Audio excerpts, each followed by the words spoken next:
With the doubleheader, but they win the series. Dave Dombrowski is scaring me that he's going to fall into a similar trap. And we got a lot of great guests in studio today. It's going to be a fun day of Kincade Salciunas, 97.5 The Fanatic. This is Kincade and Salciunas. You and I are on the same page. Wins are wins. Get wins, get to the top of your division, put yourself in a good spot so that you can, maybe if a guy gets hurt. So wins are at a premium to me. Wins are wins. I don't care who you're doing it against. And we wake up today, the day after Memorial Day, so everybody check the standings. Oh, wow. The Phillies are the best team in baseball. Kincade and Salciunas. John Kincade, Andrew Salciunas. 97.5 The Fanatic and 97.5thefanatic.com. And a good Friday morning, Philadelphia. Managerial Salciunas alongside my man, John Kincade. Johnny, happy payday football Friday. I like the pink flamingos. Hell yeah, man. I love the fact that we get DeCecco and Amy in studio. In studio, 2 separate hours. Amy for the 8 o'clock hour, DeCecco for the 9. And Saturday's cleared up even more for your weather forecast. Oh, is that right? Yes. I love that. Heading down the shore right after the show. Good for you. 4 men and a baby. Yeah, I don't want to see that sequel. I didn't like the first one that much. Me and 3 of my groomsmen heading down the shore and taking care of my son. All right, Coop. Patting down the hatches. You know what? He'll end up being the most responsible one out of all of us. My wife found this fascinating last night. 4 men and a baby, maybe. Yes. We'll figure it out. Don't worry. I'll take the brunt of it. I'm dad, so don't worry. There you go. All right, so the Phillies win their series with the Atlanta Braves, which is something that we asked for. Had a chance to sweep, but they lost Game 2 of their doubleheader yesterday. Got beat up by the Braves 9-3 in Game 2. But the Phils win the series, and that's what we were calling for before the series started. It's another series win for the Phillies, and it's 2 more losses handed to the Atlanta Braves, who are now 3 games under 500. And if the goal is to win the division, the Braves are a team, much like the 49ers in the football season last year, despite all the injuries, despite all the warning signs, despite all the issues that they dealt with. You kept your eye on the 49ers the entire time because you're saying that's a team with pedigree and talent, a good head coach. I want them eliminated. I'm not Same taking my eye off them now. You know what I mean? Right, exactly. And I know you're not either. No. All I'm looking at it now is you got breathing room. Yes. And you created breathing room and you won a series, and that's all we're worried about. Yeah, and look, it was the second game of a doubleheader, which even though the Braves also played the second game of a doubleheader, it was also a getaway day because they're traveling to Milwaukee. Does that? Those are excuses. I get it. But look, Phillies win 2 of 3 against the Braves. They're now 36-20 on the season. So we're going to be talking a lot about the Phillies today. That's good, right, by the way? Yeah, that's pretty damn good. Yeah, 36-20. I just want to verify that because I know people are like, they lost another getaway game. Yeah, it's great. Yeah, it's the second best record in Major League Baseball. Yeah, I'm really loving it. Just so you guys know, second best record in Major League Baseball. That's good. But there is something that I want to address and something that just causes some concern for me. Okay. I said it earlier, maybe a week ago, 2 weeks ago, that I really hope Dave Dombrowski does not fall into a similar trap that he fell in last year, despite that really good record that you just mentioned. A fantastic record. 36-20. The Phillies, it's funny, we literally had this conversation last week. Going into Memorial Day Friday, last year, they had the best record in the National League. In 2025, the weekend of Memorial Day, they have the best record in the National League. And everybody was sitting pretty last year, including the president of baseball operations for the Philadelphia Phillies, to the point where he felt very comfortable with the team that they had. And there were, I think, a lot of areas that he could have addressed that he didn't. His biggest move was acquiring a left fielder that they said would be a starter. He ended up being a platoon player. He's not even here anymore in Austin Hayes. I know he had the health issues last year, but that was not a move that swung the needle for me, at least. It didn't for a lot of people. And I'm really hoping that Dave Dombrowski does not fall in a similar trap. Now, when we talked about this last week or 2 weeks ago, whenever we had this conversation, I swore he wouldn't. Like, I swore that he would learn from his mistakes, that even though you could be a great team throughout the regular season, there is always a way to improve your team. Why not have an embarrassment of riches? I would love to be more and more rich. Name me the billionaire that doesn't try to make more money, right? Like, sure, they're thirsty for more. They start investing. They try to make even more money. So Dave Dombrowski earlier this week was on the podcast with John Heyman. And they clearly have a pretty good relationship. John Heyman usually breaks the stories of Dave Dombrowski signings. I think it's clear that that's the inner pipeline to information out of this. I remember there was that New York station that called him out for it with Scott Boras, and he freaked out and hung up. It's probably accurate. I would tell you this: I want a conduit of information to executives, and if somebody is the pipeline of that information, that's fine. Oh, I have no problem. I have no problem. I don't know why he got so offended, but whatever. I don't understand it either. So I would consider it that you're in pretty good stead that people consider you to be the guy that has the information. It's like Adam Schefter. Like, Schefter has all these contacts, Sure right? he does. Absolutely. Whatever. So Dombrowski was talking about this Phillies team, and he was asked about improving the roster. And he eventually gets to it, but listen to this clip. And like the first minute of it is giving me PTSD. I don't feel like our offense has really gelled 100% by any means. And yet we're still among the league leaders in many categories. It's interesting. I just think it points to how much offense is down throughout the game.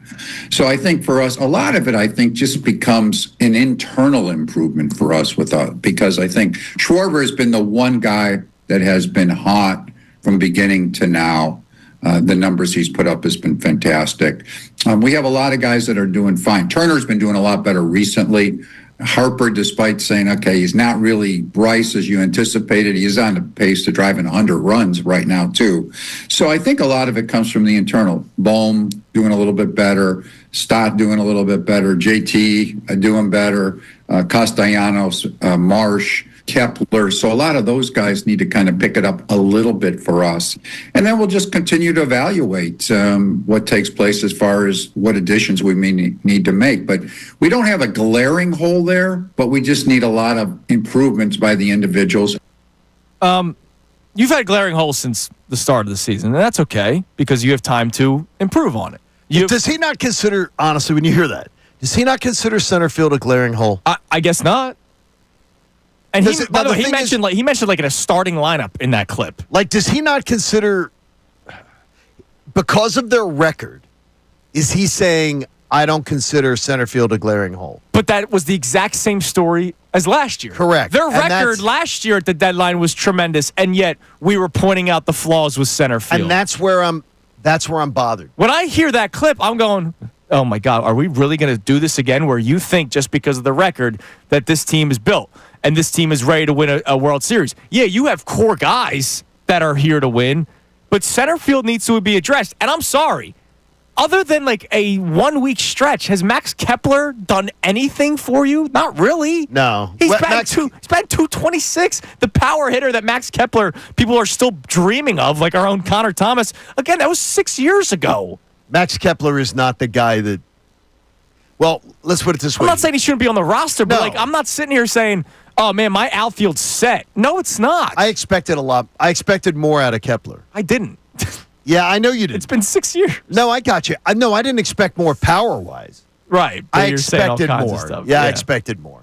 So it's not like, I think he is. Is he even a better? Would they have had a better option? Was a better option on the roster from last? And by the way, again, I'm not doing revisionist history. They shouldn't have signed Max Kepler or whatever. But you needed a right-handed pop bat. You did, and you went and got an aging left-handed bat in Max Kepler. He brings up Alec Bohm. Yeah, Alec Bohm's batting average is up to 271. That means he's been on a tear, right, for the month of May. And he's done a much better job. But he still lacks in the power display. Now, do you necessarily need the power display? No, they got to the World Series with him not hitting home runs. They got to an NLCS without him hitting home runs. But as I always say to you, I don't think guys fear making a mistake to Alec Bohm because he hits singles. Like, I understand that the Phillies have a great record right now. I understand that the Phillies have a great team. But there are improvements that you can make at multiple positions on this team. It bothers me when I hear him just a little because, first of all, I think he's done a fine job with a lot of things. But it bothers me that he seems very content. Which is what he was last year. And I am not content, and I think after the last two postseason crapouts, he shouldn't be content either. And I hate that he brings up, offenses down all across the league. Yeah, I don't care about across the league. I care about you. Yeah, I don't want to hear it. Is your team built to win the World Series with some of the weaknesses on it? I don't think that it is. I think you need to make improvements. Now, this could be GM speak in May. Could be. But all I know is you fell into this trap last year. Don't do it again. So coming up next, I want to discuss this question. Can this Phillies lineup win the World Series? I mean, this lineup, and I'm not talking about bullpen. I'm not talking about starting pitching. I'm talking about this lineup, the names that you heard him rattle off there. I know it sounds like a sports radio topic, but honestly, it has to be what the Phillies front office is discussing. It's a month of good baseball. Yeah. That's the key. Can you keep it together for a month? I don't know. We'll continue this discussion next. It's Kincade Salciunas, 97.5 The Fanatic. Philadelphia's Union Soccer. They play short here. Quick saw.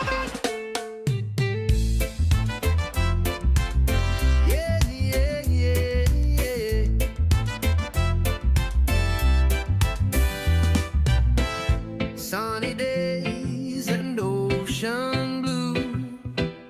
Waves are calling me and you. Surfboard ready, time to ride. Feel the freedom, feel the tide.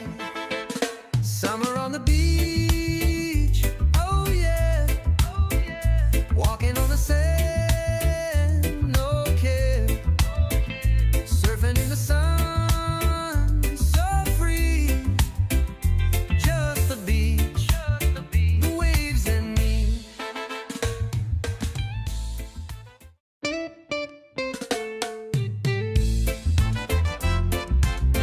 Yeah, yeah, yeah, yeah.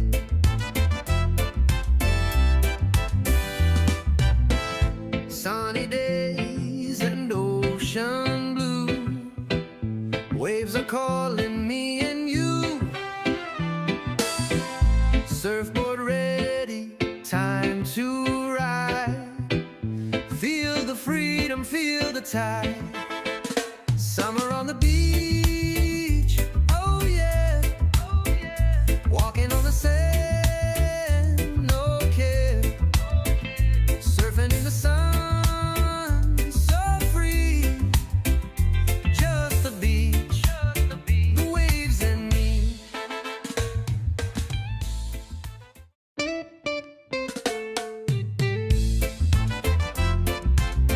Yeah, yeah, yeah, yeah.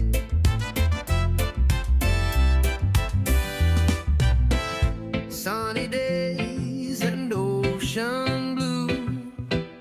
Waves are calling me and you. Surfboard ready, time to ride. Feel the freedom, feel the tide.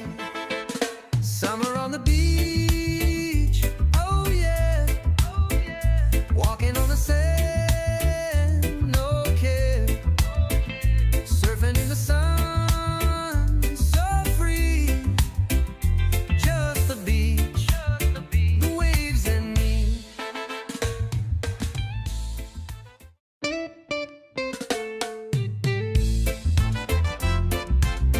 Yeah, yeah, yeah, yeah.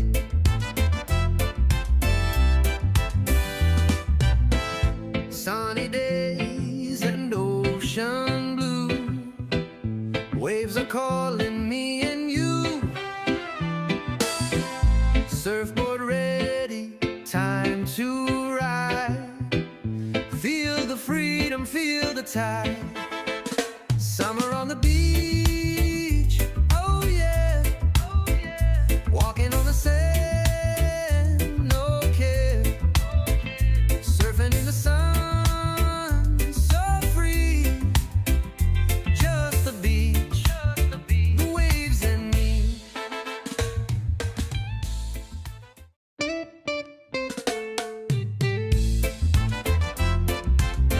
Yeah, yeah, yeah, yeah.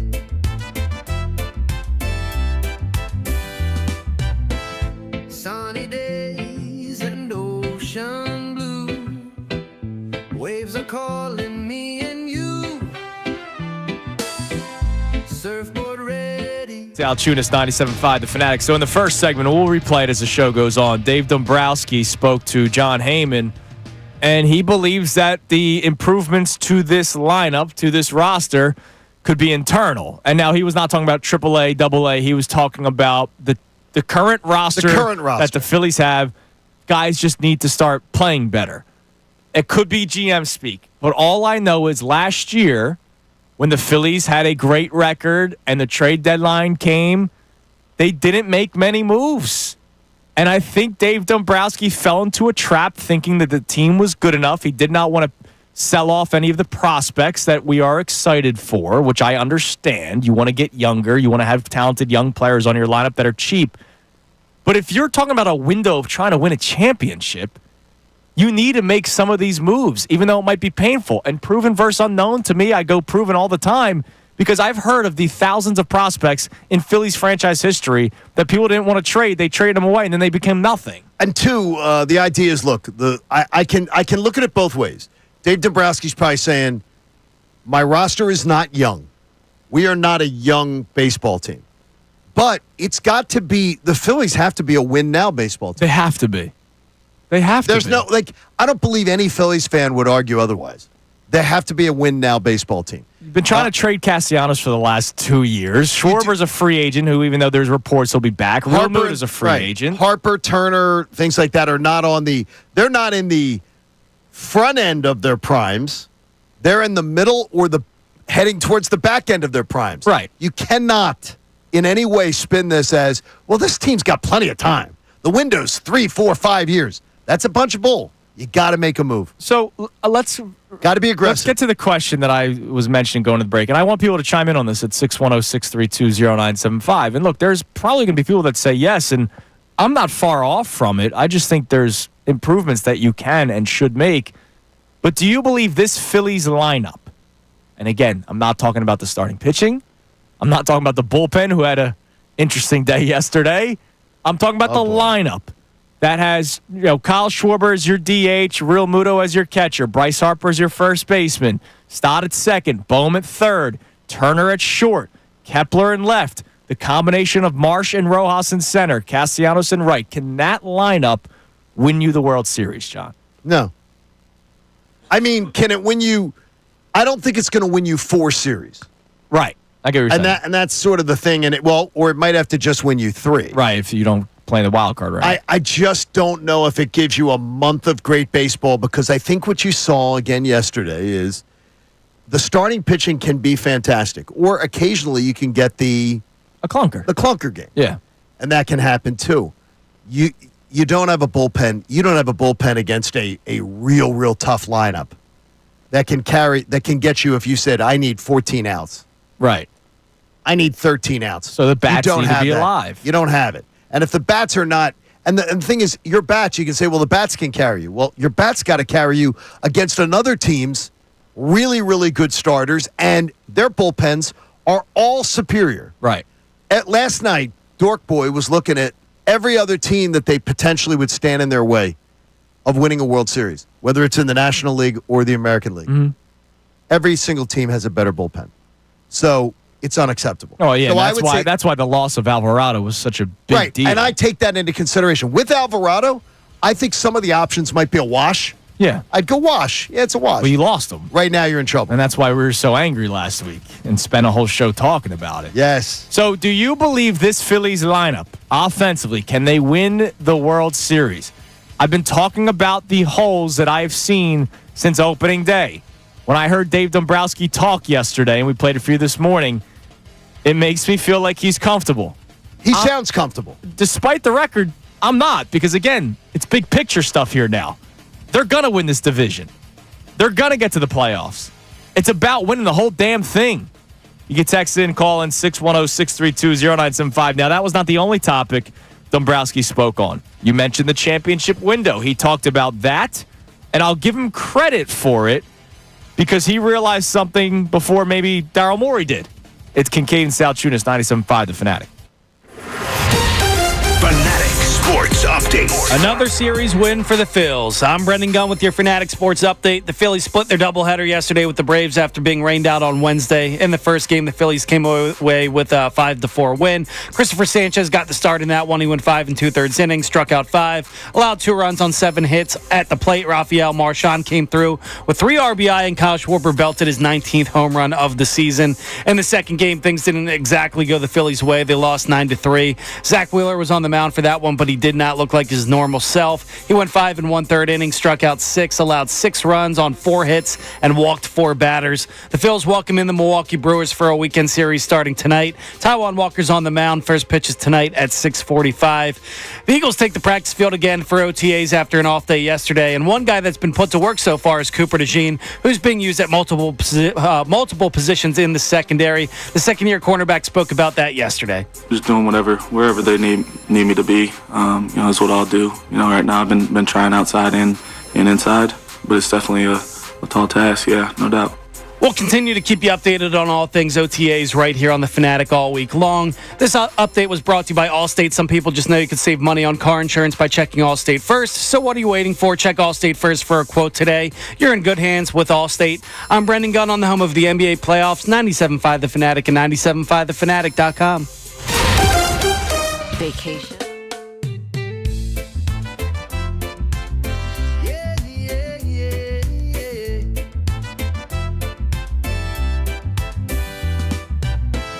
Sunny days and ocean blue. Waves are calling me and you. Surfboard ready, time to ride. Feel the freedom, feel the tide. Summer on the beach, oh yeah, oh yeah. Walking on the sand, no care. Surfing in the sun.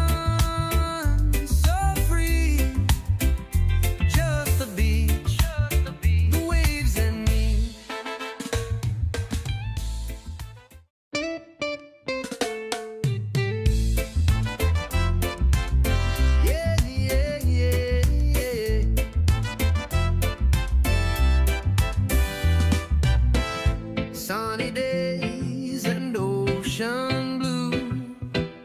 Waves are calling me and you. Surfboard ready, time to ride. Feel the freedom, feel the tide. Summer on the beach, oh yeah, oh yeah. Walking on the sand, no care. Surfing in the sun.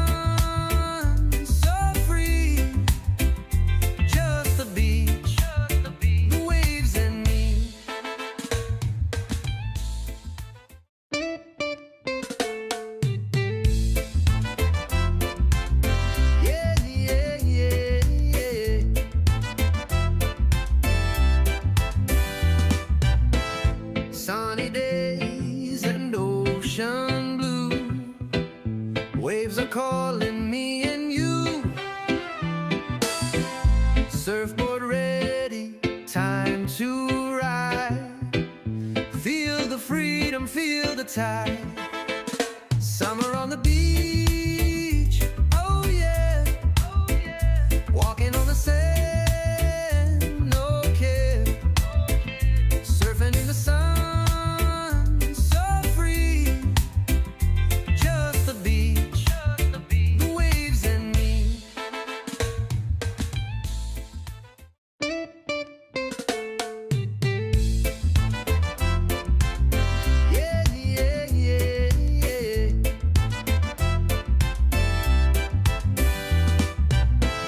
Sunny days and ocean blue. Waves are calling me and you. Surfboard ready, time to ride. Feel the freedom, feel the tide. Summer on the beach, oh yeah, oh yeah. Walking on the sand, no care. Surfing in the sun.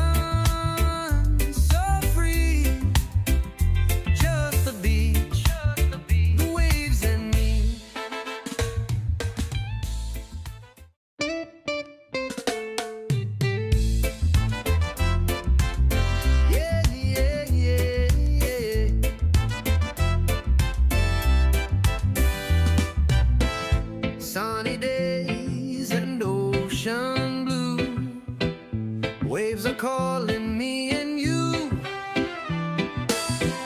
Surfboard ready, time to ride. Feel the freedom, feel the tide. Summer on the beach, oh yeah. Walking on the sand, no care. Surfing in the sun, so free. Just the beach, the waves and me.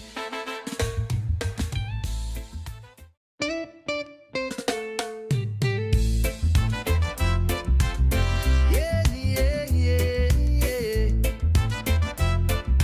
Junis 97.5, The Fanatic. Talking a lot of Phillies to start the show. Dave Dombrowski spoke earlier this week with John Heyman, and he's very comfortable with this team. Even though they're 36-20, there are areas where you can and should improve. Would love to hear from you on that conversation at 610-632-0975. Or do you think they can stand pat lineup-wise? I'm not even talking about the bullpen. Like, they obviously need to improve the bullpen. We're seeing that unfold. Matt Strom, another rough outing yesterday, despite the Phillies getting the winning game one. You know that you don't have Alvarado for the playoffs, so it's obvious that they need to address the bullpen. You're good with your rotation. By the way, I heard something the other day, What'd you hear? and I'll share it, Okay. that someone that I consider to be pretty in the know. Remember you asked about Alvarado coming back? Yeah. And it was said to me that they wondered how the vote would go about him returning. Yeah, I wouldn't imagine. I wouldn't be surprised if his Now- teammates are pissed off. It did surprise me though to hear it's like, yeah, I wonder how that vote would go. Yeah. Because I'm not in the know. So I'm not reporting anything. This is somebody that is in the know. just saying, and this person just wondered aloud, I wonder how that vote would go. Yeah. So what it tells me is they've heard there's some pissed off people in that room. Absolutely. And I wonder how I would feel. Like if you did something to screw up this show. Right. Andrew goes and does something where he gets arrested or creates negative publicity for the show, has to be off for 3 months. Could happen this weekend. I've seen. Yeah, better not. Better not. Just because Christie's going out of town, don't do anything stupid. It's not The Hangover. I mean, but I don't know how I'd react. I don't know how I'd feel about a teammate doing that, where your potential paycheck, your livelihood gets affected by somebody else's bad behavior. But your season gets affected too if you vote for him not to come back. Like at the end of the That's day, the hard part. it is in the best interest of the team to have him for a month or so, even if Right. you're just going to toss him out there and throw his arm off. Well, that's the thing. Like if he does come back, I'm using him like the running back on the final year of his deal. Go out. Look, we're using you as often as possible, as long as it's not like negatively impacting the team. Like obviously, if you're throwing him 5 straight days, he might not be able to be effective on that 5th day. This person said to me, hell no on his option being picked up. Hell no. Oh yeah, at this point, That no. the option will not be picked It's a up. shame because I love Jose Alvarado. I think he's a good dude. That doesn't mean that they wouldn't say, Let's revisit. let's revisit at a different price. Yeah. You really want to come back? You gotta prove it, Correct. and it's gotta But- be cheap. But it's an interesting story. I'm sorry I forgot about that That's from okay. the other day. That's why the day after, the Monday morning when we did the show, and there were people saying, "Man, are you really going to talk about this for 4 hours?" Yeah, that's a big deal. He's your best reliever. You just lost him for the play. Like he's just done. But to think about, I wonder how that vote would go. I was like, oh, wow. Because I was sort of thinking that, yeah, because he is a good dude. Like, people like him. Yeah. In that room, he's liked. So it's interesting to think about. Yeah, remember even when he was hurt? Was it last year he was hurt? He was still hanging around. He was doing Correct. the chickens with The the one thing is- out of the towels. I thought it was interesting the amount of players that did, the few that did commenting going, I need to hear it from him. Yeah, That didn't hear it before he exited. That's odd. yeah, That's It's- odd. And we You're like haven't slipping out the back door. And because of the suspension, we haven't heard from him since. All right, so Dave Dombrowski also talked about the championship window of the Phillies, because that's been obviously a big talking point, whether or not this is sort of your last hurrah, at least with this core. With this core. Not saying that the Phillies, if they don't win this year, all of a sudden they're going on a 10-year playoff drought like we saw last time. I don't believe that to be the case. But listen to Dave Dombrowski talking about some of the players that will be entering free agency. And notice he realized something well before. Sorry to give you a stray there, Daryl. Something before Daryl Morey did. Take a listen. We're in a situation here where I think we can continue to be a good club. And I think the reason we can continue to be a good club is that not only the players we have here, but we have some good farms. Our AAA club is as good as anybody in baseball, and not just record-wise, but we have a lot of we got Crawford, and we've got this kid Kemp, and we've got Rincones, and we've talked about Abel, and we talked about Painter, and then we've got guys like Miller. So we have some young players getting ready to join this group. I think it's really important for us to try to win with this group. You're not going to be able to keep them all together forever. It just is not going to happen. We've got free agents at the end of the year: Schwarber, Suarez, Kepler, who just new this year, JT. So it's hard to keep everybody together. And I think you also have to be cognizant that you don't want to get age all together at one time, too. That's why the influx of young players is extremely important, because then I think that combination can keep you a good club for years to come. Now, for the here and now, I do still think you should part ways with some of your prospects to acquire talent that's going to help you win with this team. And he's going to decide. I mean, it's up to him because he gets to choose who comes and who goes. Right. Like a guy like Otto Kemp, who I would have loved to have seen got an opportunity this year. The fact that he's not getting called up clearly tells me he's blocked. And age-wise, does it? He's in his mid-20s already, or 24. I mean, honestly, for the Braves, he'd be on his second contract. Like the Braves he'd be on a second contract. They'd already have had him up. He's 25 years old. I don't understand. Now look, Dave Dombrowski's been to what, 4 World Series with 4 franchises? He knows what the hell he's doing. Yeah. So if he's listening to this conversation, he's going, John, I'm good. Dude, I understand what I'm doing. Well, and that's why I liked the end of the clip there where he said, look, you can't all get, he said, aged. You all can't get old at the same time. But the organizational philosophy of age, I will never understand. I will never understand why youngsters cannot get a chance in this organization. Yeah, they absolutely should. They just, this is crazy. It's crazy. Now, it's crazy. One of the players he mentioned, obviously, as a free agent at the end of the year is JT Realmuto. And you know how much. No, this just. You know how much I respect JT, of course, the catcher. His accomplishments. Yeah. We all do. And all I was asking for him offensively this year was to hit around 250. He's on another bit of a slide How's right that now going? in 220. Well, he was there last week. Now it's 229. Uh-huh. It's still early. The batting averages will fluctuate. But he's at 229 right now. But clearly you could tell, like, he's getting old. He's caught a lot of innings. He's 34 years old. And this is a trend. Right. And it's going in the wrong direction. Right. And look, I still think the signing was No, that's great. We're not litigating right, that. We're talking about what's next. The signing was a success. Yeah, absolutely. So we don't have to litigate that. The signing was a success. So they've gone to the playoffs. They've had success. He's been a fantastic catcher. So yesterday on the afternoon show with Connor, Andrew DeCecco's in for Ricky yesterday, and of course Silvana.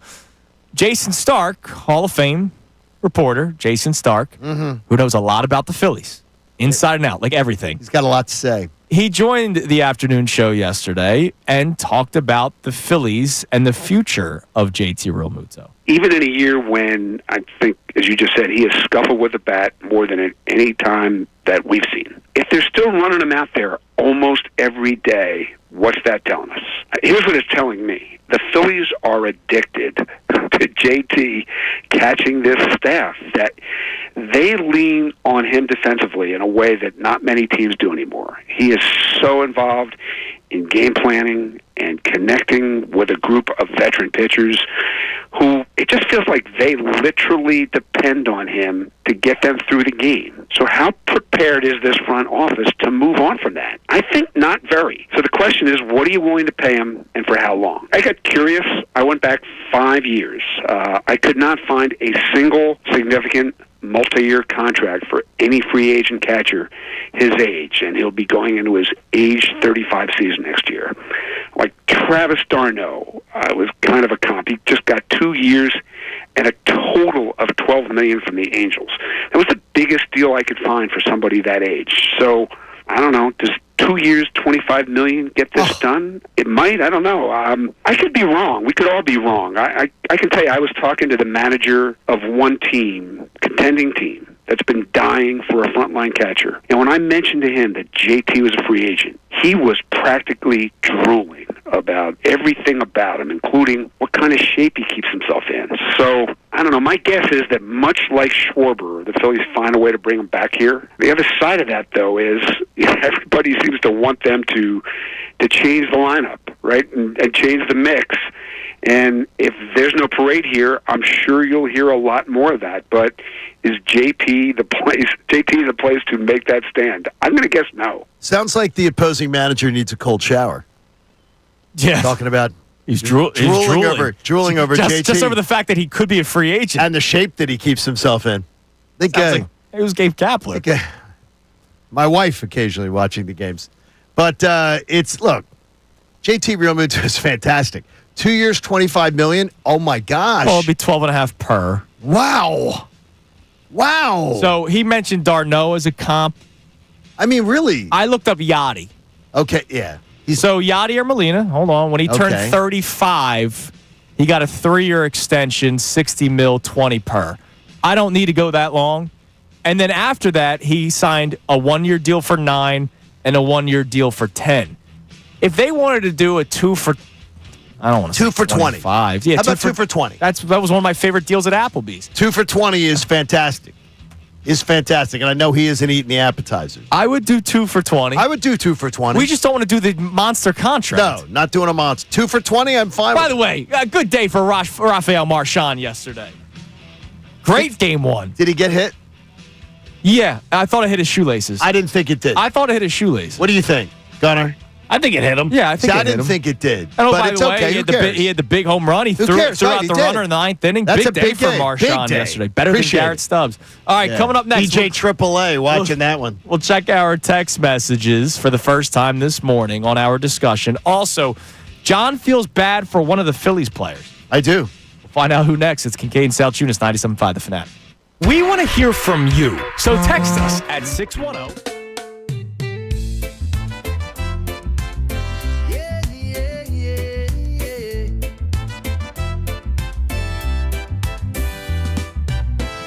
Sunny days and ocean blue. Waves are calling me and you. Surfboard ready, time to ride. Feel the freedom, feel the tide. Summer on the beach, oh yeah, oh yeah. Walking on the sand, no care. Surfing in the sun.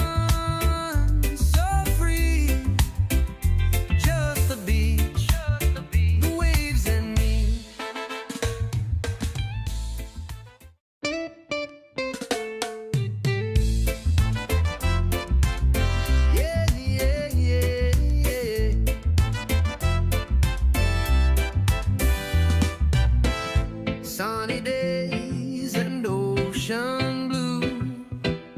Waves are calling me and you. Surfboard ready, time to ride. Feel the freedom, feel the tide. Summer on the beach, oh yeah, oh yeah. Walking on the sand, no care. Surfing in the sun.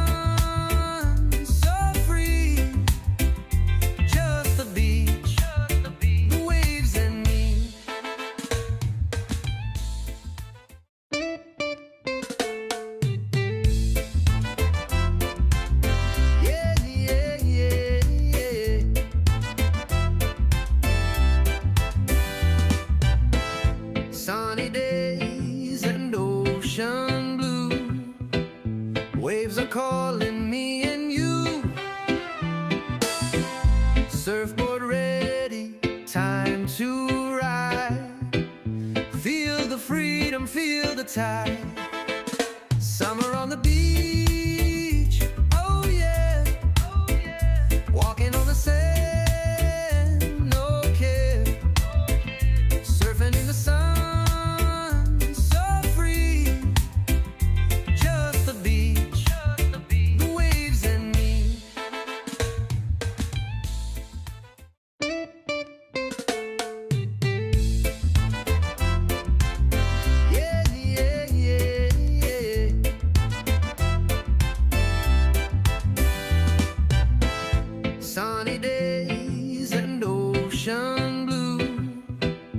Waves are calling me and you. Surfboard ready, time to ride. Feel the freedom, feel the tide. Summer on the beach, oh yeah. Walking on the sand, no care. Surfing in the sun, so free. Just the beach, the waves and me.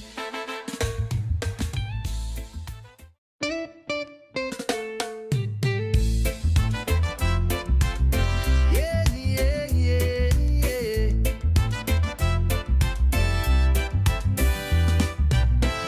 Sunny days and ocean blue. Text line here momentarily, but Johnny Feelings over here. That's Little a of the first. feelings, yeah, exactly. You never feel bad for anybody. Sometimes you do. I don't tend to be up in my feelings. I don't think I've ever heard you say you felt bad for an athlete No, over the course of 313 shows. not unless somebody is has a sick kid or something. Right, yeah. No, I don't tend to. And I don't tend to, as you know, I don't tend to feel sorry for myself. So I just don't tend to. It's not an emotion that I tend to get to too much. Well, it's a who little do you- robotic. Who do you feel bad for? Feel a little bad for Zach Wheeler. Why is that? A little bad. Because the whole argument of Zach Wheeler and Chris Sale took a real hit yesterday that everybody was trying to lean on last year. Chris Sale deserved it, the award Yeah, last year. And I know yeah. Phillies fans tried to make it that Zach Wheeler somehow, like I was hearing people saying Zach Wheeler got screwed last year out of a Cy Young. Chris Sale won Chris the Sale. Triple Crown for pitching last year in the National League. Any argument against Chris Sale for the Cy Young last year, to me, I heard people talk, and it was honestly like I was the dog, and I was just hearing you go blah, blah, blah, blah, blah, blah, Now, blah, blah, blah. Wieler versus Burns. No, what, 3 years ago? That was egregious. No, that was to me that was egregious too because it just seemed like Burns was pitching 5 innings. 5 innings, yep. To win it. Whereas to win Wheeler an was award. averaging around 7, and that's You're being a ace hoss. stuff. And Right. you're being a hoss. Right. And to me, that was a different story. Last year, Chris Sale was the Cy Young winner, and I didn't think it was close. I didn't understand people arguing it. Again, You know, was except that he was the our guy. Triple Crown winner. Except- Wins, ERA, Exactly. and strikeouts. He had the most in the National League. So yesterday, you get the Chris Sale Wheeler thing, and you got a chance to put the foot on the throat of the Braves, and you got your ace on the mound, and Wheeler took it yesterday, and it was the Braves were on him yesterday. Yeah, they were. They were on him, and he didn't have his A stuff, and even when he has his B stuff, he's still great. See, now this But- amazes me because It bummed me out a little bit because it wasn't anybody but him that is the reason why the Braves had a good day. Nah, it really and you was. feel bad for Zach Wheeler. Yeah, This I is- just said it because it's hell froze over this because morning. he truly is the reason we have so many great mornings. Oh yeah, He is so many times the reason that he literally hey, climb on my back, guys. well that's why I'll get you to the 7th inning and you're gonna have a chance to win. That's why after a game like last night, I just go, all right. Yeah. Because he gave them no chance to win last night. And it was a chance, and everyone in his clubhouse knew it. That was a chance to truly bury the Braves. The Braves leave 11.5 games out last Still night. pretty damn good. They're 9.5 out. Right, but they take They had a chance to leave 11.5 out. And I can tell you, there may come a time later this year where the Braves pulled it within 4 games of the Phillies, 3 games of the Phillies. It could be 5. It could be 6. Yeah. Instead, because of those extra 2 games. And it was a Wheeler start. And I know how many times Wheeler has been the reason he's bailed their backsides out. Yeah. So That's why I don't he's make spectacular. I don't make anything of yesterday's game. No, I don't either. Yeah. I certainly don't see it as a trend or otherwise. But to me, it's like, wow, how many times do we ever see Wheeler come up small? And yesterday, he came up small. I'm going to try to figure this out. The last It never happens The like last that. time he gave up And it was 6 4 earned hits in a runs. row. Yeah, like he didn't. He never, I don't ever remember that. He didn't have I his remember a stuff. start either in Toronto or Florida. It was either Toronto or Florida last year. I got to remember when it was that he got smoked like that. Yeah, I'll try to find. He gave up 5 earned runs, his second most this season to the Braves last time. So the Braves have The Braves are on Wheeler. The Braves they've have had his number. That was his 3rd start of the season. I'll try to find out the last time he gave up 6 earned runs because that is very uncharacteristic. The Braves don't have an Zach intimidation Wheeler. factor with Wheeler. They're No. not intimidated by him. They respect the hell out of him, but they're not intimidated by him. Miami, in May of 2024, he gave up 6 earned runs. That's it. That was I said Miami. It was Miami or Toronto. Oh, and there was the 7 earned runs against the Yankees I don't remember that one. in July of last year. That was the game that they came to Citizens Bank Park and put up like 100 runs in 3 games. They scored. Yeah, that's right. They beat the crap out of them. They did. That was they a won. bad They one. won 14 of 4 that game. The Yankees did. God, that's All right, terrible. what do we got on the text line in response to Dave Dombrowski? By the way, that's 7 earned runs that he gave up that game. Raises ERA last year to 2.94. Like that's how good he was last year. What are the people saying about the Phillies this morning in response to Dave Dombrowski making it seem like It's okay. they're pretty good right now? Well, we got Zach in Florida checking in saying just verbatim, that clip by Dombrowski made me nauseous. And then we got somebody checking in saying the Phillies record is irrelevant at this point. As long as the team continues to choke in the playoffs every single year, they have to concentrate on what's important and what isn't. And the regular season is not what is important with this team. This lineup has proved it cannot win the World Series. Well, we can't say that. Like I can't say this lineup has proven they can't win the World Series when they were up in the World Series. They were up just 2 games to 1 a couple of years ago, and Like, they did choke against Arizona. yes, that is true. But I can't say that when they were literally up against the dynasty that was the Houston Astros. But that doesn't mean that I don't think they need to improve this lineup. Sure. Like, I am a guy who likes an embarrassment of riches. I used the analogy earlier. Name me the billionaire that doesn't try to make more money, right? Like, that's the way you should go about it. And I screamed and yelled to the point where I annoyed people last year about center field and back end of the rotation and other areas of the lineup, and they didn't address it, and it became a problem. And so this year, I don't want to fall into that same trap. The billionaire who does not try to stop making money, Josh Harris, is one who certainly does not. He doesn't, yeah. He doesn't try to stop.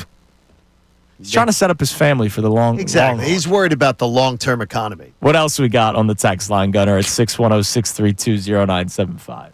All right, we got, let's see, Joe the Cynic checking in saying this lineup is not good enough for the postseason. Yes, they'll pile up regular season numbers, but when it comes down to it, pitch selection and execution in the postseason matters, and they have not been able to do that. Now, their approach this year has been much better. Far And that was superior. that was an organizational approach and a fix that they sought after this offseason. And we've seen it work out for them. Top 11 in baseball. Yeah, like that's good. That's pretty good. So yeah. and we'll see come playoff time, and that's why there's people out there that do the wake me up come playoff time. I'm just telling you right now, Dave Dombrowski, if you're listening, don't fall into the same trap you fell in last year. And don't just go out and get like an Austin Hayes because you want to add to the platoon. Like, here's the deal. What's setting up right now is they're going to put, because they don't play Kepler against lefties all the time either. No. You're setting up a platoon in left and a platoon in center, which is exactly what you did last year, and I don't want to do that again. No, what championship clubs do that? I mean, if both of your options are very, very good. No, the championship clubs don't. That's the bottom line is they don't. It's not how you build a World Series champion. Yeah, like you might have one platoon. The 2008 Phillies platoon Worth and Jeff Jenkins, but then when they got to the playoffs, it was all Jason Worth. And it's a modern era of baseball. Doesn't tend to be the way. Right. Interesting. We'll see how it works Just don't out. fall into that same trap. I don't think they will. I really don't. I don't think they will, despite that rousing interview we heard. Well, we'll replay it coming up next from Dave Dombrowski about the internal improvements with the Phillies. Oh, boy. We'll check some more text messages. Also, the Phillies split with the Braves yesterday. They win the series, but there was also another storyline with the Fightins that I'm sure we'll go over very well. It's Kincade Salciunas, 97.5 The Fanatic. Fanatic Sports Update. An up and down doubleheader. I'm Brendan Gunn with your Fanatic Sports Update. Yesterday, the Phillies split their doubleheader against the Braves after being rained out on Wednesday. In the first game, the Phillies came away with a 5-4 win. Christopher Sanchez got the start in that one. He went 5 2/3 innings, struck out 5, allowed 2 runs on 7 hits. At the plate, Rafael Marchand came through with 3 RBI, and Kyle Schwarber belted his 19th home run of the season. In the second game, things didn't exactly go the Phillies' way. They lost 9-3. Zach Wheeler was on the mound for that one, but he did not not look like his normal self. He went 5 1/3 innings, struck out 6, allowed 6 runs on 4 hits, and walked 4 batters. The Phils welcome in the Milwaukee Brewers for a weekend series starting tonight. Taijuan Walker's on the mound. First pitch is tonight at 6:45. The Eagles take the practice field again today after an off day yesterday from OTAs. One guy that's been put to work so far in OTAs has been Cooper DeJean, who's being used at multiple positions in the secondary. The second-year cornerback spoke about that yesterday. Just doing wherever they need me to be. Is what I'll do. Right now I've been trying outside and inside, but it's definitely a tall task. Yeah, no doubt. We'll continue to keep you updated on all things OTAs right here on The Fanatic. This update was brought to you by Hamilton Honda. Be sure to check out Hamilton Honda's Memorial Month sales event going on featuring 0% APR financing up to 36 months on new in-stock Hondas. For more information, visit today or shop us online at hamiltonhonda.com. I'm Brendan Gunn on the home of the NBA playoffs, 97.5 The Fanatic and 97.5thefanatic.com. Texting, the easiest and most convenient way to communicate. Texting.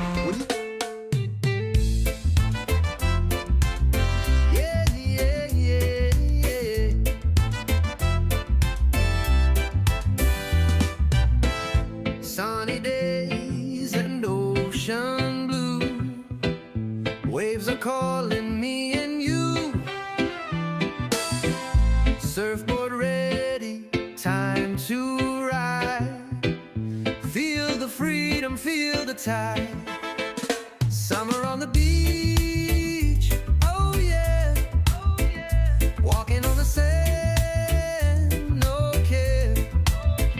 Surfing in the sun, so free. Just the beach, the waves and me.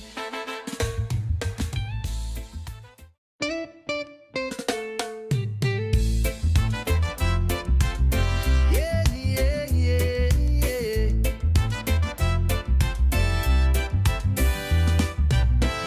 Sunny days and ocean blue. Waves are calling me and you. Surfboard ready, time to ride. Feel the freedom, feel the tide. Summer on the beach, oh yeah, oh yeah. Walking on the sand, no care. Surfing in the sun, so free. Just the beach, the waves and me. Yeah, yeah, yeah, yeah. Sunny days and ocean blue. Waves are calling me and you. Surfboard ready, time to ride. Feel the freedom, feel the tide. Summer on the beach, oh yeah, oh yeah. Walking on the sand, no care. Surfing in the sun, so free. Just the beach, the waves and me. Yeah, yeah, yeah, yeah. Sunny days and ocean blue. Waves are calling me and you. Surfboard ready, time to ride. Feel the freedom, feel the tide. Summer on the beach, oh yeah, oh yeah. Walking on the sand, no care. Surfing in the sun, so free. Just the beach, the waves and me.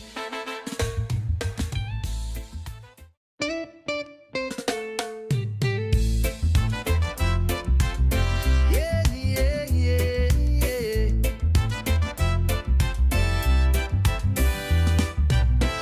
Sunny days and ocean blue. Waves are calling me and you. Surfboard ready, time to ride. Feel the freedom, feel the tide. Summer on the beach, oh yeah, oh yeah. Walking on the sand, no care. Surfing in the sun, so free. Just the beach, the waves and me. Sunny days and ocean blue. Waves are calling me and you. Surfboard ready, time to ride. Feel the freedom, feel the tide. Summer on the beach, oh yeah, oh yeah. Walking on the sand, no care. Surfing in the sun, so free. Just the beach, the waves and me.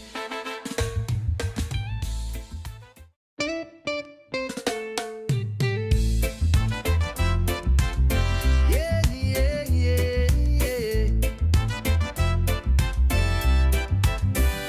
97.5, The Fanatic on this Friday morning. Real quick before we get back to the Dave Dombrowski audio, we'll check our text messages, and then we have something on Rob Thomson and the Phillies to get into to start the 7 o'clock hour. It's a shame that I didn't see it until yesterday, but I did retweet it, and there are ways to donate. But our own Dylan McKinnon, his cousin, is up and running for Supermom of the year. Supermom. I did retweet it last night. Okay, did you? So you saw it. I saw and retweeted it last night also. It's on my timeline. It's a crazy story, and again, moms are the best. His cousin Melissa, unfortunately, had cancer while also being pregnant. Which is extremely dangerous. Like, whoa. And baby was born healthy. Melissa's good. They have 3 kids. She's from Berks County, so like local, right? And she's up and running for Super Mom of the Year. It's Women's World magazine where the voting was being done. I voted for her yesterday. I got my vote in. And I do know that there are GoFundMe accounts, I believe, for her out there, even if she does not win. But I just wanted to bring that up because that's an amazing story. The fact that she battled cancer while also being pregnant. It's extremely dangerous because you have to worry about the mothers make decisions about protecting the life of their unborn child over their own son. Right. And there are things that they do where they literally put their own life at risk to protect the lives of their baby. Yeah. Which is incredible. So I just wanted to bring that up. You can read the story on my timeline, your timeline, because you tweeted it out as well, or just check out Dylan's Twitter account. All right, so earlier this week, John Heyman had Dave Dombrowski on as a guest for his podcast, and they asked Dave Dombrowski about the improvements that this team can make. Obviously, the trade deadline not until 2 months from now, the end of July. But Dave Dombrowski fell into a trap last year thinking that this team was good enough because of the record. I'm worried that he's falling into a similar trap. I don't feel like our offense is really gelled 100% by any means. And yet we're still among the league leaders in many categories. It's interesting. I just think it points to how much offense is down throughout the game. So I think for us, a lot of it, I think, just becomes an internal improvement for us because I think Schwarber has been the one guy that has been hot from beginning to now. The numbers he's put up has been fantastic. We have a lot of guys that are doing fine. Turner's been doing a lot better recently. Harper, despite saying, okay, he's not really Bryce as you anticipated, he's on the pace to driving 100 runs right now, too. So I think a lot of it comes from the internal. Bohm doing a little bit better. Stott doing a little bit better. JT doing better. Castellanos, Marsh, Kepler. So a lot of those guys need to kind of pick it up a little bit for us. And then we'll just continue to evaluate what takes place as far as what additions we may need to make. But we don't have a glaring hole there, but we just need a lot of improvements by the individuals. I got to tell you, Dave Dombrowski I think he'd rather take out his tongue than compliment Nick Castellanos. Yeah, it's weird, isn't it? He's been trying to trade him for like 2 years. And like he was just throwing in that clip. Which is weird because he drafted the guy. And Nick Castellanos has been one of their best hitters. Yes. Has been one of their most clutch players. And he's throwing bouquets at all these other people, and then he gets to Castellanos, and he doesn't even give him a compliment. Just throws him in there. Just throws in his name. Like, to me, I'm like, are you kidding me? Nick Castellanos has done more for you than some of the guys you're trotting out there as being complimentary. And JT, I don't think JT's been doing better. Come on, what? A 7 or 8 game stretch? Yeah, he's in 229 Come on, dude. right now. Let's be honest here. Yeah, and so when I hear that clip, it makes me feel like he's falling into a similar trap. Now, he does say at the end of the clip, we will evaluate as this goes on. Okay. But, like... I don't want any rush moves, but... No, of course not. But all I know is you did the exact same thing last year. You can't do that again. Despite the Phillies having the best record in the National League. And I'm sure there's somebody out there listening to the show that's like, oh, man, what are you guys complaining about? I'm just trying to avoid a similar mistake, which I called last year that it was a mistake to not address certain areas of the team. And then you saw them lose in the first round of the freaking Mets. And they whimpered out. Yeah. 3 of the games, they were pathetic. Yeah, there's 2 players that And in the one game, Castellanos wore the Batman costume. Right. Multiple times. And saved them. Yeah. I mean, that was it. What else we got on the text line, Gunner? You can text in 610-632-0975 as you're listening to 97.5 The Fanatic, WPEN, WPN, HD1 Burlington, Philadelphia. A Beasley Media Group station broadcasting live from the Comcast Business Studio, powering possibilities. No name on this one, but they're wondering, is Dave Dombrowski reluctant to make any trade after the Logan O'Hoppe trade has came back in his face? That's not a bad... With star prospects, obviously. That's not a bad point. Yeah, I still remember Jason Stark, the week or 2 weeks leading up to that trade, saying, he was considered an untouchable prospect. Yes. And then a week goes by and they trade him. In a Brandon Marsh trade. Yeah. I mean, I don't know. You traded him in a deal for a marginal player. O'Hoppe hitting 260, 14 home runs this year as the catcher of the And Angels. you would not be talking about re-signing JT. Correct. If you had Logan O'Hoppe and Marchand, you'd be fine. And by the way, you'd be cheap. And you'd be spending elsewhere. O'Hoppe would be your backup right now to Realmuto. And then you'd be signing maybe Ranger Suarez. So you'd be able to right now, if you hadn't made that deal, you'd be signing Ranger Suarez potentially to a deal similar to Christopher Sanchez's deal. Right. Could be. And having Logan O'Hoppe and Marchand as a combo. Yeah, and look, we played that other clip too where he did say, look, you don't want to get old at the same time. And so if you're trading prospects, you're most likely trading them for other guys that are in their late 20s or early 30s because you think they can help you win right now. But I'm not saying empty the clip. I'm not saying trade the entire Lehigh Valley Iron Pigs. But there are guys that are blocked, or like the kid they traded for Luzardo. He was a shortstop. I know people were upset when they traded him. Where was he going to play? Starling Cabo? Where was he going to play? Like, you have Trey Turner here for another decade. You have Bryson Stott, who could eventually become the shortstop if Turner moves a second. And you have Aiden Miller. Right. So, like, on the left side of that infield. Guys are blocked. So trade the blocked prospects that people might think are of value. And I'm not asking you to trade for Juan Soto. I'm asking you to trade for a right-handed pop bat, which you don't have right now, a better center fielder, and a bullpen arm. Which they're going to do. The bullpen arm. They will. That's absolutely coming. The thing I keep coming back to with this lineup, though, is every year in the postseason, when one guy goes down, it just snowball effects all the way down. And even if they add somebody in center field, is that going to change it? Like, you're going to win a World Series because Harper's coming through, because Castellanos is coming through, because JT's coming through, because Schwarber's coming through. So I see where Dave Dombrowski's coming from, but I also am on the same page with you guys. Like, you have to get better in the bullpen. You have to get somebody in center field, hopefully. But at the end of the day, like, it is on these guys that are already here if you're going to win. I get what you're saying, but here's the problem. Like, baseball, you want to get hot, right? We always talk about that, getting hot at the right time. But you also want to put up crooked numbers in innings. And if Kepler, Mr. 220 hitter, and Realmuto 229, and Brandon Marsh around 200 are your 7, 8, 9 hole hitters, that's a third of the innings. That is like that's a problem. And then you go to the middle of the order. Alec Boehm, Mr. Singles. Castellanos has, even though he's been a consistently good hitter for them, he only has 4 home runs. It's not like he has the most doubles on the team, which is important. And that is important. It's not like he's hitting home runs left and right. Like, this team's power outage to me is shocking. Yeah, like they should have more power, but they just don't. And Alec Boehm's because Realmuto got old. Boehm's never been a home run hitter. Right. How much is one bat going to change that? You never know, because of the fact is the threat of one bat sometimes creates pitchers. Yeah, we talk about protection all the time. It's sometimes Harper started hitting better when Schwarber went to 4th. Yeah, I mean, he really did. And you heard Jeff yesterday, and he's talking to these players getting ready to do those broadcasts. How he was talking about how much Schwarber feels now hitting behind Harper. Right. How much it changes what the pitches Schwarber's seeing, as far as. Yeah, it really does help. And vice versa, depending on who they're more worried about. Yeah, I mean, it's just, I can't believe that we, not wasted, but I can't believe. Say you're giving up one of these prospects, right? One of them, who cares who? Like, are you doing it for a stronger bullpen, or are you doing it for another bat?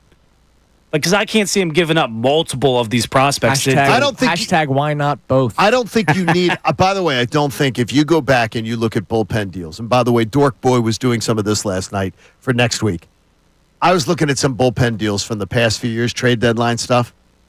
You really don't have to. You're not emptying top prospects to get bullpen. Just Estevez wasn't like right, and he was one of the best guys on the market. You don't have to go and get you don't have to go and empty out your top prospects to get bullpen arms.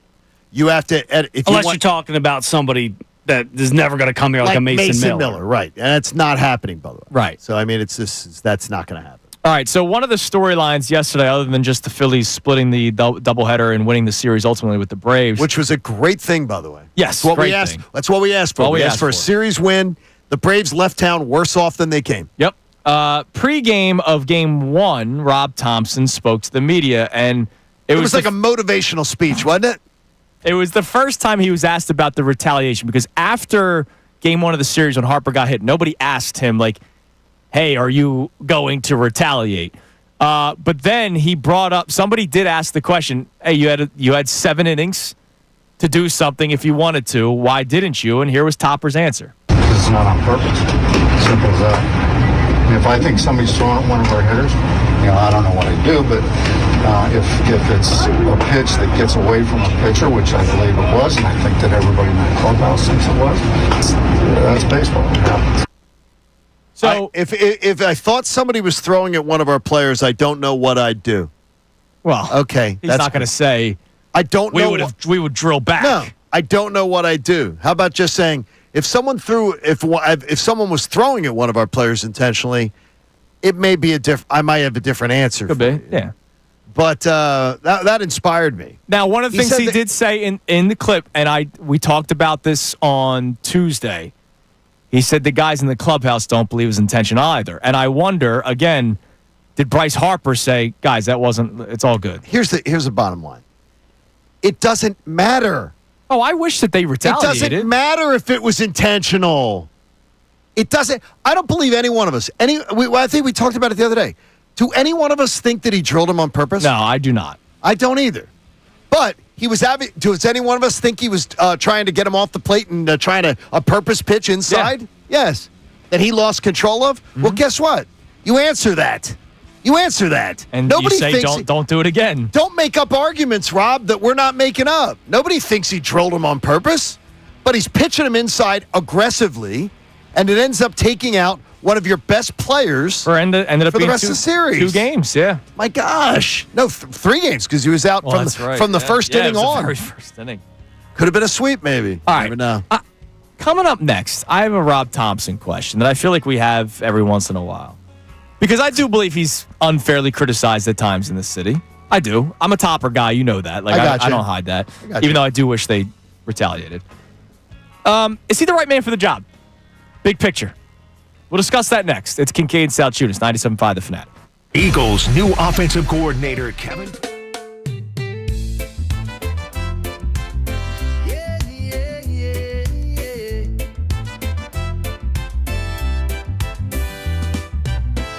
Sunny days and ocean blue. Waves are calling me and you. Surfboard ready, time to ride. Feel the freedom, feel the tide. Summer on the beach, oh yeah, oh yeah. Walking on the sand, no care. Surfing in the sun, so free. Just the beach, the waves and me.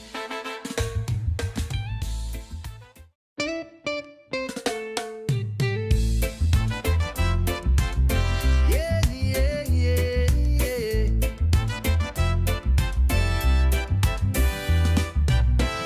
Sunny days and ocean blue. Waves are calling me and you. Surfboard ready, time to ride. Feel the freedom, feel the tide. Summer on the beach, oh yeah, oh yeah. Walking on the sand, no care. Surfing in the sun, so free. Just the beach, the waves and me.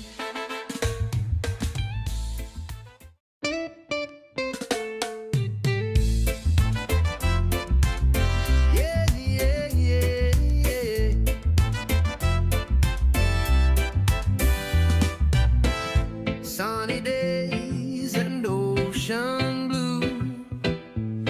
Waves are calling me and you. Surfboard ready, time to ride. Feel the freedom, feel the tide. Summer on the beach, oh yeah, oh yeah. Walking on the sand, no care. Surfing in the sun, so free. Just the beach, the waves and me.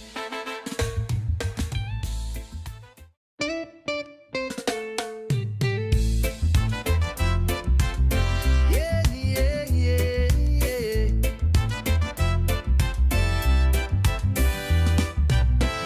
Sunny days and ocean blue.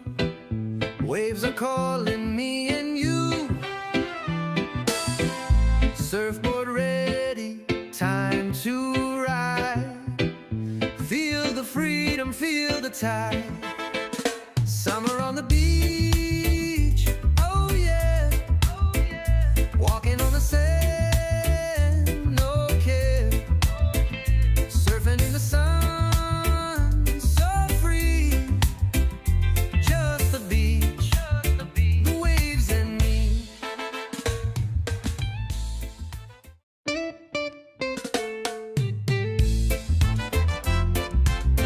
Yeah, yeah, yeah, yeah.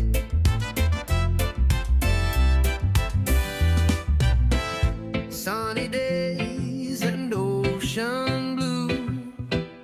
Waves are calling me and you. Surfboard ready, time to ride. Feel the freedom, feel the tide.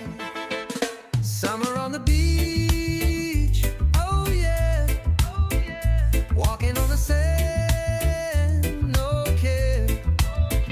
Surfing in the sun, so free. Just the beach, the waves and me.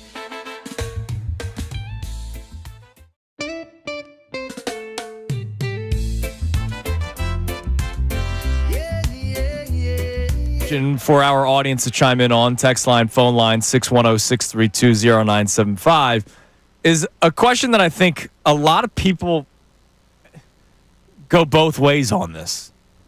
Whether or not Rob Thomson is the right man for the job. Like, there are people that have had the opinion that he is not the right guy for like 3 years now. Wow. The Zach Wheeler decision, Which was terrible. yeah, it was a bad decision ultimately, even though I understood the decision because he'd been doing it all playoff long. It got them to that point. Last game of the year. I get what you're saying. Look, again, Everything on the line. No tomorrow. I get it. Your ace is on the mound. He was dealing. I totally understand. You realize how much of a problem Zach had with it. Oh, I know. They Literally had had to. Talk it out. Yeah, like Zach had a huge problem with it. Yeah, I know. There was an issue because he even said. I still remember his post game interviews. Like, yeah, I don't know why I got taken out. I have no idea why I did either to this day. Do you? I still believe that he can be a World Series winning manager. So do I. Well, then why? And I'm not saying you. Why do people think he's not the right guy for the job? I can't speak for those people. Like, because you see it on social media. I see Fire Topper every time they lose. No, what I'm going to say is to you is Question Topper. Question Topper is absolutely 100% valid because he gives you ammunition every freaking week. But Fire Topper, nonsense. And the reason I would say it most of all is because his players would tell you, screw off. Yeah, they love him. They would tell you, they would laugh at you. They would listen to someone call up this station and talk about that, or a host thinking that opinion, and they would say, you obviously are completely disconnected from this clubhouse, from understanding what we're about, and not understanding this team. And now this week is one of those weeks that adds to the fodder where there are people that do the whole, they need to bring in a guy that is rougher. Larry Boa, who I love. No, and I saw Larry the other night. It looks like he could still manage. It looks like he can still play. But I'm trying to find the tweet that I got just yesterday. Like, I got a tweet that yesterday. Always makes me just cringe. Where somebody was saying they need to bring in a more... they didn't say Philly guy. No. But that's kind of what they were... Really? Kind of what they were saying, yeah. Really? There you go, Mr. Krabs from SpongeBob. Mr. Krabs was wanting a Philly guy. All We right, need a Philly guy. Here, I found it. So this was when Frenchie was on with us yesterday. Jeff Okay. Francoeur. You can listen to it on the Fanatic or YouTube. He was great. The quote was, I see a guy that has a great baseball team and is not trying to screw it up, not trying to overthink things, not trying to overmanage. When you have those great players, you simplify. You get the hell out of the way, right? And let these players go play. This is a guy that played baseball for over a decade in Major League Baseball. And Mr. Krabs responds to it saying, as a fan, it sucks seeing a manager with zero emotion. I've always liked Rob and extremely appreciative of what he's done, but I also would like to see him have some heart for the team, maybe walk his ass out and argue for a player. I got no problem with Mr. Krabs then. I have no problem with that opinion at all. Remember that game Realmuto struck out looking and it was a horrible call? And he just stood there and stared into space? Like, I was disappointed by that. That's where Sleepy Rob came from. But that's where you can't allow your players to go uncovered. You have to back your players. That's his job. But get your backside kicked out of a game. But when Mr. Krabs says, as a fan, it sucks seeing a manager with zero emotion. He has zero emotion. Yeah, but is That's his that opinion. going to keep them from winning something? He didn't say that, though. He didn't say. He says that sucks. I don't need somebody that gets ejected 6 times a week. Who says that? He didn't say that. You're taking his opinion and you're skewing it. Yes, I am. That's not what he said. My name's also on the show. But that's not what he said. You can't take his opinion and make it something that he didn't say. He didn't say that. He thinks that a manager that sits there, now for the YouTube audience, and just stares off into space when players are arguing with officials or a giant play happens in a game and he's staring off into space. Have we heard that as an issue for anybody? Within the Phillies clubhouse. I don't care if it is. It's what he prefers as a fan. All right, but it's you what he call him prefers Sleepy as a Rob, leader. so would you prefer more of that? Absolutely. I always prefer that the manager should absolutely defend his players to officials. Should be the one who gets in. And you know what? If you get kicked out of a game, you get kicked out of a game. By the way, even though the manager gets fined, teams always find a way to take care of the fine. They always find a way through the back door to take care of it. John Milton sells some extra cigars. They do something that the manager gets taken care of. Yeah. You got to defend them. You got to say, "Hey, I got your back, guys. I got your back." Remember when Schwarber had to do it a few years ago with the umpire at home plate? Angel Hernandez. Yes. That was an But maybe that's how the team listens, right? They see their players go out there, their fellow players go out there and be the ones that are arguing. Maybe they don't get fired up by their manager doing that. Maybe it's why this team goes listless, like you said. You made the point earlier in the show. Maybe it's why this team, when one guy goes listless, they all go listless. Yeah, maybe it's why this team looks totally glazed over when they start to grip the bats tight. So then why do you think he's the right man for the job if you're saying all that? No, you asked the question is, do you think this guy can win it all? I absolutely do. No question. He could win it all. He was up 2-1 in the World Series. He's not a dope. He's not somebody who can't win it all. Sure he could. But if he had just done the smart thing, could he have gotten to a Game 7 in Houston? Sure he could. You have been upset with his, you always say you would never want him to win a game of Connect Four. No, I wouldn't pick him in I don't think he's a strategist. I think the things that he does great, though, I think he does great. And I've talked to players in his clubhouse about what kind of leader he is. And I can tell you, if I was on this radio station saying, yeah, Rob Thomson, man, he's not a real good leader. He doesn't really... These guys would literally laugh you off the radio. Yeah, they'd be like, you don't know what the hell you're talking about. So I'll always say, look, what he does great, he does great. But it's a personal preference. I want a manager who fights for his players more. And I also don't like it I think when you're a listless leader, sort of like, it's okay. Yeah. I think your team takes on that personality. The team does take on the personality of its leadership. Do you think this lineup offensively can win the World Series this year? And now question number 2 with the Phillies. Do you believe Rob Thomson is the right man for the job? Text in, call in, 610-632-0975. We'll check our text line coming up next. Also, we have some Eagles stuff to get to, or football in general. A national reporter, Johnny, I'm going to add more ammo for you. Has high praise for the Eagles. Love it. And there's a team that many are scared of. He believes take a step back. It's Kincade and Salciunas, 97.5 The Fanatic.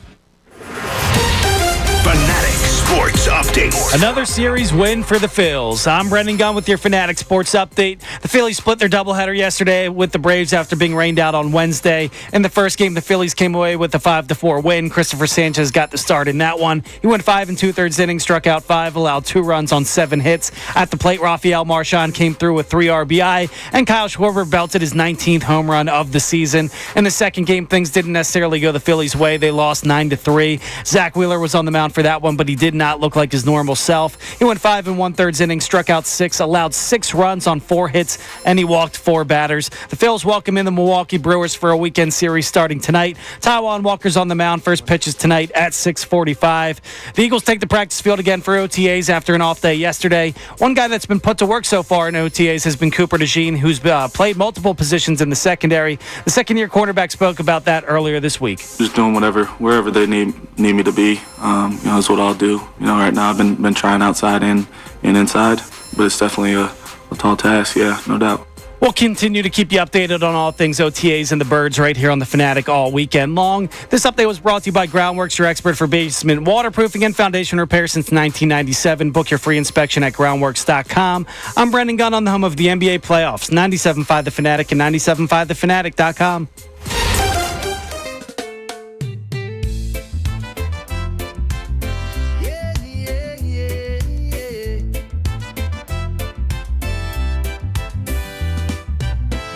Sunny days and ocean blue. Waves are calling me and you. Surfboard ready, time to ride. Feel the freedom, feel the tide. Summer on the beach, oh yeah, oh yeah. Walking on the sand, no care. Surfing in the sun.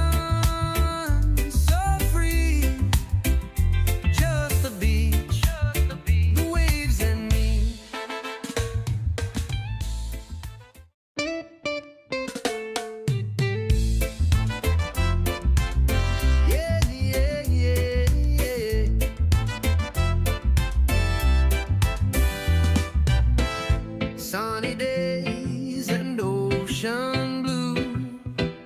Waves are calling me and you. Surfboard ready, time to ride. Feel the freedom, feel the tide. Summer on the beach, oh yeah, oh yeah. Walking on the sand, no care. Surfing in the sun.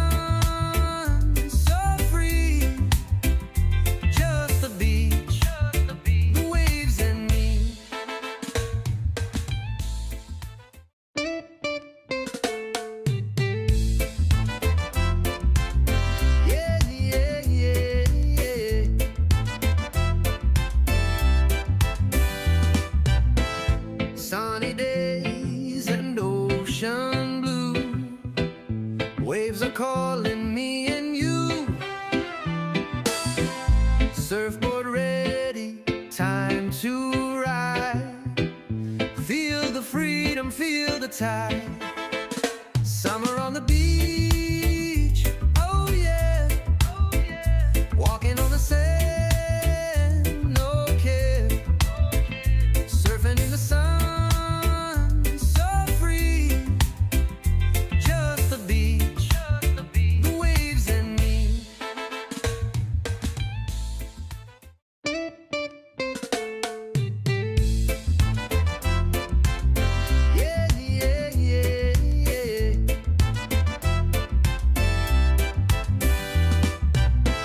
Sunny days and ocean blue. Waves are calling me and you. Surfboard ready, time to ride. Feel the freedom, feel the tide. Summer on the beach, oh yeah, oh yeah. Walking on the sand, no care. Surfing in the sun. Just the beat.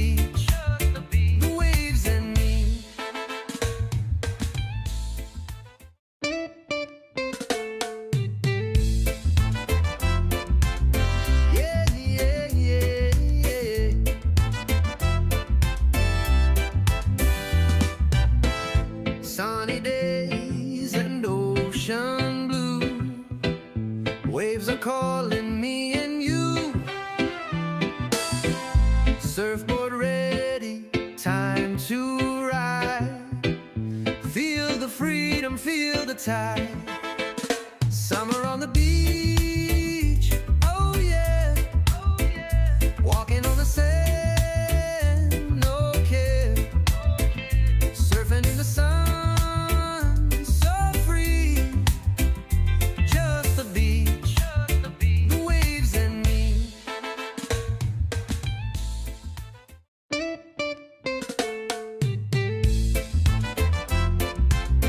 Yeah, yeah, yeah, yeah.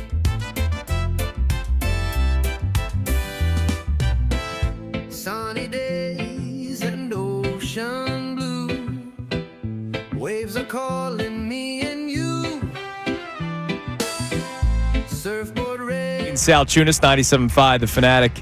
Last night was another one of those moments when you remember that you're married to somebody that like doesn't care about sports really that much at all. Why She's is just that? happy when I'm happy. So That's nice that you're married to somebody who's happy when you're happy. yeah, exactly. That's always good. So yesterday, we're Coop's in bed, we're just talking, and she was telling me about some sort of story, and she was saying that this person recently graduated from Wisconsin. Okay. I was like, "Oh, the Badgers," and she looked at me like I had 50 heads. What? She had no idea about the Badgers. Well, yeah, Okay. and like she went to Bloomsburg. I don't even know how much she knows about the Huskies. You know what I mean? Like, it's just one of those sports things. You just know it's the Badgers, and my immediate reaction is to say the school mascot. And then she stared at me like, "What?" And I had explained to her, and then she was like, "What is wrong with you? How do you know all this stuff?" How would you not know? The Badgers is not like a crazy thing for you to know. No, I know, right? That's not a wild thing for you to know. Right. It's not like the University of Texas San Antonio, the Roadrunners or whatever. Now, Like, we did trivia at the club a few weeks back, and they gave you a 10-sheet of logos, and you had to put the college oh, that's cool. and the Yeah. team logo. What was the team mascot? Did you go 10 for 10 on that one? No. Really? We got wrong. We thought we had the Rutgers Scarlet Knights, and it was somebody else. It was somebody read something. It was somebody else. It was not the Rutgers one. Was it a Oh, knight or was it the letter? It looked like a knight. Oh, so it wasn't like the letter R. We thought it was Rutgers because it looked like the knight, and it wasn't. I was gonna say if you mess up the Rutgers R, No, it wasn't a Rutgers R. We thought we had the Miami. We thought we had the Maryland M, and it was the Miami Redhawks, or Ohio. Well, yeah, it was in Miami of Ohio. which was the Yeah. Sean McVay. Oh, is Curse on that that right? one. How about Screwed that one up. about that. But so sometimes we'll even get those on like logos. But that's good. That's good. It's good to educate her. She's learning. That was a very important lesson for her yesterday. It is good. All right, Bill Barnwell, who's You sometimes like, sometimes don't. Is that fair? yeah, he just finds a way to. He's another guy who's always tries to find a way to bash the Eagles a little bit. He thought the defense was going to fall off last year. I remember during the season he was like, "Yeah, it's not going to keep up this way. It's not going to last." And it's like, well, why? What makes you say that? Right. And it lasted all the way through the Super Bowl in which the Eagles won. Sure. So he wrote a big blurb on every team, which I give him a lot of credit for. Like this, I can only imagine this took a lot of time. And so he put little superlatives to each team. Like senior superlatives. Correct. Okay, I It's like a that. good timing of the year I like because that. the yearbooks are probably coming out for the kids. Okay. So the superlative for the Eagles, I love it actually. Most likely to inspire jealousy in other teams. When you go 14-3, roll through the postseason, and stomp all over a seemingly unbeatable Chiefs team in the Super Bowl, there are going to be other teams that want what you have. The Eagles responded to a disastrous collapse in 2023 with the storybook season, and stars around the league noticed. One such star was Bengals quarterback Joe Burrow, who brought up Philadelphia as a prototype for what he wanted his own team to do. Quote, "The Eagles are paying everybody," Burrow said in February. That seems like the way, whatever they're doing. And again, remember, the Bengals don't pay anybody. They don't. Well, they don't pay upfront cash, sort of like we talked about that upfront cash story. Yeah, so he's one of the owners. They do not do that. The Browns are not known for that. Right. The ownership. Unless it's Jamar Chase and T. Higgins, and then Joe Burrow still won't have an offensive line in front of him. Right. Is heavily spending on one side of the ball a wise plan? Well, it certainly worked for the Eagles last season. If a team was going to choose a side of the ball to focus on, offense would be the wiser choice. Research by Football Outsiders found that offensive performance was more consistent from year to year than defense, suggesting an organization is more likely to get what it is paid for by leaning into spending on the guys who put up the points. Then he mentioned the defensive fluctuation. Remember 2022, they were very good. 23, they were not. Last year, they were amazing. So he wrote very highly of the Eagles. Now, again, I'm giving you more ammo, Johnny. As a good partner in crime, okay, I'm giving you more ammo. He wrote about the Commanders. Okay. The superlative he has for the Commanders? Bill and Mike are totally sold that the Commanders are this amazing juggernaut in the NFC. Most likely to eat an early dinner and go to sleep at a sensible time. Here's what he means by it. A little older? They're older. Yeah. Which, remember, they had 18 free agents after this past season, 18 guys on one-year deals, and they brought a lot of them back. So they were all in their mid. I mean, Zach Ertz is back. They did. Bobby Wagner is back, right? And it doesn't mean these guys stink. No. You know they're the 7th oldest team right now? And they went out and bought a bunch of spare pieces. Correct. So he talks about how they're getting older, and he finishes it off this way. The 2023 Texans broke through quickly after landing their star quarterback in the draft, but they surrounded that passer with one of the league's oldest rosters. In 2024, while the Texans won their divisional playoff game, they battled through a frustrating season and didn't take the step forward many were hoping. The Commanders should still be good, but this might be more of a consolidation year than one in which they challenge for a Super Bowl, in part because their roster doesn't have many key contributors who project to get better at this point of their careers. I'm just gonna wait and watch the fallout. That's why I laughed when they got like Debo, and they were like, I remember Connor was on. I think you were out the day they got Debo, and he was like, "Man, that scares me a lot." I'm like, really? I think Debo, like, he's a nice player, but like Debo's a nice piece. He's 30. Yeah, like he's down. He's going downhill. He's been going downhill. Right. I mean, he's been going down. And his best year was when he was surrounded. Ayuk was a freak early on. George Kittle. JT Realmuto thinks it was a bad signing. And he does the same thing. Zach Ertz had a resurgence year last year, but Debo and him eat up the same space in the field, so you're kind of just neglecting everywhere else. Right. Like, the team, the Commanders don't I don't know how it fits. And it's weird, as you just brought it up there. I don't know how Debo fits.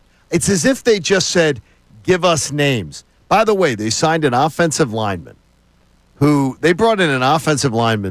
gave up the most sacks in the NFL. Right. And paid him a fortune.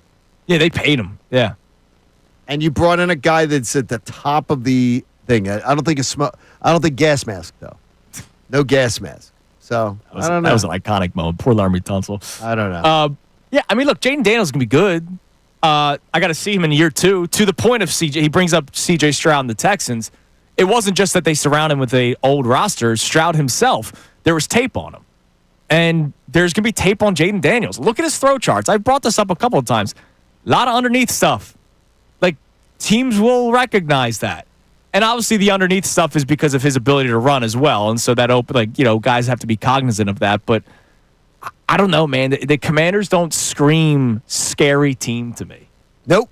At all. No. And that's why when the schedule first came out, I know you're poking fun at Mike and Bill, but it wasn't just the two of them. I mean, there were a lot of people that thought like the Commanders would be like some super team this year. All I'm going to say to you is this, is Las Vegas, their odds to win the Super Bowl went down, not in a good way, when the schedule came out. The Eagles went up. And their win totals, over-unders, are separated by 2. 11.5 to 9.5. That's a big gap. Why? Yeah. Ask yourself why. Last year, could they have played over their heads a little bit? Did they win the most games in the last minute of play in the NFL? They did. They did. They won all these amazing last-minute finishes. That rarely repeats itself. Yeah. I just hope you had more ammo there for you. See, Yeah, I see like what I it. do for you, man. I love that. I love that you looked out for me on that one. Let's big go to time. Joe in Roxborough. Joe, you're on 97.5, The Fanatic. What's going on, Joe? This isn't working. There we There's go. Joe. Joe, what's up? John, Judas, what's going on, guys? What's up, Hey, brother? How you buddy. doing? Hey, so I heard you guys talking a little bit earlier about whether you trade for an outfielder or a bullpen arm. I kind of agree. You know, you don't really give anything up for a bullpen arm unless it's Mason Miller, but the A's already said that they're not giving him up. And to be honest with you, I really don't like Cedric Mullins. Yeah, I'm just not Well, look, he's an expiring contract. I wanted him so bad like 3 years ago, and for whatever reason, the Orioles refused to give up on him. And then they had the big season where they won 100 games. He's not hitting. He's not been hitting the ball very He's well. not hitting better than Johan Rojas. Like, I mean, he has more pop. embarrassing at this point. He has more pop, but he has an expiring contract. So, okay. That's why when earlier Gunner said, you know, do you pick or choose? I said, why not both? Because maybe the Orioles are a team where you could steal one of their relievers and Mullins. Well, and then you that could go on work. I from mean, there. Mullins is an expiring contract, so you're only renting him, and so you're not. He's not coming at a high price, and he's not hitting above Johan Rojas. But his Yeah, I feel like this could have all been avoided if they just would have got an outfielder in the offseason. I would think it could have. I wish that you had talked to Dave Dombrowski, had his number. We tried getting the message out there, Joe. But Yes, they ran it back, and that was our problem from the very beginning, was running it back. They liked running it back, baby. Run it back. That's I've what been trying to tweet this guy all season, and he hasn't answered me yet. So maybe one day he'll answer. I'm going to the game Sunday, so maybe I can get in touch with the guy. Oh no, you're going Sunday? Sunday's supposed to be nice, weather-wise. No. Sunday, you know what that means. Rob Thompson's sitting there in his house right now going, well, how many other AAA guys or Quad A guys he can did I that do? lineup yesterday. Joe, thanks for the call, man. Enjoy yourself on Sunday. Have a good weekend. All right, coming up next. How many Quad A guys can I get in here? Like, who else needs? Hey, you know what? That Brendan Gunn guy. I heard he can play. I got pop, dude. I'll get the hell out of here. I'm telling you. Switch hitter. So I've heard that. John sent me a text. Uh-huh.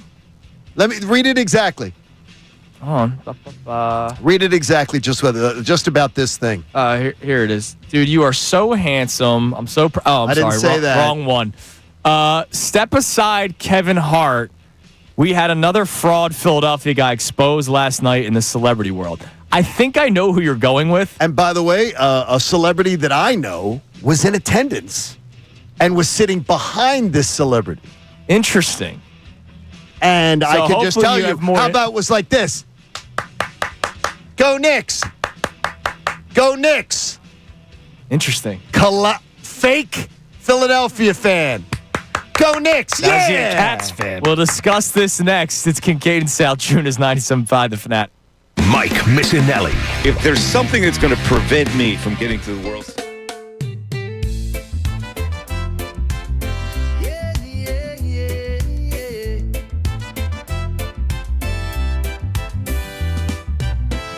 Sunny days and ocean blue. Waves are calling me and you. Surfboard ready, time to ride. Feel the freedom, feel the tide. Summer on the beach, oh yeah, oh yeah. Walking on the sand, no care. Surfing in the sun, so free. Just the beach, the waves and me.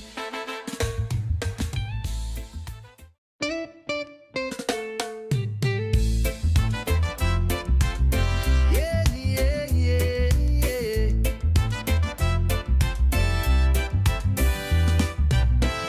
Sunny days and ocean blue. Waves are calling me and you.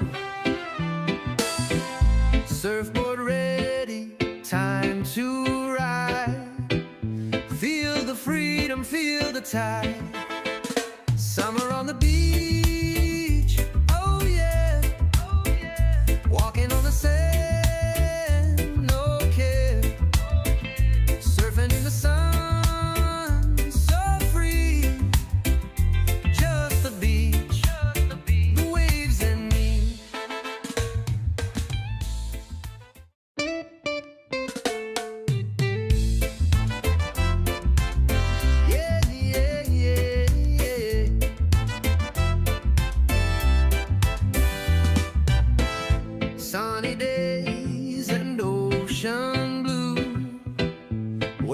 calling me and you.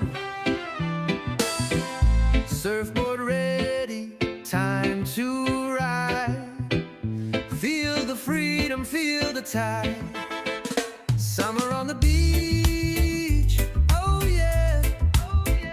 Walking on the sand, no care. Surfing in the sun, so free. Just the beach, the waves and me.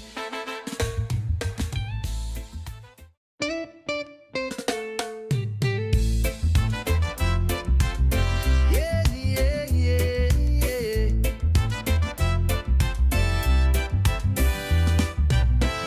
Sunny days and ocean blue.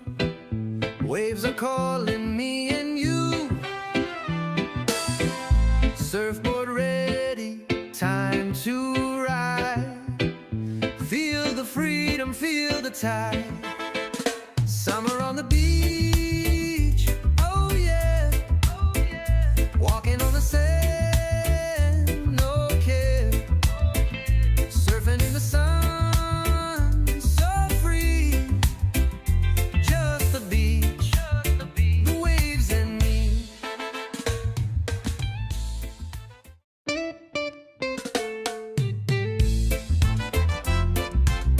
Yeah, yeah, yeah, yeah.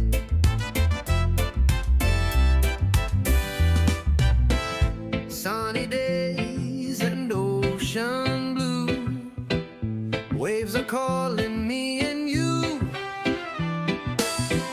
Surfboard ready, time to ride.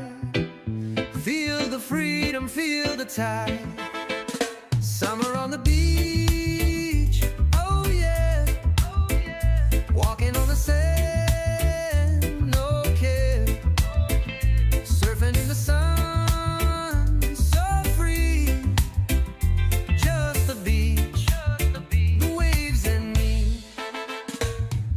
Kincade Salciunas, 97.5, The Fanatic. Amy Fadul is out there ready to go. So we have Good teammate, by the way. we have a couple of great teammates today. Amy Fadul with us. They're here to make our lives easier. No, but she didn't bring something into the potential studio the other day that could have infected us. Well, So that's good. hey, that is good. That is a good teammate. But Amy's here for the entire 8 o'clock hour today. And then Andrew DeCecco is here for the entire 9 o'clock hour. That works out beautifully. That's awesome. Because you're looking at it as like getaway day. It's a short drive down the Garden State Parkway, and you're looking at it as like in the AC Expressway. You're looking at it as like getaway day. As you take the boys down, as you like get Yeah. ready to, including, and the dog, and your son. I mean, don't forget anything, by the way. No, I packed the car yesterday. Okay, you packed the car. Yeah, the only thing I don't have packed up is like his blanket and gray doggy Okay, because, you know, he slept with them last night. gray doggy. I always know you're up to something when I pull up and see the fancy car here.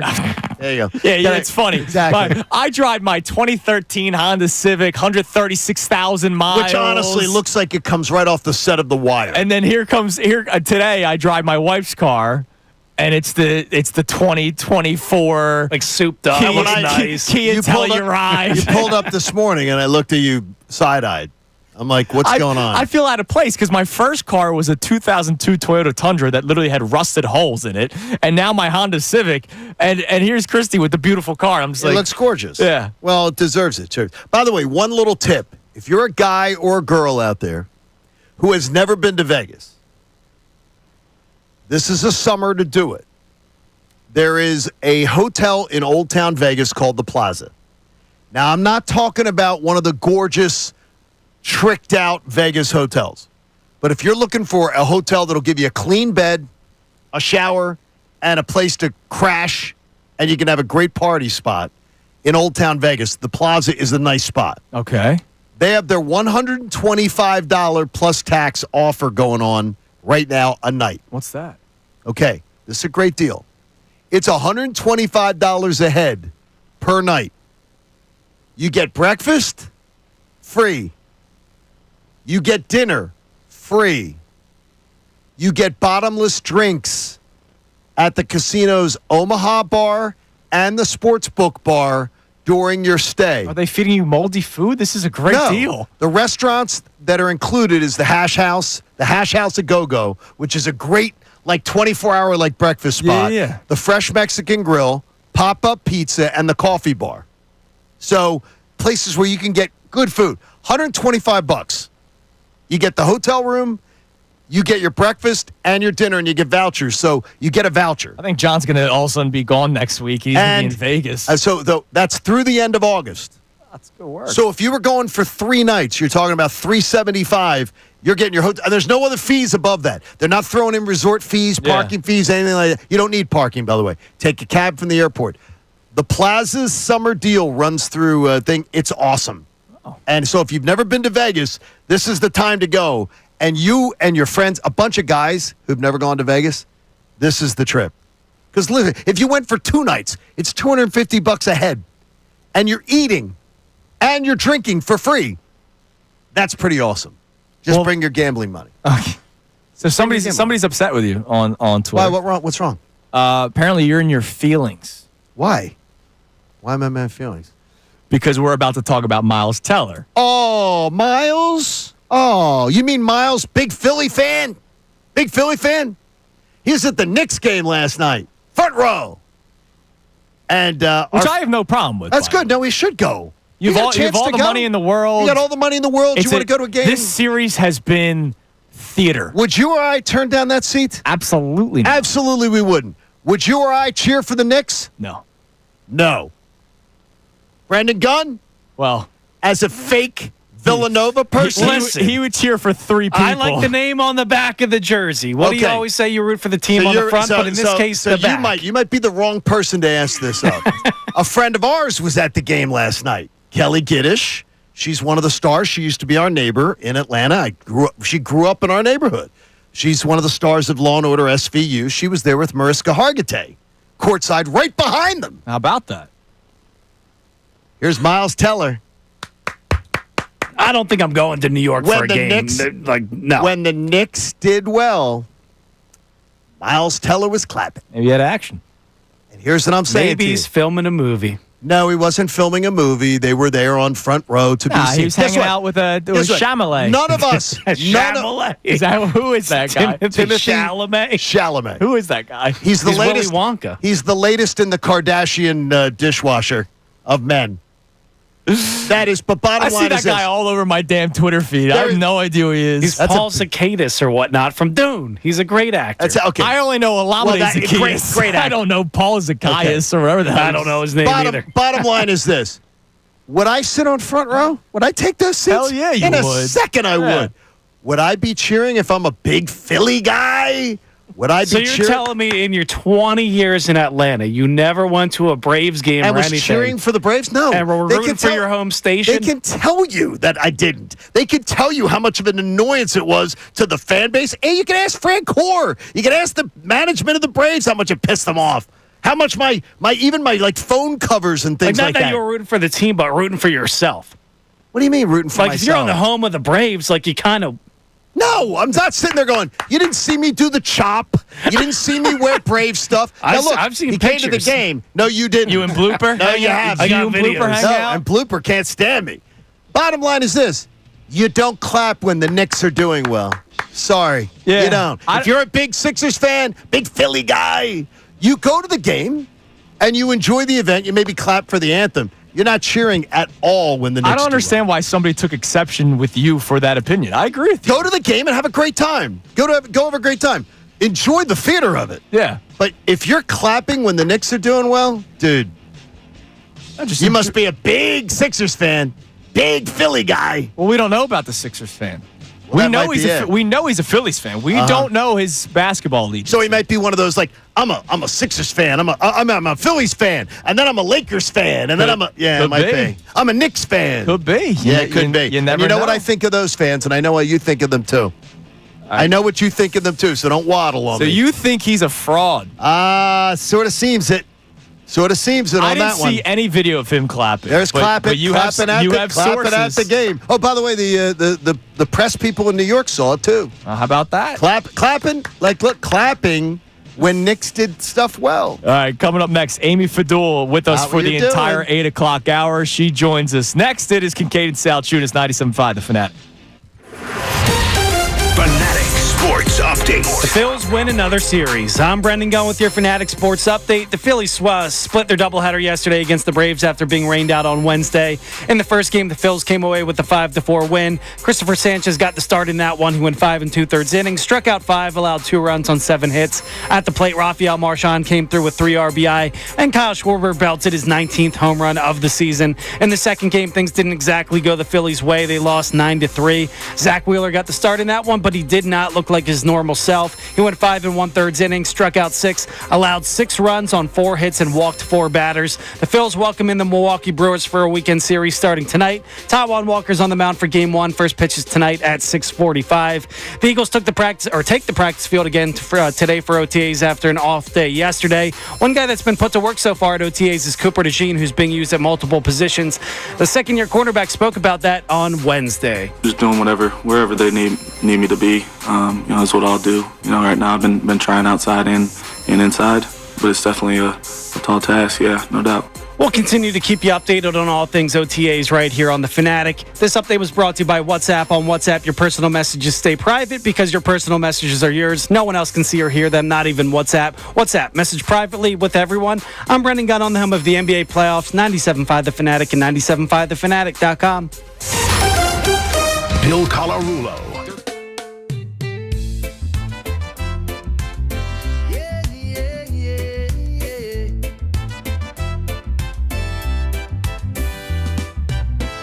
Sunny days and ocean blue.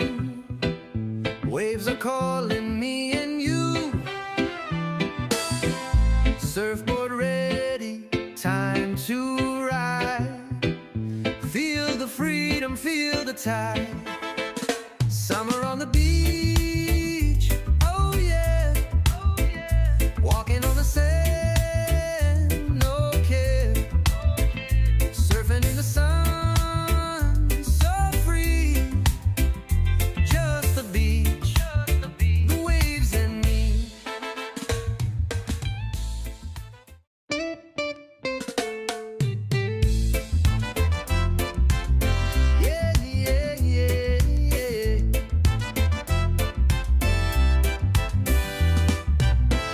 Sunny days and ocean blue. Waves are calling me and you. Surfboard ready, time to ride. Feel the freedom, feel the tide. Summer on the beach, oh yeah, oh yeah. Walking on the sand, no care. Surfing in the sun.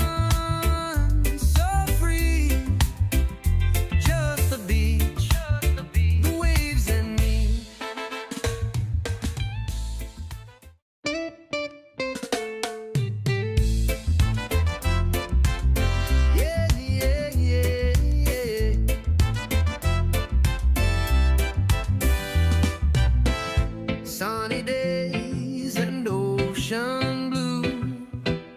Waves are calling me and you. Surfboard ready, time to ride. Feel the freedom, feel the tide. Summer on the beach, oh yeah, oh yeah. Walking on the sand, no care.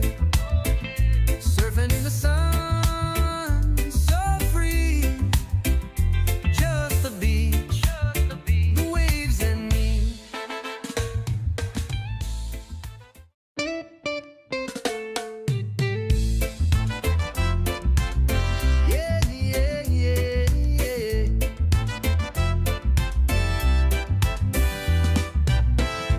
Sunny days and ocean blue. Waves are calling me and you. Surfboard ready, time to ride. Feel the freedom, feel the tide. Summer on the beach, oh yeah, oh yeah. Walking on the sand.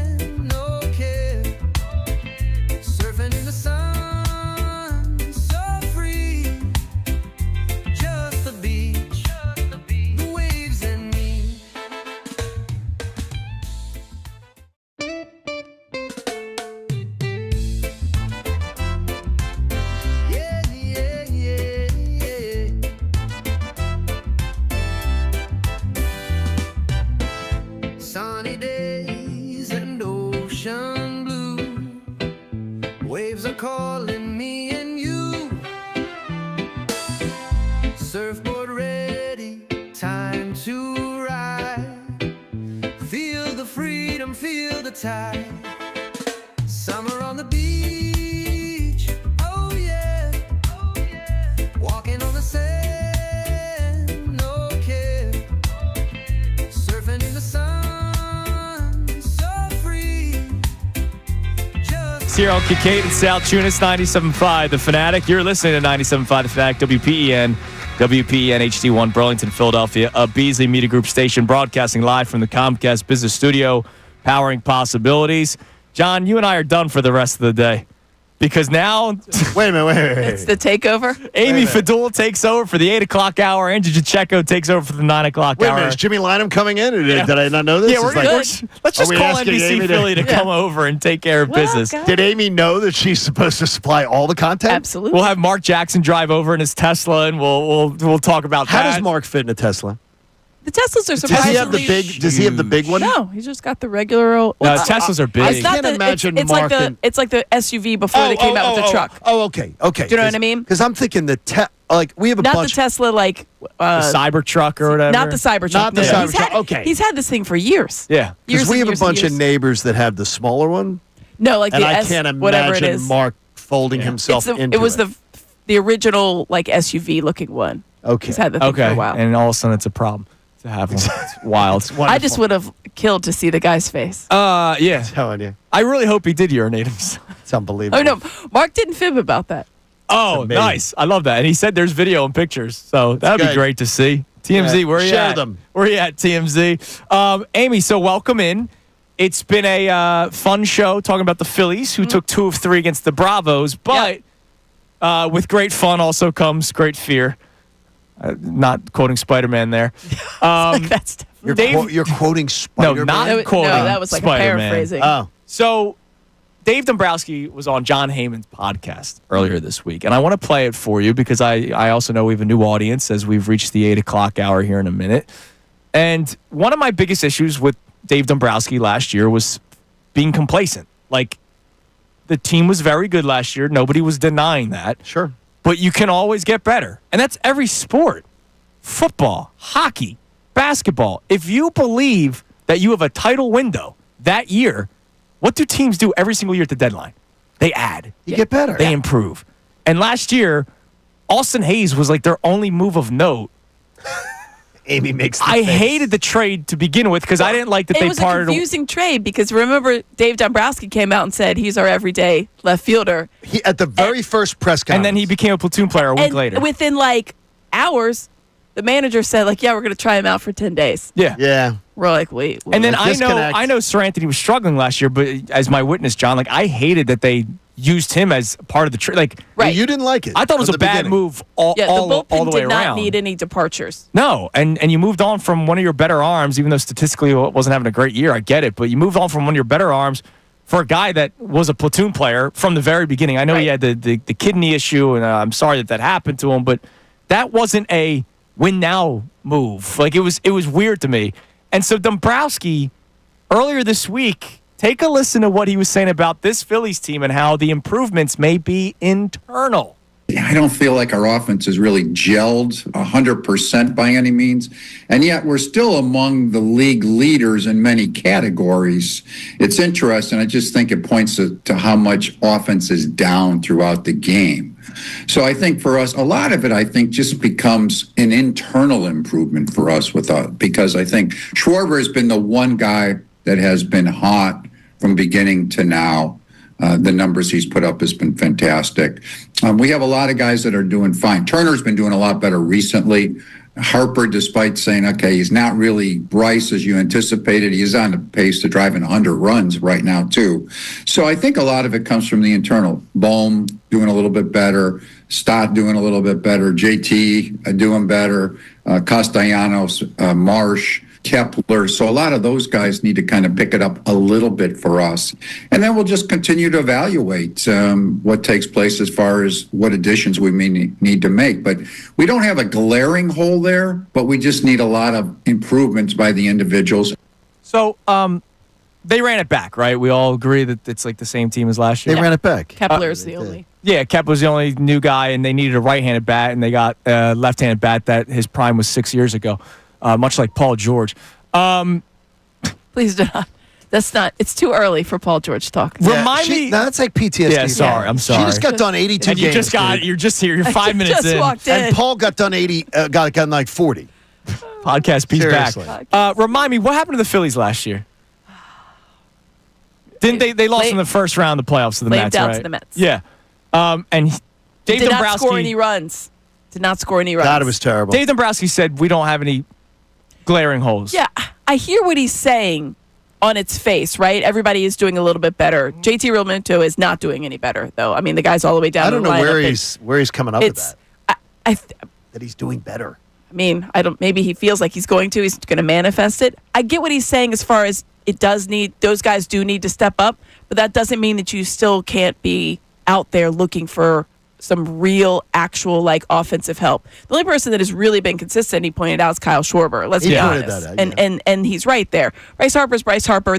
I don't think anybody has a level of concern. It was funny. What was it, a couple months ago? We were like, are we concerned about Bryce? Hilarious. Do you have Castellanos concern? Because I really don't have Castellanos concern or Harper. It's just the concern. 4 home runs that is my issue, and I love Castellanos. You know that. I mean, he's a guy that usually He's a gets you double. closer to 20. Yeah. And a gapper guy, though. He's more of a gap guy. But again, this is the right-handed pop bat that you needed before the season started, and your answer was Max Kepler from the left side. You needed pop in your outfield. You knew that 2 years ago, you knew that a year ago, and you know it right now. Well, and that's my thing. When I hear him say, oh, everybody just needs to play a little bit better, you're not going to get it. Do we not know the ceilings already of some of these guys? Brandon Marsh is not your power bat in the outfield. Max Kepler's not a power bat in the outfield. Bohm's hitting singles, but that's great in all times. He's never been a power bat. And he never will be. Like he's 29. We know this. The strangeness of him being in the home run derby and being so successful, everyone will be like, how does that not relate? Which is fine. Whatever it is. That ship has sailed. He is what he is. If you can get him close to 280, I think that's a win. That's what you want from him. You want him to be able to drive in RBI at the clip he did at the beginning of last season, get on base. Right. And be brought in. That's what you want. That is his role, and that's fine with it. I'm fine with that for him. But you don't have that. If you're going to be built on the home runs like some of this team has at times, you have to have another guy to do it. You can't just rely on Kyle Schwarber, who is on pace for like 58 home runs, which is great. But, I mean, what are we doing? Doesn't he need a little bit of help? Yeah. Someone else is on pace for 20. It's amazing. He's got 19 home runs after yesterday's rocket to right field in the second deck. And then Harper's at 8. Kepler's at 6. Do you know who the guy who has the 4th most home runs on this team is? Castellanos. JT Realmuto.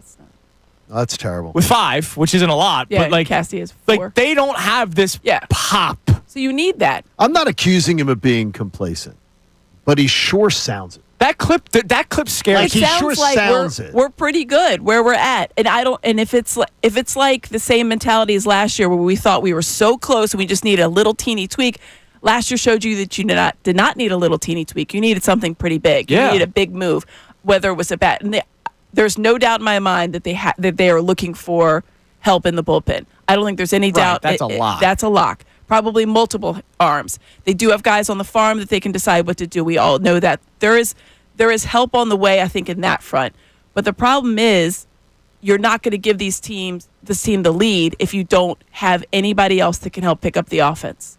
Yeah. And they don't right now, not consistently. They have guys. Trey Turner is playing much better. He is much better. That's great. He's doing much better. He's playing to the level that we expected. Yeah, he's getting paid $330 million. His defense has been adequate. Yeah, at times. There was a game not that long ago that he absolutely had 2 errors. Right. Yeah. It was last week. But I'm just like, I'm worried when I hear Dave Dombrowski talk like that. I have no problem with that. We're thrilled with the rotation. We know he's going to add to the bullpen. But that clip, when he's talking about the lineup, holes. It's internal and there's no glaring holes. Like center field's a glaring hole still. Like I'm not saying these guys aren't Major League Baseball players. Like Johan Rojas and Brandon Marsh will be in the big leagues for probably 10 years. There's no doubt about it. Right. In a certain role, but not as the starting center fielder of a World Series team. I looked numbers the other day. Since they brought back Marsh from his trip up. Who's played well? He has. He's done a lot better. Yeah, he's hitting I think 300. He's done a lot better. And it's weird because the tear that Rojas was on, it's stifled Rojas's rhythm. because they're doing the platoon again. They're doing the platoon. And when Rojas was not platooning, he was tearing it up himself. He was their best. Rojas had the best batting average in the lineup while Marsh was in the minors. You just wonder what they're going to be able. They have to turn that into something. Yeah. Because they just and like you said, they're both major leaguers. There's no doubt about it. But as far as what this team needs to have a hole in center field, as far as any kind of real consistent offense, is a problem. Well, it's holes in the lineup, like multiple. There's just multiple holes in this They're just lineup, outs. despite them. They're outs in the lineup. Despite them being 36-20, like they're a good base. If this team does not change, they're still winning a playoff series. Oh yeah, they're going to make the playoffs. They're going to win a playoff series. They But could that's go not to the World goal. Series. That's not the goal. Here. Right. The goal here, and everybody's going to talk about beating up on these bad teams. And yes, you beat up on the Braves, and the Braves are whatever. The Braves are still a good team. Yes, they are. That was a good series you win. took the series win. That's important. You had to stack up the wins against the Pirates and the A's and the Rockies because you are going to face some really tough competition coming up later. We obviously have a big series with the Mets coming up. You have to start stacking up those wins, but you have to be able to challenge the teams that are above you or tied with you in the standings. And I don't know that they're going to do that consistently in August if they don't make some help. All right. Amy, you're with us for the entire 8 o'clock hour. Very pragmatic, We very love logical. that. We have today's headlines with Brendan Gunn coming up next. Gunner, do you have something SEC related? I do not. SEC. All right. I will add SEC. something to today's headlines because we have some SEC fans here. It is Kincade and Salciunas here on 97.5, The Fanatic. Connor Thomas.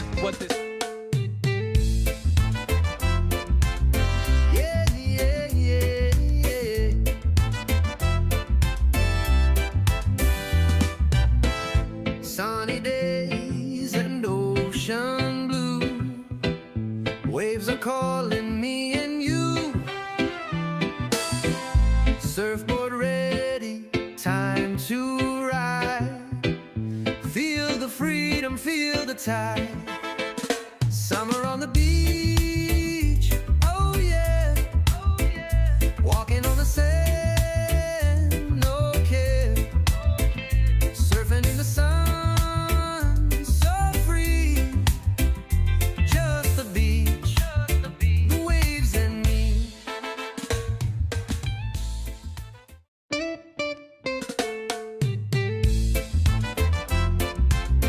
Yeah, yeah, yeah, yeah.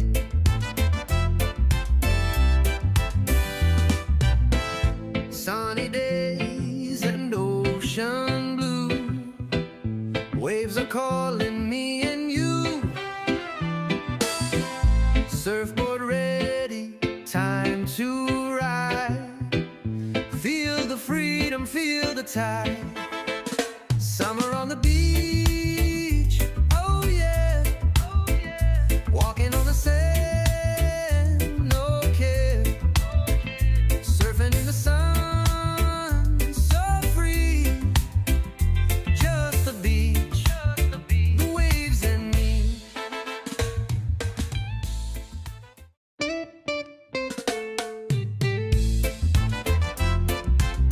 Yeah, yeah, yeah, yeah.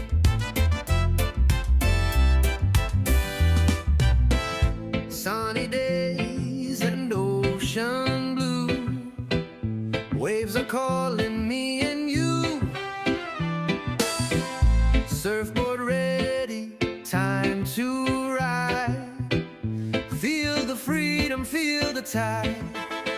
Summer on the beach, oh yeah, oh yeah. Walking on the sand, no care. Surfing in the sun, so free. Just the beach, the waves and me.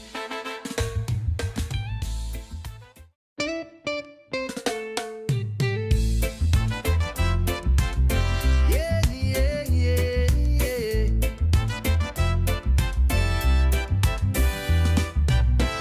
Sunny days and ocean blue. Waves are calling me and you.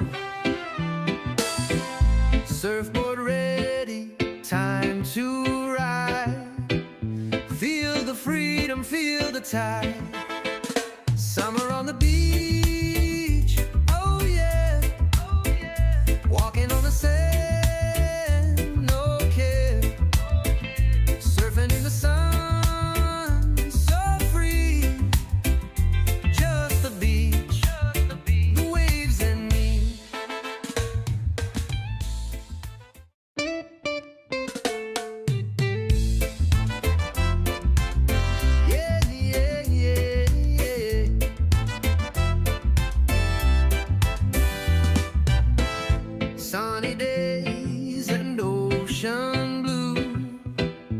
Waves are calling me and you. Surfboard ready. On Kincade Salciunas, 97.5, The Fanatic.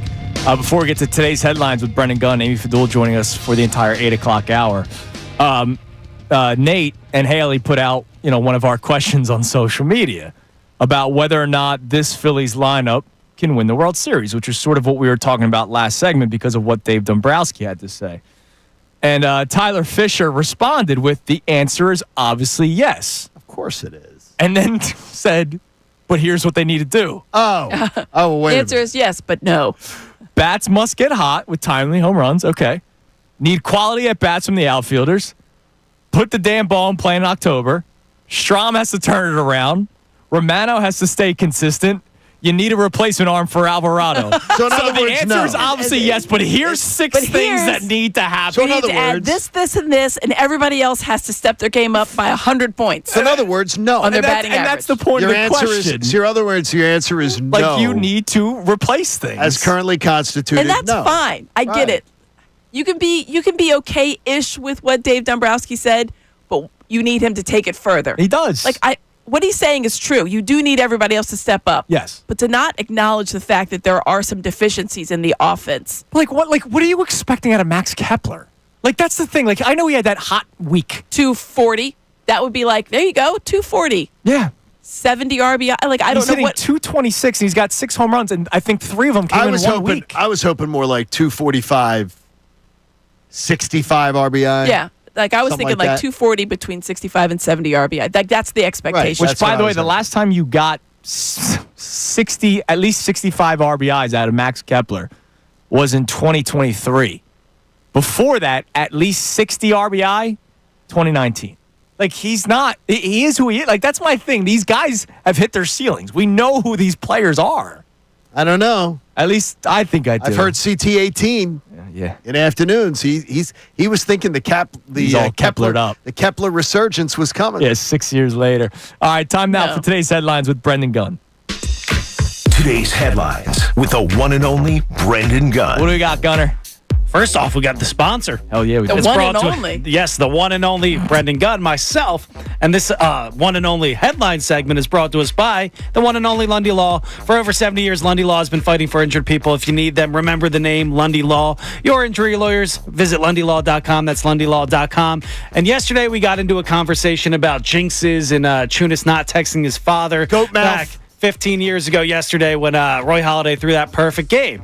Well, it just so happened that a jinx came into play last night in professional sports. Oh, is that right? Yep. The Edmonton Oilers advanced to the Stanley Cup last night, and Connor McDavid was presented with the Clarence S. Campbell Bowl, for winning the Western Conference, and he touched it. Yeah. And that's a no-go in the hockey world. Yeah, but they didn't touch it last year. Exactly. That's exactly what he said. Let me play it for the guys. Pretty obvious, I think. Don't touch it last year, don't win. Touch it this year, hopefully we win. And that makes no sense. I mean, sure it does. Reverse Well, this is jinx. your sport. You know It's a all reverse about jinx. It's ridiculous. I told you before the story that we got George Costanza did. we got the Don Waddell had his day with the Stanley Cup down in Atlanta when he left the Red Wings to run the Thrashers. Yeah. And we got the cup keeper drunk. And he was passed out at the party at his house. He had a big party, caterers, band, and everything. It was summertime. And we got the cup keeper drunk, and he was asleep. And we got pictures with the cup, including holding it over our heads. So I don't believe in jinxes. Well, you did jinx the Flyers that one time. Yeah, could be I did. For Game 50 7. years. 19, yes. That was May 31st, 1987. Not that I'm counting. He did his ring sizing. What? Yeah, before Game 7. Oh, Yeah. That's such a violation. such a violation. And it's a jinx. that is Oh, absolutely yeah, that's a what caused violation. it. Yeah, That's what you were caused the it. reason You why they did lost it. Game Yeah, 7. that's a reason, yeah. What else we got, Gunner? All right, so we remember the big 2017 after the Birds won the Super Bowl, the Carson Boomer bust with all the babies, all the Carsons running around. Yes. Well, And it turns dogs. out. And dogs, too. There were a lot of Dogs, Carson yes. dogs. Well, it turns out we got a new name going around for the Super Bowl champions. The world was introduced to baby Sirianni yesterday. Yeah, I saw This this. is Sirianni Estrada. Yes. Yep. Out in California. She's the daughter of two LA-based Eagles fans that joked they named their daughter after the coach, regardless of the Super Bowl outcome. However, it quickly caught on with the family that Siri or Nanny would be great nicknames before she was born. Those are great nicknames. Siri or Annie. Yeah. And they're stuck. Nanny. But wait, they had to name this. Sirianni. They had Estrada. to. They had to think it. This baby was conceived after the Cleveland game, right or when? No. Let's think. Do your math. She was born in April. She was born in April. That means she was conceived in 9 months before that. Yeah, so she was conceived. 10 months. Yes, yeah, she was conceived after the Cleveland game. Then, so she was conceived. Maybe they loved his energy that day, and Listen, maybe that's like the they Cleveland just- game sparked They something. liked everything The about shaved him. head energy. They were I like, mean, we got this guy. My gosh, they really believed. They did. Jeffrey Lurie didn't even believe. Now, I love babies. Can you take that Where do we go baby from here? serious? No, you can't Yes, name you a can. baby. It's my kid Siri. Yeah, Stop that's it. Of course you can. I think Nanny's a cute name. Sirianni? No. Yeah, call her Nanny. They're calling her Nanny. I mean, look, That's adorable. people get name stuff all the time Seriously, to how be many given people the do you- short version of whatever. Yeah. Is her first words, or are her first words, going to be a mumbling, stumbling 15-minute press It's conference? We're going to give her like her own like little flower garden. go She's going to birds. plant some This flowers. girl's going to be terrible at oral presentations in school. It'll be great, but she's going to be a winner and a leader, and people are going to She follow could her. be. She could be. All right, what do you got on the SEC? All right, so the SEC, as I have two fans of the SEC Yes. here in this room, did you see the story of the fines that they will put out this year? No. The SEC will fine schools $500,000 for each field or court rushed. It used to be 100 Now it's going to be $500,000 if you because rush Vanderbilt the was field. like, "We'll pay it. We don't care." See, I sort of like this. It should. I don't. No, I do it because it's 500,000. It's a little stupid. They're ridiculous. stupid. They're Let the kids stupid. have No, they're fun. stupid. Oh my gosh. Let the kids. Yeah, let the kids have fun. Welcome to 2025. You don't rush the field when there were teams rushing fields last year when they were favored. Okay, you're They right. took the goalpost down Broadway at Well, Vanderbilt. That's true. That That's was Vanderbilt. awesome. That No, was that is awesome. different. That- When Vanderbilt should beats be able to Alabama- do whatever they want to do. When Vanderbilt beats Alabama, that is a storm field and I would, yeah, tear yes, it down. I would, yeah. That's awesome. I have a big problem with like people that are just. So you were ranked 12th, and the team above you that you just beat was ranked 7th. 8th. Correct. I agree. That's yes, stupid. yes. I mean, like when Temple upset Syracuse Of course. years ago. Let right? the kids have fun. Temple upset Yes, let the Duke. kids have fun Do when it. it's Go when crazy. it's a major upset. When it's a Temple major can't upset, crash it that's when they fine. beat Villanova, though. And It's you a know what? rivalry you cannot do The it. alumni would pay that in a second, like what I would happened have at paid for Vanderbilt. Yeah, I yeah, didn't that even was go cool. there. That GoFundMe would have been tripled in a day. Yeah, but by people. $500,000. Yes, I think that's good because too many They're stupid trying to ones were show happening. that they're there for safety. And by the way, It's a people big were show, and people and were people getting. still, Yeah. Speaking and of- people still pay it. Speaking Right. of big show, how come this went away? Who was the kid? Wasn't it the Duke player that pretended like his leg Yes, needed to be Filipowski. amputated? Filipowski. He got some Oh, guy my like gosh. brushed his Are you shoulder and he acted like he was a double amputee. Are you shocked? Now he's in a cult. Are you shocked, dude? Is he? Is Oh, he? you don't know that? Oh, You look it up during the break. It's hilarious. well, Well, he's not in a funny, cult, but right? like. it's he has some personal issues. He's in a cult, right? I don't know if he's in a cult, but he's definitely under the control. And, of and somebody. he's one of the reasons why people were like, "Oh, we got to ban." Well, I still remember the 3 days ESPN spent on it. Like they got to ban court storming because Kyle Filipowski got hurt. Yeah, and then right. you watch the video and it was like, "Wait, dude, He didn't miss a single somebody brushed minute. his I shoulder." think he's in Dawn of Day or something now. Yeah, I got to he's, check this out. All right, coming up next, we played you that clip from Dave Dombrowski about the internal improvement. What about free agents and the obsession of GT Realmuto? It is Kincade Salciunas 97.5, The Fanatic. Fanatic Sports Update. Another series win for the Phils. I'm Brendan Gunn with your Fanatic Sports Update. The Phillies split their doubleheader yesterday with the Braves after being rained out on Wednesday. In the first game, the Phillies came away with a 5-4 win. Christopher Sanchez got the start in that one. He went 5 2/3 innings, struck out 5, allowed 2 runs on 7 hits. At the plate, Rafael Marchand came through with 3 RBI, and Kyle Schwarber belted his 19th home run of the season. In the second game, things didn't exactly go the Phillies' way. They lost 9-3. Zach Wheeler was on the mound for game 2, but he did not look like his normal normal self. He went 5 1/3 innings, struck out 6. He allowed 6 runs on 4 hits and walked 4 batters. Phil's welcoming the Milwaukee Brewers for a weekend series starting tonight. Taijuan Walker's on the mound. First pitch is tonight at 6:45. The Eagles take the practice field again for OTAs after an off day yesterday. One guy that's been put to work so far is Cooper DeJean, who's been used at multiple positions in the secondary so far. The second-year quarterback spoke about that yesterday. Just doing whatever, wherever they need me to be. That's what I'll do. Right now I've been trying outside and inside, but it's definitely a tall task. Yeah, no doubt. We'll continue to keep you updated on all things OTAs right here on The Fanatic. This update was brought to you by Moyer Indoor and Outdoor Services. Follow Andrew Salciunas' lead and get a jump on a lush green lawn this spring right now. Go to eMoyer.com for free estimates. I'm Brendan Gunn on the home of the NBA playoffs. 97.5 The Fanatic and 97.5thefanatic.com. Ricky Vitalico. There's a schedule out there for everybody. We're going to...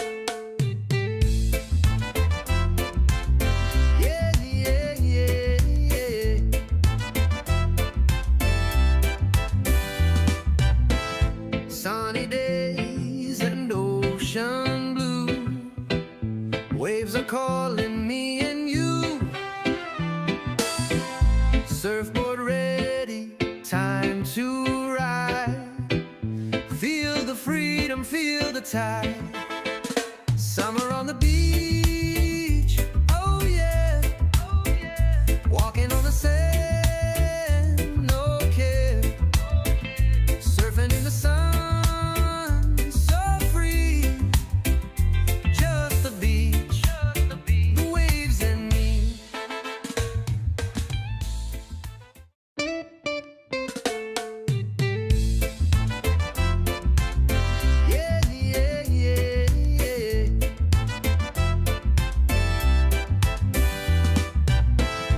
Sunny days and ocean blue. Waves are calling me and you. Surfboard ready, time to ride. Feel the freedom, feel the tide. Summer on the beach, oh yeah, oh yeah. Walking on the sand, no care. Surfing in the sun.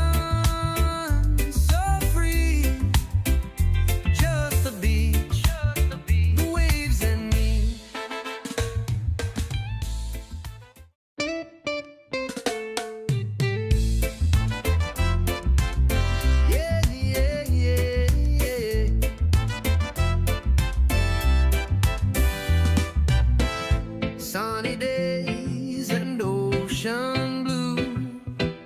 Waves are calling me and you. Surfboard ready, time to ride. Feel the freedom, feel the tide. Summer on the beach, oh yeah, oh yeah. Walking on the sand, no care. Surfing in the sun.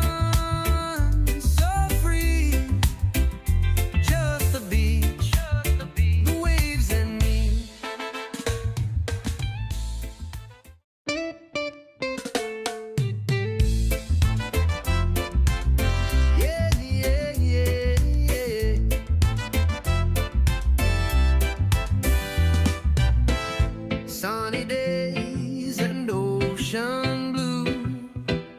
Waves are calling me and you. Surfboard ready, time to ride. Feel the freedom, feel the tide. Summer on the beach, oh yeah, oh yeah. Walking on the sand, no care. Surfing in the sun.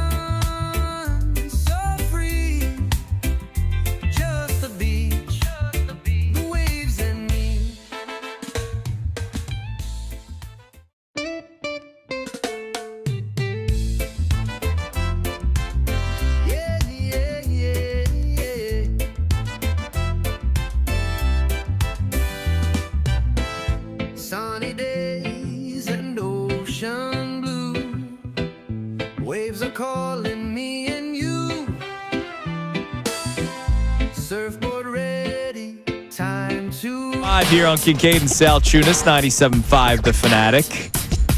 Reliving some nightmares of Amy Fadules during the commercial break. Understandable. The Bluegrass Miracle, LSU, Kentucky. And you do not remember that one? No, I didn't watch that one live, no. But I just watched it. Was that a Friday afternoon? No, it was. It was a day game. It was Saturday day game. It was what was it, October? I'll try to. I just have 2002 I on can't here. remember. I remember everything about that day. That the Oh my game, gosh. the end of it. It was awful. Don't look it up, everyone. Don't November don't. 9th, 2002. November, yeah. Don't bring it back. A tough day for Amy Fadul. Don't bring it back to her. All right, Gunnar, before we play, I want to play the Dombrowski clip on the upcoming free agents and trying to stay young, and then what Jason Stark had to say about JT Realmuto. But give us a text message. What are the people saying about our discussions today at 610-632-0975? We got somebody checking in saying we have been begging for less strikeouts and more contact from this team for years, and now we're getting it, and now people are complaining about less home runs. We need you need more power. You want to win a championship? It's the you players. Need more power. It's again. I love the approach. Brandon Marsh is not going to provide you that. Max Kepler, 7 years ago, provides you it. Alec Boehm has never provided it for you. Johan Rojas won't provide it for you. The only guys that are truly giving you pop, and it doesn't have to be home runs. I mean, gap power, Schwarber, Harper, and capitalizing with runners in Castellanos. scoring position. Like that's what this is about. You have 3 pop bats in the line. 3. Only 3. That's right? it. Because Stott's an average guy, which I'm fine with. Like, again, not You everybody need has those to be guys. power hitters, but Trey Turner's an average guy. like who You have too many strikes of those guys. fear? When the pitcher's looking at the scouting report, right? He sees the lineup come out, and he's going, all right, here's a guy like Schwarber. I can't make him, Schwarber, Harper. can't make a mistake. And to that Harper guy. isn't even as dangerous today. Yeah. That's 2 players. That's it. As far as going yard, I think As far there's as other going yard. players that they look at and think, all right, well, I have to be really sharp when I pitch to them because they're Right. going to make me pay. I think Trey Turner is getting that he is. kind of treatment again, which is good. But and Castellanos, I think, has that ability as well because you can't get a scouting report on Castellanos. You have no idea really what he hits well, which is great. Right. It's perfect. And he said it like, I don't really care what it is. I'll hit whatever. But you can't. You have that's 4 people we just named. Yeah. 4. And I'm not asking for them to trade for 6 guys. Like you need a right-handed power bat in this lineup, which you have not had all season. All those names that we just mentioned are all left-handed hitters except for Turner and Castellanos. But again, one guy's got 5 home runs, the other guy has 4. And Trey Turner, like at least Castellanos has 14 doubles. Turner has 9. Like it's not like he's getting on base. That's the thing. Which we'll take. I'll take that. But it's not what he got But they paid need someone for. to drive him in. Yeah. And that's where the runners can score. But even on the games that they've won, and they've won by a considerable amount, or if they haven't won by a considerable amount, you'll still look at 3 for 10 with runners in scoring position. That's not great. That's not great. No. It's not awful, but it's not great. They still won the game, and it is what it is. But you need to see more capitalization of Because guys. again, this is about the World Series. Like this is about the playoffs. If this was It's this was 2022, right? This is the first year of this.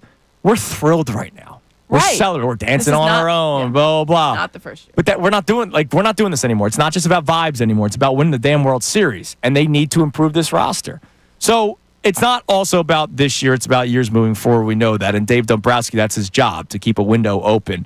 Here is Dave Dombrowski also on the John Heyman podcast talking about the window and how he sees it with the Phillies. We're in a situation here where I think we can continue to be a good club. And I think the reason we can continue to be a good club is that not only the players we have here, but we have a good farms. Our AAA club is as good as anybody in baseball, and then not just record-wise, but we have a lot of we got Crawford, and we've got this kid Kemp, and we've got Rincones, and we talked about Abel, and we talked about Painter, and then we've got guys like Miller. So we have some young players getting ready to join this group. I think it's really important for us to try to win with this group. You're not going to be able to keep them all together forever. It just is not going to happen. We've got free agents at the end of the year, Schwarber, Suarez, Kepler, who just new this year, JT. So it's hard to keep everybody together. And I think you also have to be cognizant that you don't want to get age all together at one time, too. That's why the influx of young players is extremely important, because then I think that combination can keep you a good club for years to come. Now, that answer I liked. Yeah. Like, he has to think about the here and now, and he also has to think about the future. Like, that one I like. Now, here's what was amazing. So he mentioned JT Realmuto. I'll ask you, Amy, are you re-signing him, A, and if you are, like, how many years? No. The YouTube audience. You're going no right away. The YouTube audience gets Amy without delay. Yeah. No. Like, Amy answers questions before the questions even finish. Yeah, I wasn't even done. She was already shaking You're like, her what head. does the deal look like? The deal looks like nothing. So you're I not. appreciate JT Realmuto very much. I think everything he's done, I think what he provides this team as the part of the battery, amazing. Great backstop. Yeah. Great catcher. No surprise. Great. No, I'm not. He's 34 years of age. What kind of deal would I give him? Would he take a 1-year deal as a backup catcher? I mean, he's not my starting catcher going forward.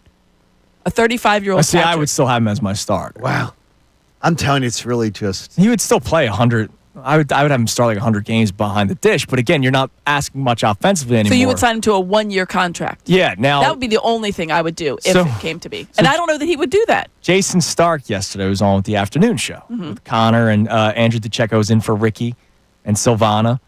And listen to what Jason Stark had to say about the Phillies and their opinion on JT Realmuto. Even in a year when I think, as you just said, he has scuffled with the bat more than at any time that we've seen. If they're still running him out there almost every day, what's that telling us? Here's what it's telling me. The Phillies are addicted to JT catching this staff, that they lean on him defensively in a way that not many teams do anymore. He is so involved in game planning and connecting with a group of veteran pitchers who it just feels like they literally depend on him to get them through the game. So how prepared is this front office to move on from that? I think not very. So the question is, what are you willing to pay him and for how long? I got curious. I went back 5 years. I could not find a single significant multi-year contract for any free agent catcher his age, and he'll be going into his age 35 season next year. Like Travis d'Arnaud was kind of a comp. He just got 2 years and a total of $12 million from the Angels. That was the biggest deal I could find for somebody that age. So I don't know. Does 2 years, $25 million get this done? Oh my God. It might. I don't know. I could be wrong. We could all be wrong. I can tell you, I was talking to the manager of one team, contending team, that's been dying for a frontline catcher. And when I mentioned to him that JT was a free agent, he was practically drooling about everything about him, including what kind of shape he keeps himself in. So, I don't know. My guess is that much like Schwarber, the Phillies find a way to bring him back here. The other side of that, though, is everybody seems to want them to change the lineup, right, and change the mix. And if there's no parade here, I'm sure you'll hear a lot more of that. But is JT the place to make that stand? I'm going to guess no. Amy? Yeah, I get his point, and they do rely on him because he is such a high-level defensive catcher. Mm-hmm.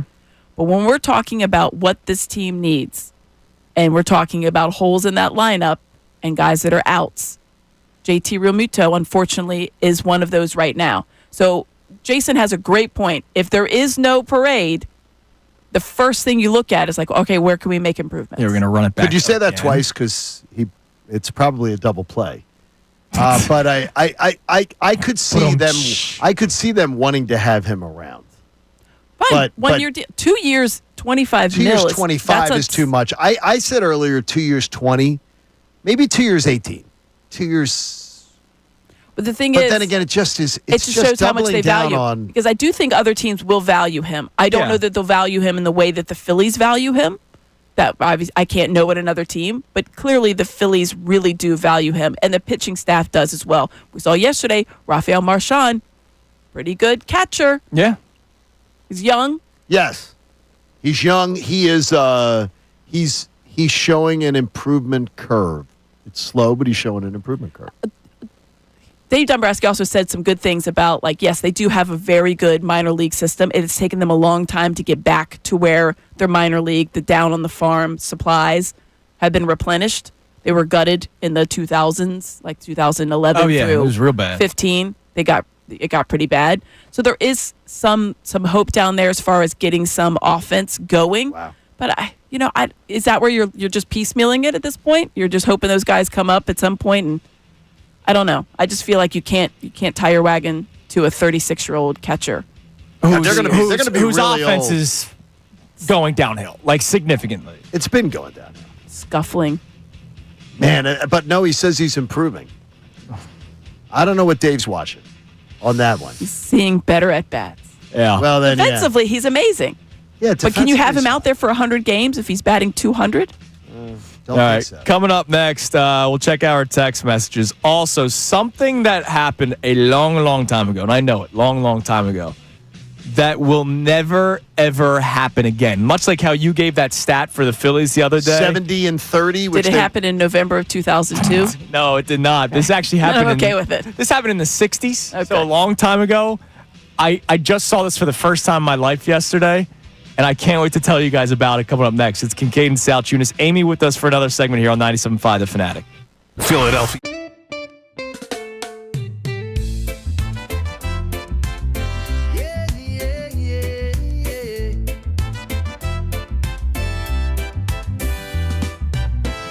Sunny days and ocean blue.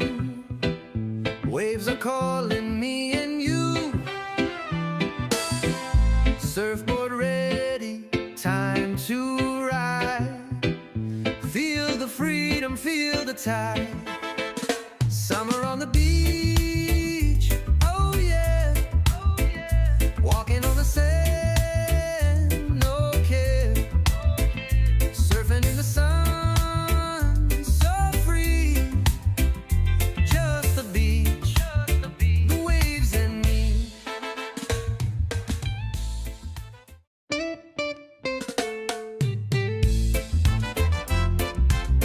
Yeah, yeah, yeah, yeah.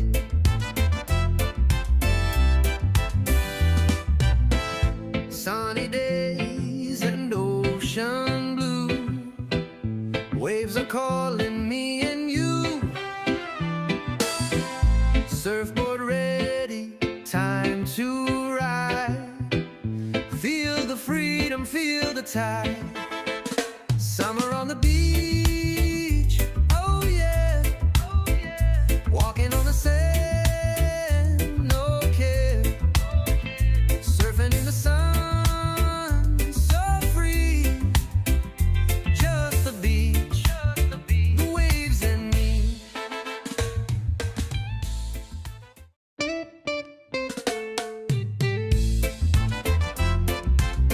Yeah, yeah, yeah, yeah.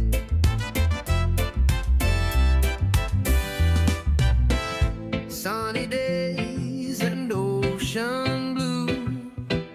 Waves are calling me and you.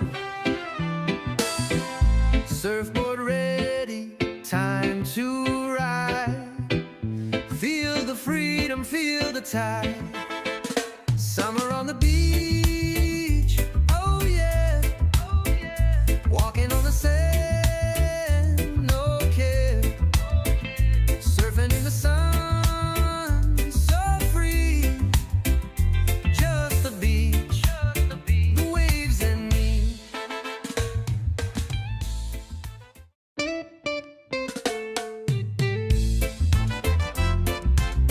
Yeah, yeah, yeah, yeah.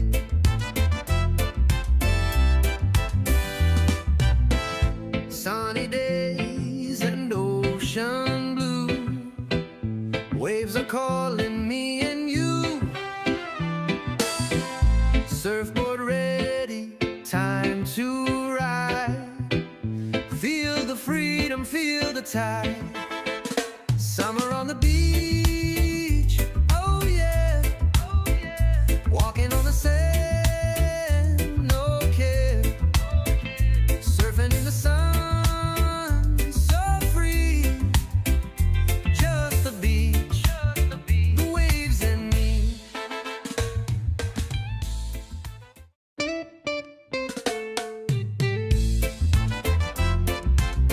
Yeah, yeah, yeah, yeah.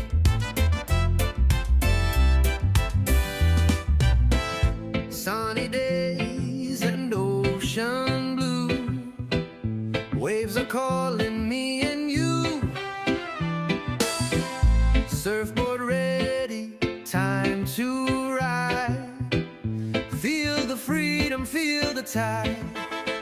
Summer on the beach. Oh yeah. Walking on the sand. No care. Surfing in the sun. So free. Kincade Salciunas, 97.5, The Fanatic. All right, so I saw two things on social media yesterday that I never knew about. Never knew these things? Yeah, one's sports related, one's movie related. Do you remember the movie Pearl Harbor? I know the ending. Do you know the movie? Did you ever see the movie Pearl Harbor? Great movie, actually. Ben Affleck?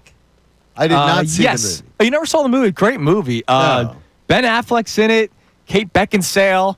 What did they make it a romance? Julia Gardner? Jennifer Gardner? Romantic There's romantic times moments in it. that. Yeah. Really? The So whole like going off to war. Okay. So the producer was a big Die Hard fan.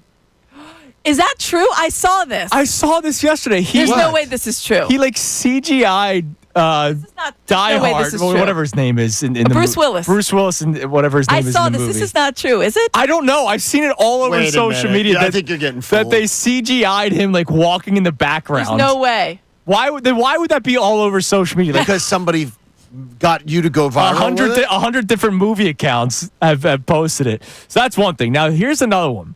So there's a Twitter account. I follow these like greatest moments Twitter accounts: football, baseball, basketball, hockey, you name it.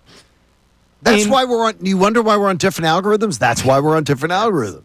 In 1961, so this is a long time ago, and again, this will never happen again. There was a game being played, the Patriots, and they don't even mention the other team. The Patriots were up 28-21, and the opposing team, there was 1 second left on the clock, so they had time to run one more play. They were on like the 3-yard line. Okay. And so they attempted a pass into the end zone. What nobody noticed was that a fan snuck onto the field and actually got his arms up and tipped the pass a little bit. The receiver dropped it, and no one noticed. Wait a minute. No. The players didn't notice? Nobody noticed. Wait a minute. No. The players had to notice. Nobody noticed. No. No. No. The players And the game who were was on over. the field noticed. Game was over. Refs, there's no way. There's no review. That's not true. And with is it? security nowadays, I'll send it The to you. players had to notice. I did do a deep dive. In 2009, the Bruce Willis thing, it's an extra that just happens to look like him. Oh, really? Okay, well, that's good to know. How about that? That's what 2009 told me. See? I don't know. 2025 tells me You're it's going Die back Hard into the Bruce clock. Bruce But Willis. but this is like this football one. Like nobody noticed this guy. He snuck in I like gotta look this up. from the end zone. I'm trying to. I can't. You know me with technology. I know. It's Yes, pop but that's that's never going to happen Exactly. again. Unk. With the way security is in sports, that will never happen again. No, you can't. There's no way that the players on the field didn't know I just that sent it happened. to you, That John. it hap- no, that it happened. They could know that it didn't happen until it happened. But when it happens, the players on the field would know it. They would see a guy on the field I that would didn't. think. Yes. I don't know just- if you're so locked in. Like, do you not? You don't see somebody next to you on I'm the gonna field? watch. I'm gonna I watch just it. slid into both your DMs with the video. Wow. And I'm curious to see what you guys think about it. This guy just sneaks onto the field, puts his arms up. The pass gets slightly deflected to the point where the receiver can't make the catch, and then the ball game's over. I don't. Game over. Done. Imagine, like, No, that's would never. You can't. today, like, if a guy even looks like he's about to jump onto the field, Wait a minute. like, the guy, the after, FBI comes after he out. deflects the pass, Yeah. the guy for Whatever team. starts So he does start referencing. Pointing it. Yeah, he starts referencing. Yeah, and, that- but they didn't care. They didn't. No, I They didn't understand, but it was- replay. but he The didn't- game just ended. No, that's crazy. Could you imagine? No. No, I cannot security, imagine that. Betting, gambling, like Well, look how they- everything Oh my that gosh, goes can you into imagine? it. Well, look how they Can were you standing. imagine? They were standing right up against the field too. You're like, hey. Imagine the end He line. literally is just right there. Yeah. That's bizarre. That is bizarre. I'd never seen that in my life. and the guy running on the field looks like, I mean, honestly, like a big goof. he did look Well, like I he saw- did look like a goof. I saw a clip the other day. It was one of the ball girls or boys. I'm not sure it was. Took out one of the streakers. Do you see this? I did see that. Yeah, It was an impressive. it was a tackle, great tackle. That is Good, Great good. tackle. good form. Very Yeah. good Take him form out. tackle. Take him out. Yeah. Did you see the person in Detroit, their grounds crew person, get hurt Oh, at Detroit? and then he gives the middle finger. Oh, yeah, to the camera. Yes.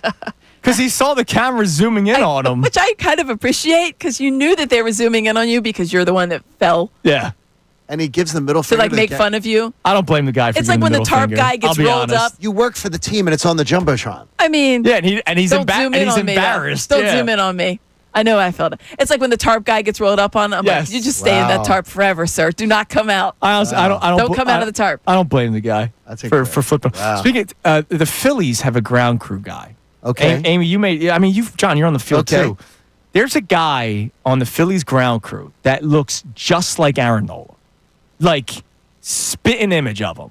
How do you think he rolled his ankle? So a couple of years ago, I took my dad to a game. It was for Father's Day. I got his seats like near the dugouts, and this little kid, because they're wearing the Phillies, like they wear like a Phillies red. Yeah, it's like this a warm kid up. starts going, "Oh my God, there's Aaron Nola," and it melted my heart. This kid was so excited because He thought he saw Aaron Nola's Nola. right there, or this guy who looks like Aaron Nola is right there, and he starts asking him for his autograph. Oh no! And I felt bad because the guy doesn't even. So what the kid? Well, what did the guy do?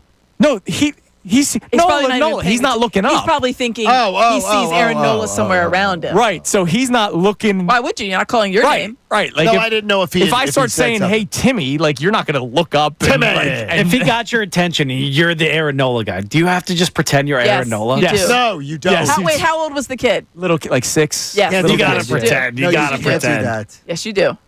You Yes, forge do. your signature? Absolutely. Yeah. Would it be No, the you don't first do that. time? Guys make Listen, millions off of that. Exactly. Well, We've here's heard how you stories know. about If that. it was if he looked like JT Realmuto, you would go, "Well, I know because JT doesn't sign the autograph for the kid." Well, he's probably got contracts about Yeah, that. doesn't allow it. Give us a text message there, Gunner, on anything that we've got going on today. All right, we got somebody chiming in on that. What the heck's the fan's name? The guy from Philly that John was talking about. I'm Who, blanking on Miles his name. Teller? Miles Teller. Miles Big Philly fan. Somebody checked in saying, I hate the Knicks and I hate the Celtics as a Sixers fan, and I probably wouldn't clap for the Knicks. However, the Pacers broke my younger heart in the AI days, so I have to maybe cheer for them over the Knicks. No, you don't have to cheer for You don't have to cheer for anybody. anybody. What are you doing? And by the way, again, he was so the some of the WFAN guys, we've had him on the air before. He was not cheering for the Pacers. And cheering might be an overstatement, is what I'm being told. Okay. Clapping for the Knicks is most certainly not. Yeah, I'm Clapping I'm when the watching all Knicks these did clips well. Of him. I didn't see any clapping. I don't see any clapping. They're there. They're sitting there on He's sitting press there. row. He's sitting next to Chalamet, who is full Knicks gear, and he's They're- wearing just a shirt. They're saying cheering for the Knicks might be an overstatement. Clapping for the Knicks is most certainly Are we sure not. he's clapping I don't think he's during clapping. the game? Yes, they're there. They're at the game watching it. Can he be cheering on for press the row. happiness of his friend? Now No, that's true. Why you're not? I don't cheer for the happiness of my friend. What are you talking about? Well, that's not very nice. Cheering for the happiness of your friend? Hey, pal. Amy, I hope you're having a bad day Amy, today. Listen, I would you hate cheer for Kentucky? No, if I didn't have a rooting interest in the game, and I would say, hey, I want So this Miles for Teller Amy. doesn't have a rooting interest I would in the want game. this for no, but I'm not rooting for but I don't have a hatred of Kentucky. Amy, for your respect, I don't have a hatred would of not Kentucky. root for Kentucky. Thank you. That's true. I don't want any because bandwagons. That's respect right there. No, I would go if I'm watching a game. I always want to root for one team or not, but I'm not cheering for the Knicks. I never see. That's funny. I never have to have a rooting interest. No, I'm going to do that. If I would go, okay, that make Amy happy. I can just so watch. I'll do that. I can just watch a sport and not care who wins. I can't. Unless I have money on it. But like, well, yeah, but then you do. And I always will want to put go to that. but like Bet Park last, stat, like put like $6 this on Knicks it. Pacers series, I've just been enamored by good basketball. Like some of us watched the Sixers this year. This You're is dying. not- You're dying for good. Now, you see, it did it to this her is again. nice. She just got done 82 games. She's her bullet-ridden body is even laying on the 9 side of the a.m. road. taking hits. Now she's going to go drink. She's going to go day drink Right. after this. So Amy, you're gonna help us Thanks, cross things over with Andrew because Absolutely. Andrew DeCecco is then just gonna take your seat for the See that? remainder of the show. We made our lives easy on this I love Friday, it. Johnny. It's Kincade Salciunas, 97.5 The Fanatic. Fanatic Sports update. An up and down day for the Phils. I'm Brendan Gunn with your Fanatic Sports Update, and it's brought to you by Hamilton Honda. Be sure to check out Hamilton Honda's Memorial Month sales event featuring 0% APR financing up to 36 months on select new in-stock Hondas. For more information, visit today or shop us online at hamiltonhonda.com. Phillies split their doubleheader yesterday with the Braves after being rained out on Wednesday. In the first game, the Phillies came away with a 5-4 win. Christopher Sanchez got the start in that one. He went 5 2/3 innings, struck out 5 batters, allowed 2 runs on 7 hits. At the plate, Rafael Marchand came through with 3 RBI, and Kyle Schwarber belted his 19th home run of the season. In the second game, things did not go exactly the Phillies' way. They lost 9-3. Zach Wheeler was on the mound for game 2, but he did not look like his normal self. He went 5 1/3 innings. He struck out 6, but he allowed 6 runs on 4 hits and 4 walked batters. The Phils welcome in the Milwaukee Brewers for a weekend series starting tonight. Taijuan Walker's on the mound for game 1. First pitch is at 6:45. And the Eagles return to the practice field again today for OTAs after an off day yesterday. We'll continue to keep you updated all week long, all weekend long, right here on The Fanatic as far as any news coming out of OTAs. This update was also brought to you by Mattress Firm. Get match and sleep at night during Mattress Firm's Upgrade Your Sleep sale. Take 120 nights to love your new bed or your money back. Restrictions apply. I'm Brendan Gunn on the home of the NBA playoffs, 97.5 The Fanatic and 97.5thefanatic.com. Vacation? Business trip? Don't worry. You can still hear all your...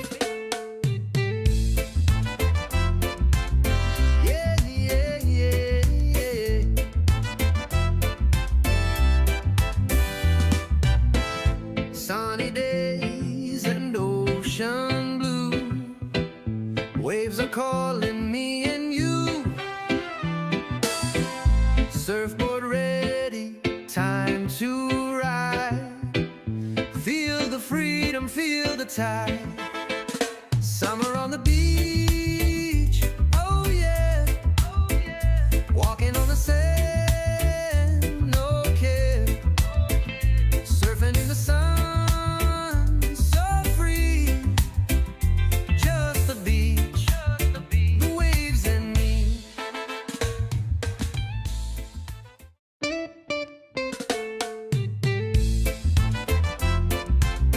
Yeah, yeah, yeah, yeah.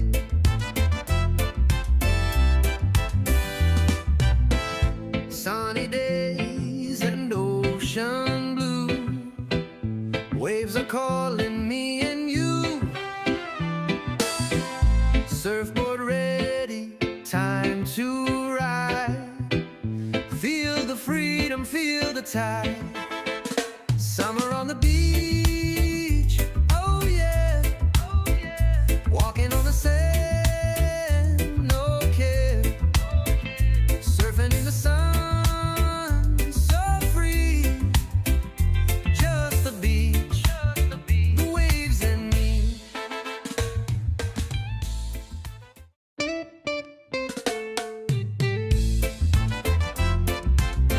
Yeah, yeah, yeah, yeah.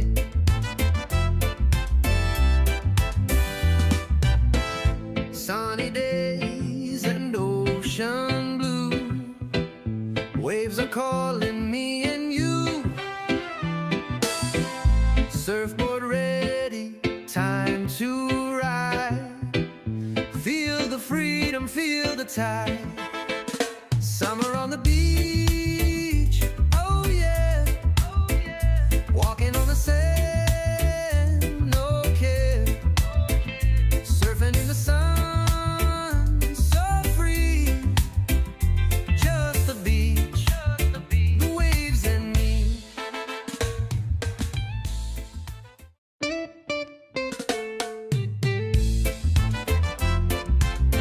Yeah, yeah, yeah, yeah.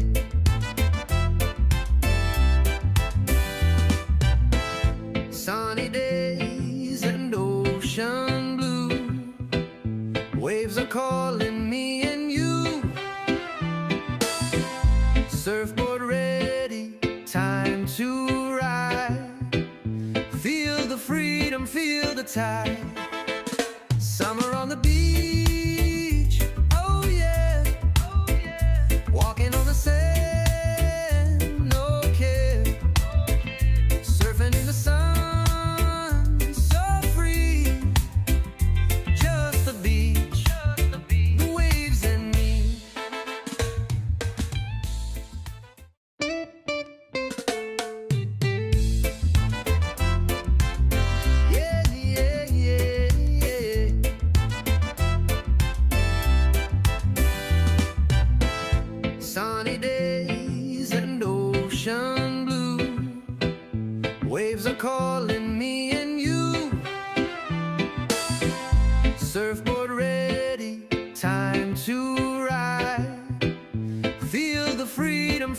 the tide.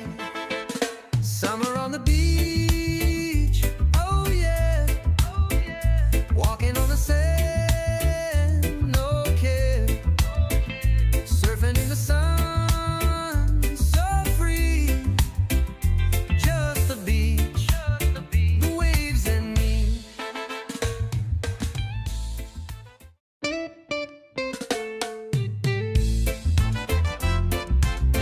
Yeah, yeah, yeah, yeah. 56 here on Kincade Salciunas, 97.5, The Fanatic. And why not make our life even easier, Johnny? We had Amy Fadul in for the entire 8 o'clock hour, and now for the rest of the show, my man, fellow football guy, Andrew DeCecco with us. What's up, brother? What's going on, guys? Football guy. Great to be with you. Well, That's true. I mean, That's fellow quite a football guy. quite a And billing. I'm really excited. Like, in about 20 minutes, we're going to revisit a conversation that we had on the air yesterday. And then I saw Andrew have the conversation later on in the afternoon with Connor. And it Is he a amazed. fellow football guy too? No, I wanna hear just me and Connor, it. Just me Connor, and no, Andrew. and Hear then this. Savannah's an honorary football gal because Yes. she a football gal. she sees things a lot the way that we see it. Exactly. So, Yes, I it's told her really she's an good. honorary member. Hell yeah, exactly. she is. Uh-huh. I just love how I was told that I didn't know football yesterday. Who said that? Don't worry. Some guy named Eagles 215 on our YouTube chat. Go Birds, man! I know everything. Oh You well, don't. I'm sure you took that one to heart. Yeah. So, man, me and Andrew DeCecco see a lot alike, especially on something that was talked about on this show yesterday. But we'll get that in a little bit. You're listening to We'll get to 97.5 The that. Fanatic, WPEN, WPN, HD1 Burlington, Philadelphia. Beasley Media Group station broadcasting live from the Comcast Business Studio, powering possibilities. So we got a chance to talk to you earlier in the week, and then you had a chance to go see OTAs in person.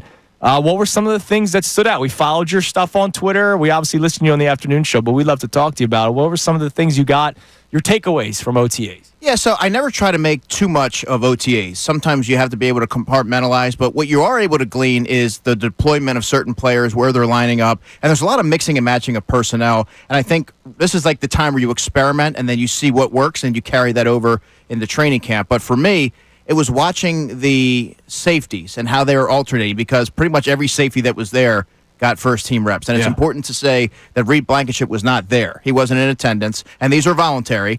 But Drew Makuba and Sidney Brown got their first look for 7-on-7s. Then when they went to 11-on-11s, it was Sidney Brown and Andre Sam. So they're just trying to see the pairings and the groupings. And then I wanted to see Cooper DeJean, where he was going to line up. And very early into it, we saw that he lined up when the Eagles were in base on the outside, which I found to be very interesting. So there's certain things you can take away. Tanner McKee looked really sharp as well, and I'm looking to keep an eye on whether or not some of those trends continue next week, because who's to say that, let's say, someone like Akili Ringo starts next week, and this week, when we saw him, it was Adoree Jackson, so there could be a lot of mixing and matching. Eyeballs, Makuba.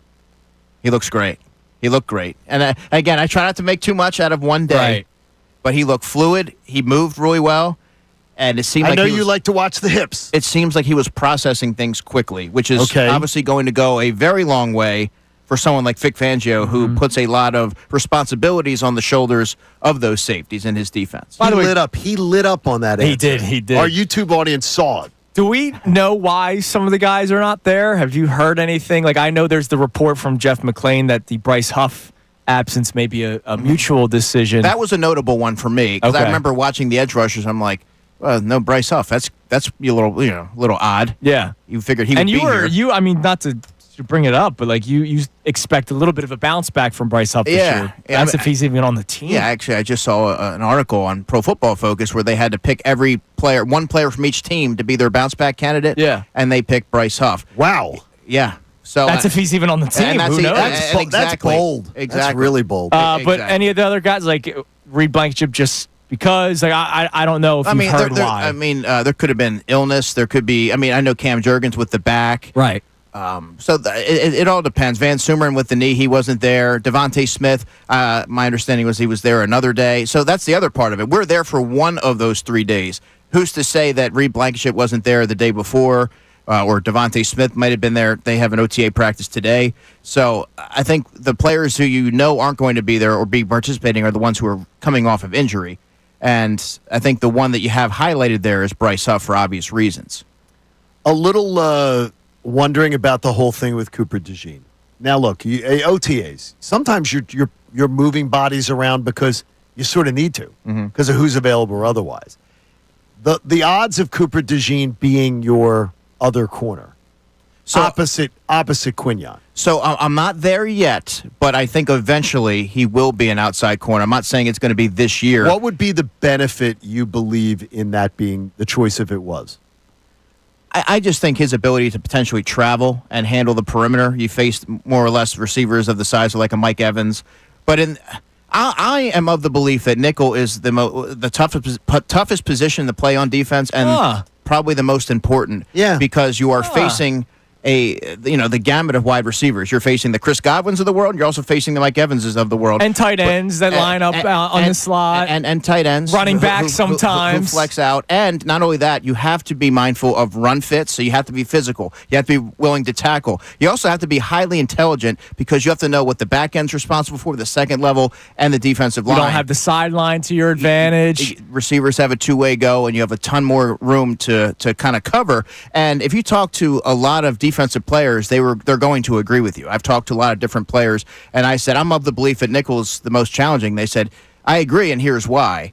So there's a lot more that goes into it. And it's really a starting position in today's NFL. So you were actually on the money. And I was told I didn't know football. Yeah, I don't like because of that yesterday. Yeah, well, not I because like of that. That is correct. You shouldn't have been told. No, that was the reason why I did not know football because of the nickel versus outside corner conversation. Well, hopefully you laughed at that. Oh, I did, and then we even said that I was bringing up some other real good guys Baldy, that other Baldy think the value of it. And, and I find I get it maybe 10 years ago.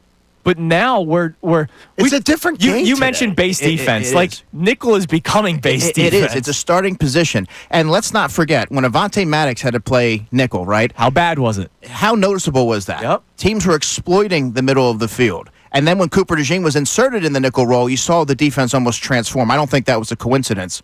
And so, I think you're going to start to see nickel corners get paid, comparable to what you're seeing outside corners being paid because of the nature of it. There's a demand on it, and you have to be highly intelligent to be able to handle that role. And also, you have to have the short area quickness and all those other things that go with it. It's instincts and being reactive. Now, you mentioned the safeties and how you're keeping a close eye on them. I'm curious, which of Sidney Brown and Andrew Makuba fits better with Reed Blankenship? You know how I feel about Reed. I think with the 2 years of Chauncey Gardner-Johnson, he was an exceptional player. Yeah. When he was looked at as the safety, the guy that was supposed to handle the backfield when Sidney Brown was starting, and then it eventually became Byard. And they had Justin Evans and Terrell Edmonds. Justin Evans. He started the season. Terrell Edmonds. Yeah, I remember that. Terrell Edmonds. People liked that. He was out of Pittsburgh before he came here, right? He's with the Steelers. He couldn't cover. Great guy, but he couldn't cover. And Blankenship had I'm not going to say a bad season, but he had a down year that year. Which guy kind of fits more of that CJ-GJ mold where maybe Reed Blankenship can play the way that we've seen him play the 2 years with Chauncey Gardner-Johnson? Well, I'm glad you asked, because if I had to give a comp to Drew Makuba, Andrew, it would be Budda Baker or C.J. Gardner-Johnson. Those are good players. Because of the versatility, the ball skills, his ability to be deployed all over the secondary, and the range. So when you see a player like that and he has all those attributes, and you couple that with someone like Reed Blankenship, who is probably better playing closer to the line of scrimmage, certainly being a complementary piece where he's not going to be exploited in coverage in the long term, I think that would be the best complement to what they have right now. When you watch this minicamp, so this little OTA, anything different? Because you're looking at a new offensive coordinator. So, and I'm glad you mentioned this, John, because with Devontae Smith not out there for team drills, he wasn't there. A.J. Brown didn't participate in team drills. Johnny Wilson wasn't out there for team drills. Well, he may have been swiping right. So might have been busy. You have to take everything into consideration here, and the context is important. So the passing game to me for OTAs, just the one day we were there, was a lot of horizontal, a lot of crossers, and similar route concepts to what we saw last year. Okay. But without the full gamut of players there, it's really hard to make anything of it. But I do think you're going to see more of an innovation in terms of the passing game with Kevin Patullo having that pass game coordinator background, you're able to maybe see things a little bit differently. You see things through a different lens, and maybe now that he has his handprints on the offense, he might make some changes. There might be some more creativity in terms of the route concepts. You might see some more downfield throws. This is a team that prides themselves on explosive plays, guys. So you have to think that they're going to get back to what they did so successfully in 2022. So speaking of Patullo and Bryce Huff, which we just talked about, coming up next, let's talk about some of those takeaways. Bryce Huff not being there.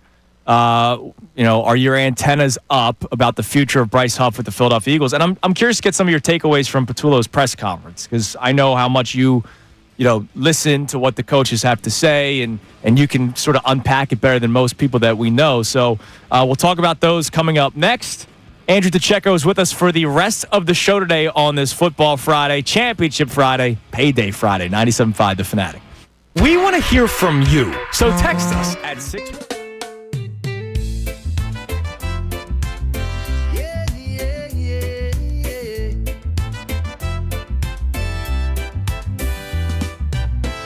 Sunny days and ocean blue, waves are calling me and you. Surfboard ready, time to ride. Feel the freedom, feel the tide.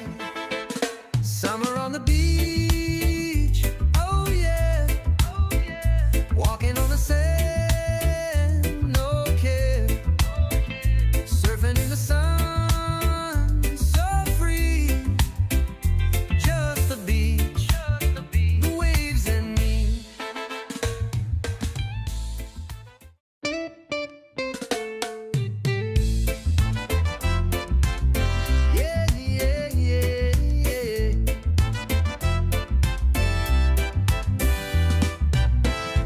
Sunny days and ocean blue, waves are calling me and you. Surfboard ready, time to ride. Feel the freedom, feel the tide. Summer on the beach, oh yeah, walking on the sand, no care, surfing in the sun.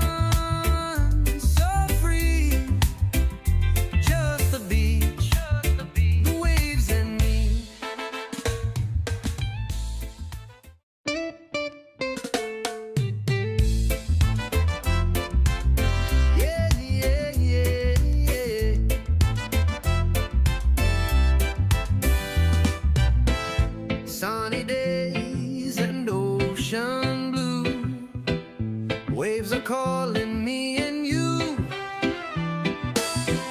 Surfboard ready, time to ride. Feel the freedom, feel the tide.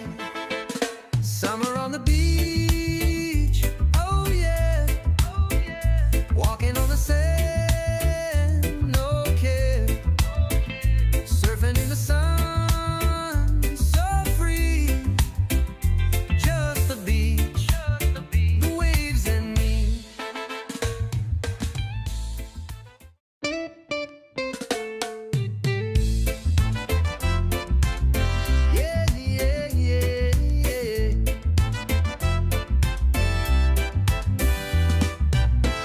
Sunny days and ocean blue, waves are calling me and you. Surfboard ready, time to ride. Feel the freedom, feel the tide. Summer on the beach, oh yeah, walking on the sand, no care, surfing in the sun.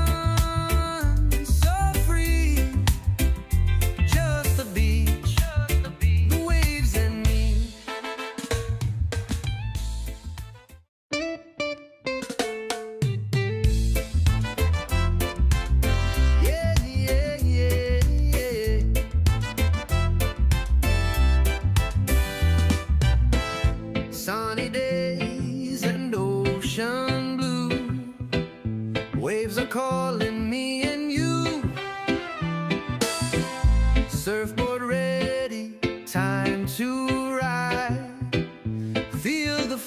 them feel the tide.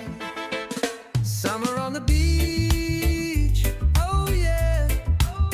Kincade Salciunas is presented to you by The Bagster. It's a dumpster in a bag. You can get yours today at Home Depot and Lowe's. You need details? Go to Bagster.com. We have Andrew Zacchecko with us for the remainder of the show today. OTAs began this week, and you had a chance to watch them. So you were intrigued when you saw Bryce Huff and his absence at OTAs. Is your antenna up, especially based on the reporting that there may have been a mutual decision for him to not be there? We've talked about his absence at the Super Bowl by the team's decision, and you thought that he handled himself as professionally as possible. He did. Do you believe this is a carryover from that? Potentially, yeah. You know, I remember talking to him, Andrew, days before the Super Bowl, and he mentioned to me, I don't know how much I'm going to play. Well, I mean, that was pretty telling because he'd played like a snap the game before. Right. And then to see him inactive in the biggest game of the season, that was your big-ticket pass rusher. I mean, that set off, at least for me, some alarms. And then you see him not there for OTAs. Now, there's a multitude of reasons why he may not be there. There could be a mutual decision. Hey, you know, we're going to try and work something out. Right. We're going to keep you away because we don't want you to potentially get nicked up or injured, and then you have, no value. But what value does it have to begin with, though? Like, that's the thing. Like, the team told you the value by not dressing him for the Super Bowl. I understand that he could play in a different system. We've seen that a million times in football where there's system players. Right. But, like, if I'm Bryce Huff, and I understand maybe it was a mutual decision, and I went on this rant yesterday. If I'm Bryce Huff, like, I'm doing whatever I can to get back on. Absolutely. But I think that maybe they've just come to the conclusion that he's not a fit for this system, and he would probably thrive in a wide nine system or going back with someone like Robert Saleh. But he's owed $16.75 million this year. So if the Eagles move off of that, they're going to have to eat some of that. Thing is, the Eagles can't tell him to stay away, can they? It could be a mutual agreement. Because then he'd have to agree to it, too. What would be the benefit of him agreeing to it? He doesn't get hurt. He gets put potentially in a better situation. Yeah, I mean, it is rare the OTA hurt. Right? Yeah. I mean, look, if it were me, I would be there. I would be there. You get the FaceTime with the coaches. They're able to see what you were working on in the offseason, and maybe you get off on a better foot than you got off of last offseason. And you give yourself the benefit of the doubt of having a full offseason with Fangio. Maybe you're able to go out there and hit the ground running. But I don't know. That was the one that raised my antennas a little bit, him not being there. And there's a million different reasons for that. But it's hard for me, guys, right now to see Bryce Huff on the roster. There's just a lot of, you know what I mean? Now it's a lot harder to kind of like, I know you said he handled it professionally, but like, I know I would feel a certain type of way if I got benched for the Super Bowl, even though he did not deserve. Like, I don't think he was deserving to play in it. But I would not be surprised if this is a lot of it's sour grapes. Yeah, like, you had up an to that entire point, offseason to just think about that decision. I mean, up to that point, he had been professional. And yeah, would he seem disappointed talking to him? Yeah, of course. He had high expectations, and he wasn't able to fulfill them for different reasons. He wasn't a fit for that system, and clearly was not a trusted option to go out there. He was deficient against the run. He didn't provide much juice as a pass rusher, and really there's no fit for him. He didn't really help on special teams. So, yeah, he seemed disappointed, but I thought that he didn't allow the sulking to bleed into the team chemistry or anything like that. Nothing evident to me. Right. When we talk about trusted options, last year when they needed players, Kelee Ringo was not a trusted option. What is he going to be able to do in OTAs or off-season workouts to be able to change that, or does it have to come in training camp? That's going to have to come in training camp when the pads come on, John, because last OTA sessions, he was the shining star. He was one of the stars, right? I remember, I wrote down in my notebook, 22 versus 11, 22 wins. 11 beat him on a comeback, but 22 was contesting the catch. He really impressed me. But you get to training camp, and he's alternating days with Isaiah Rodgers, and eventually he gave way to Isaiah Rodgers because Isaiah was more consistent, and Kelee fell victim to me at least, his technique breakdown, grabbing receivers, just panicking a little bit. You like the size, you like the physicality, you like the youth. This is now his third season, so this is a golden opportunity for him to seize it, but he hasn't to this point. And I think you don't want to operate under the assumption that, oh, yeah, they'll be fine. They'll put Keely Ringo out there. When we saw them the other day, it was Adoree Jackson who got the nod. Take that for what you will. That's not to say that today Keely Ringo is not out there. That's my whole point. But, yeah, I mean, I don't know that you can feel overly confident about that position because we haven't seen it yet. What did you make of Kevin Patullo's, I guess you can call it introductory press conference, but his first press conference as the OC of the Eagles? I thought he handled himself really well, Andrew. I really do. He said everything you would expect him to say, but he looked very comfortable. He's somebody who's comfortable in his own skin.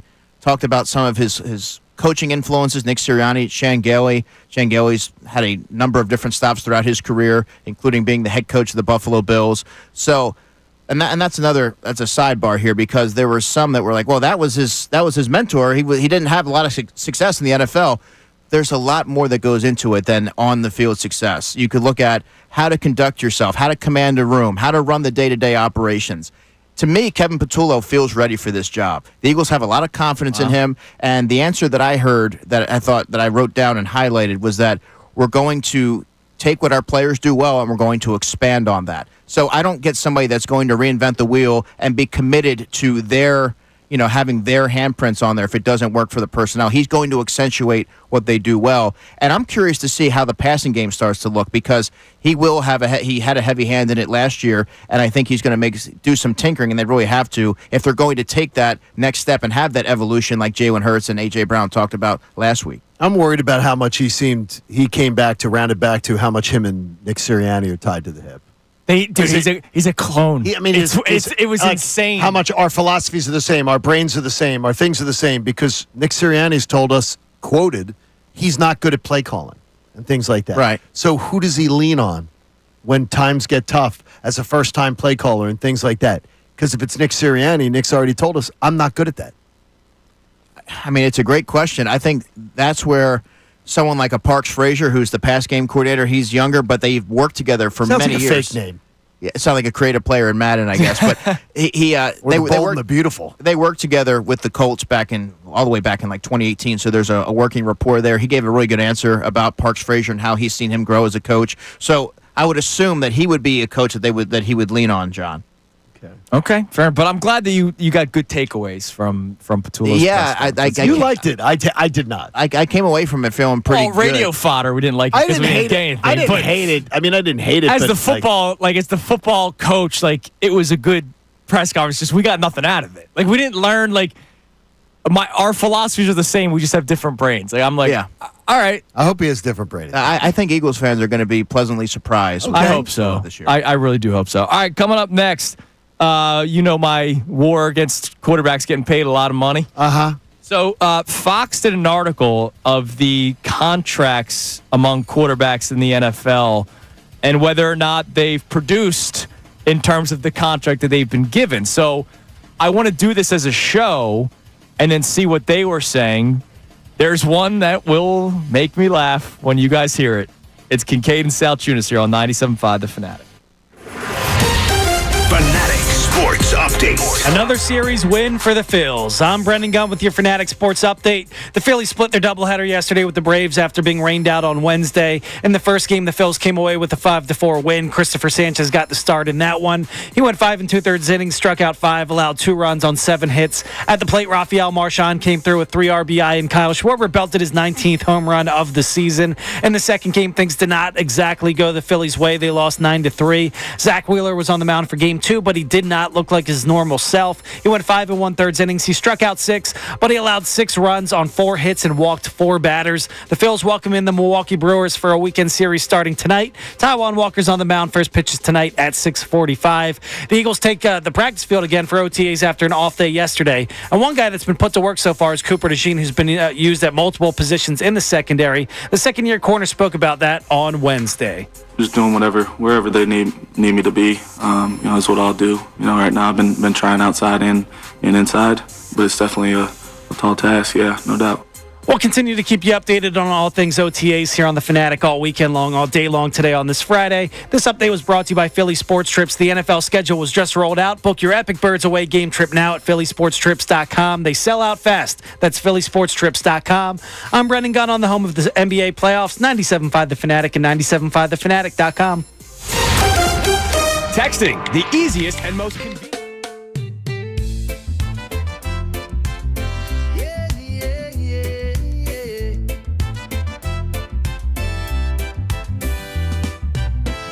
Sunny days and ocean blue.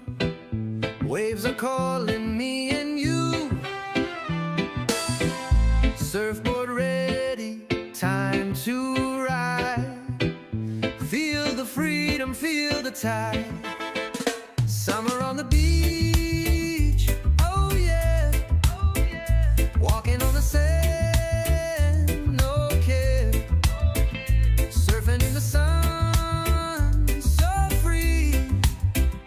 Just the beach, the waves and me.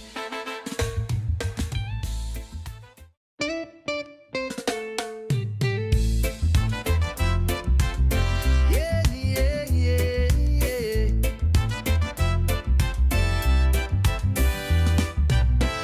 Sunny days and ocean blue.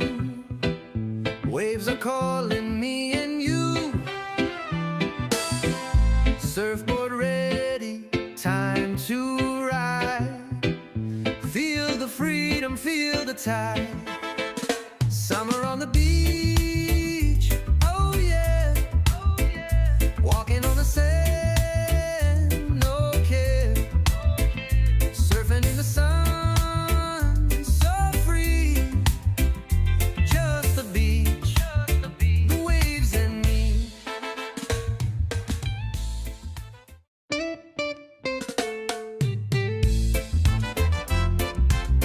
Yeah, yeah, yeah, yeah.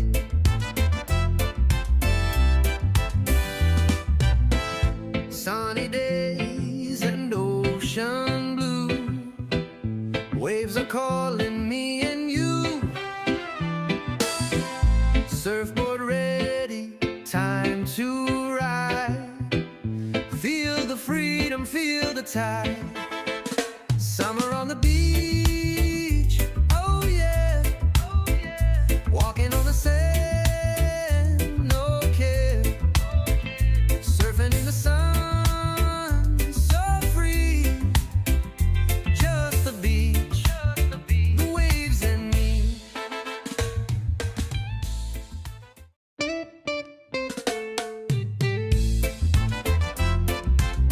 Yeah, yeah, yeah, yeah.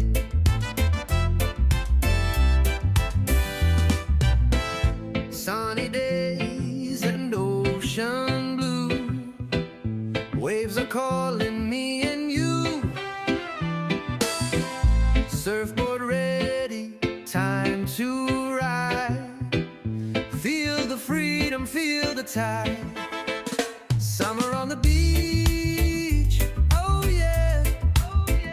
Walking on the sand, no care. Surfing in the sun, so free. Just the beach, the waves and me.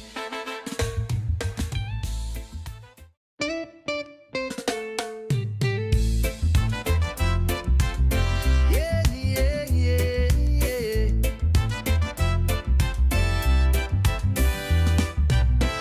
Sunny days and ocean blue. Waves are calling me and you. Surfboard ready, time to ride. Feel the freedom, feel the tide. Summer on the beach, oh yeah. Walking on the sand, no care. Surfing in the sun, so free. Just the beach, the waves and me.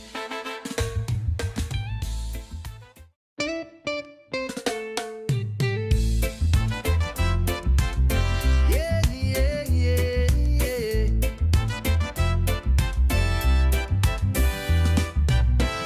Sunny days and ocean blue. Waves are calling me and you.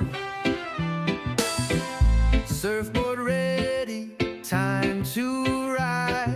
It is 9:25 here on Kincade and Salciunas, 97.5 The Fanatic. Our man Andrew DeCecco with us for the remainder of the show. We'll get back to our text messages here momentarily as we've been talking about the Eagles the last 30 minutes with Andrew, but obviously we had the Phillies on the table as well, and we were reacting to Dave Dombrowski earlier this week talking with John Heyman and basically saying that the improvements the team can make are in-house, internal. I don't like hearing that, because that was exactly what the issue was last year, thinking that the team was good enough and not doing anything about it. And that became a bit of a problem for them, Johnny. A bit? Yeah. A bit of a problem? Yeah. I just don't want the complacency. Don't do it. They did it last year. I can't believe that they would try to I'm going to tell you it's a deflection. Like he's not letting us in on what's going on. I'm sure that could be true. I think that's part of what it is. That's probably likely. And I hope that's what it is, because if there's not changes to this team, and again, I'm not saying drastic. He's a quiet worker. He is. He does not work in the like Howie Roseman. You don't know the moves that are coming with Howie till they go boom. Yeah, they're not going live on Instagram and broadcasting everything. So, right. So exactly. that's the case. Okay, fair enough. All right, so Fox did an article where they evaluated the mega quarterback contracts. All right. And I want to go through this list and see what you guys believe was an overpay and underpay. Did you get a good deal on it? Like the term Henry McKenna, he had like discounted, right? Like instead of the deal worked out. So let's go through this. The first player that he has on here. All right. Dak Prescott, 2024 4-year deal. $240 million, $60 million per. Wow. What do you look? I think Dak's a good quarterback. He is a good quarterback. He is a good quarterback. But he has shown you that he has not been able to be that next step, that winner. I'll ask you two, and then I'm going to ask Andrew, because I already have your answer on this guy from earlier in the week. So I ask you two first. Is Dak Prescott on your list ahead or behind a certain quarterback at the Detroit Lions? Oh, with Goff? Mm-hmm. He's behind Jared Goff, I would say. Yeah. So he's behind Goff. Yeah. Look, I would say upside the Dak Prescott's there, but he has, like, what has he shown you Okay, last I'm couple just of wondering years? where he is, because I'm just wondering where he's behind on that list, or is he behind? Is he above? Because you're has Jared Goff, though, ever put up a runner-up MVP season like Dak did 2 years ago? Yeah, I'm with Gunner there. I think Dak Prescott's slightly above Jared Goff. You put him above. Yes. Okay. John's a big Jared Goff guy. I know. I know you are. Yeah. This goes that I think he gets ridiculously smeared in this town, as if he's just like some dog quarterback. No, I think his resume is freaking fantastic over people. He has more resume over some of the guys that are considered the elite of the elite. I think Dak Prescott gets. I think so smeared too, because he plays for Dallas around here. You would think he was a replacement level starter the way that folks talk about him. Right.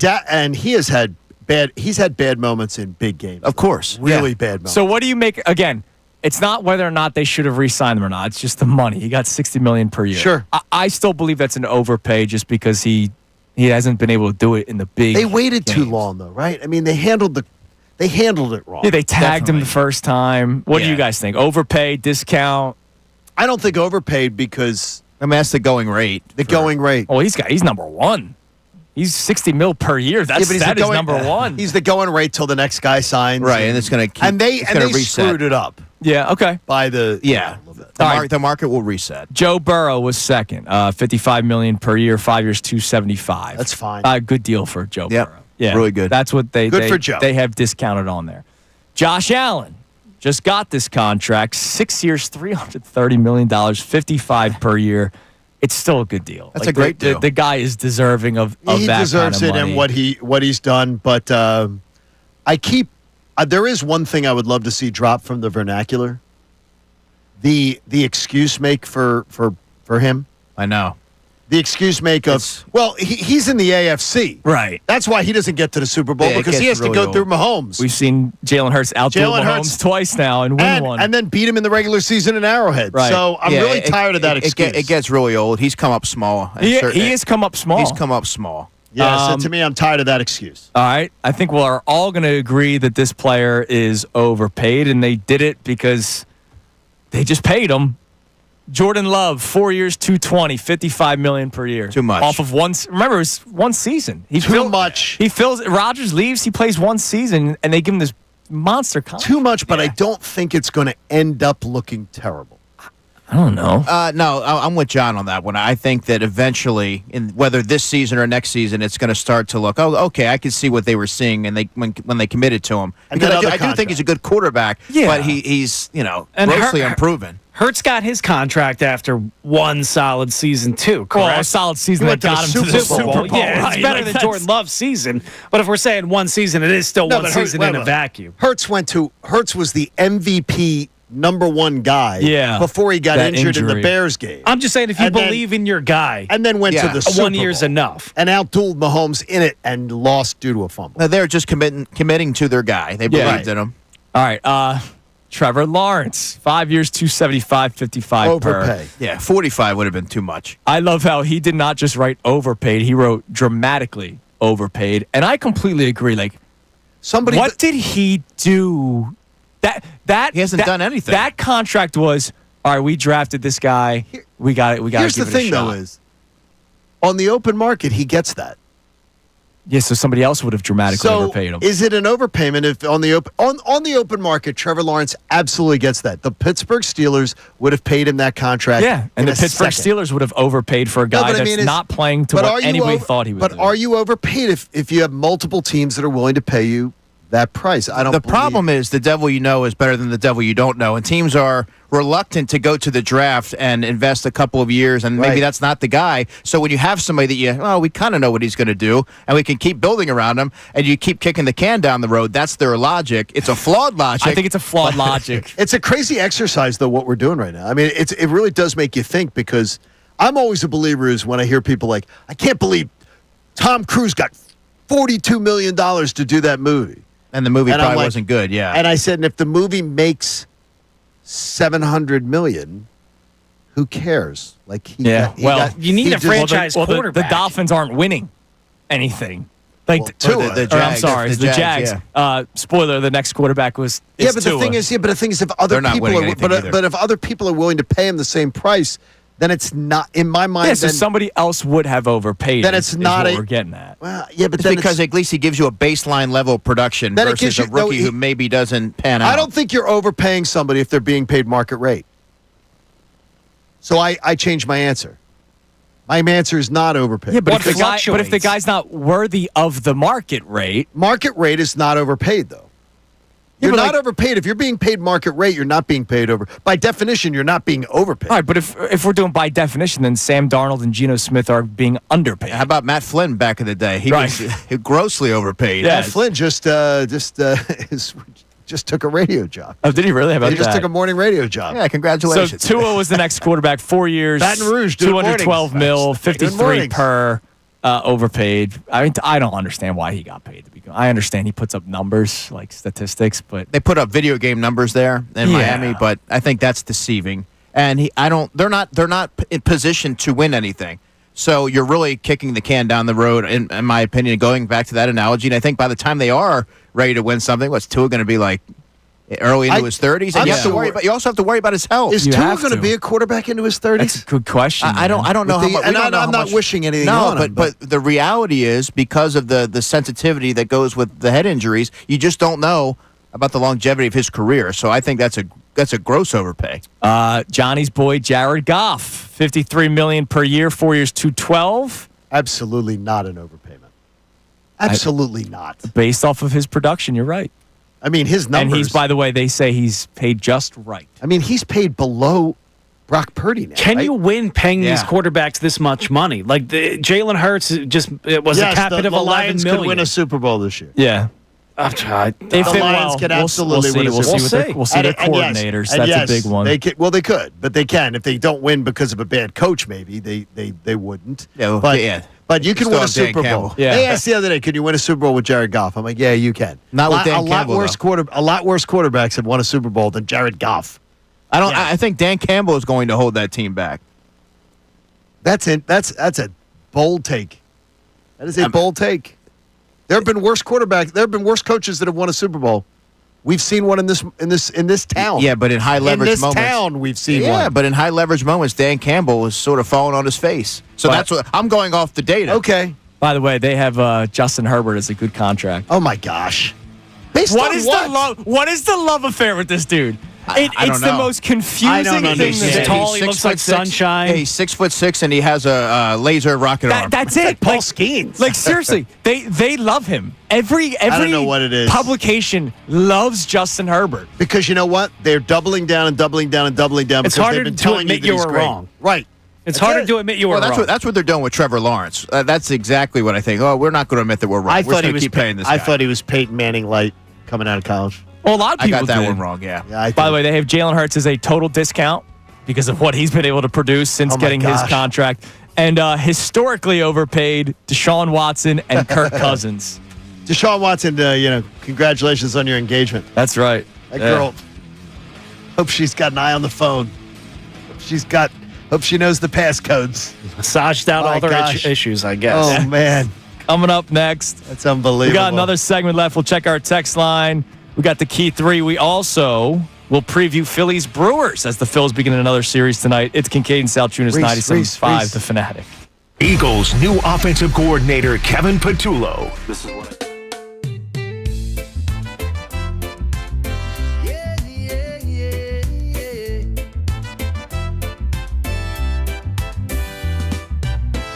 Sunny days and ocean blue. Waves are calling me and you. Surfboard ready, time to ride. Feel the freedom, feel the tide. Summer on the beach, oh yeah. Walking on the sand, no care. Surfing in the sun, so free. Just the beach, the waves and me.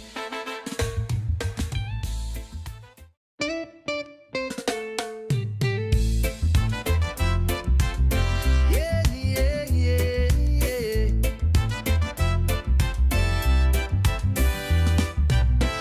Sunny days and ocean blue.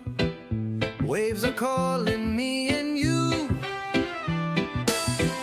Surfboard ready, time to ride. Feel the freedom, feel the tide. Summer on the beach, oh yeah. Walking on the sand, no care. Surfing in the sun, so free. Just the beach, the waves and me.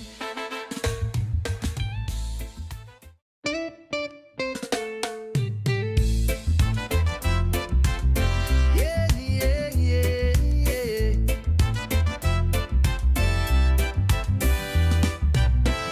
Sunny days and ocean blue. Waves are calling me and you. Surfboard ready, time to ride. Feel the freedom, feel the tide.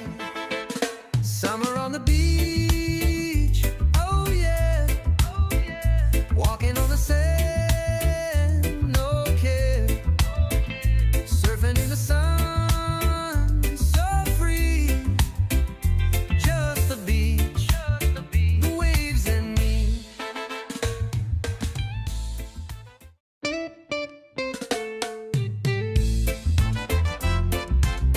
Yeah, yeah, yeah, yeah.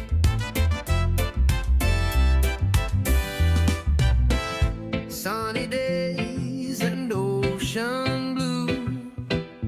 Waves are calling me and you. Surfboard ready, time to ride. Feel the freedom, feel the tide. Summer on the beach, oh yeah. Walking on the sand, no care. Surfing in the sun, so free. Just the beach, the waves and me.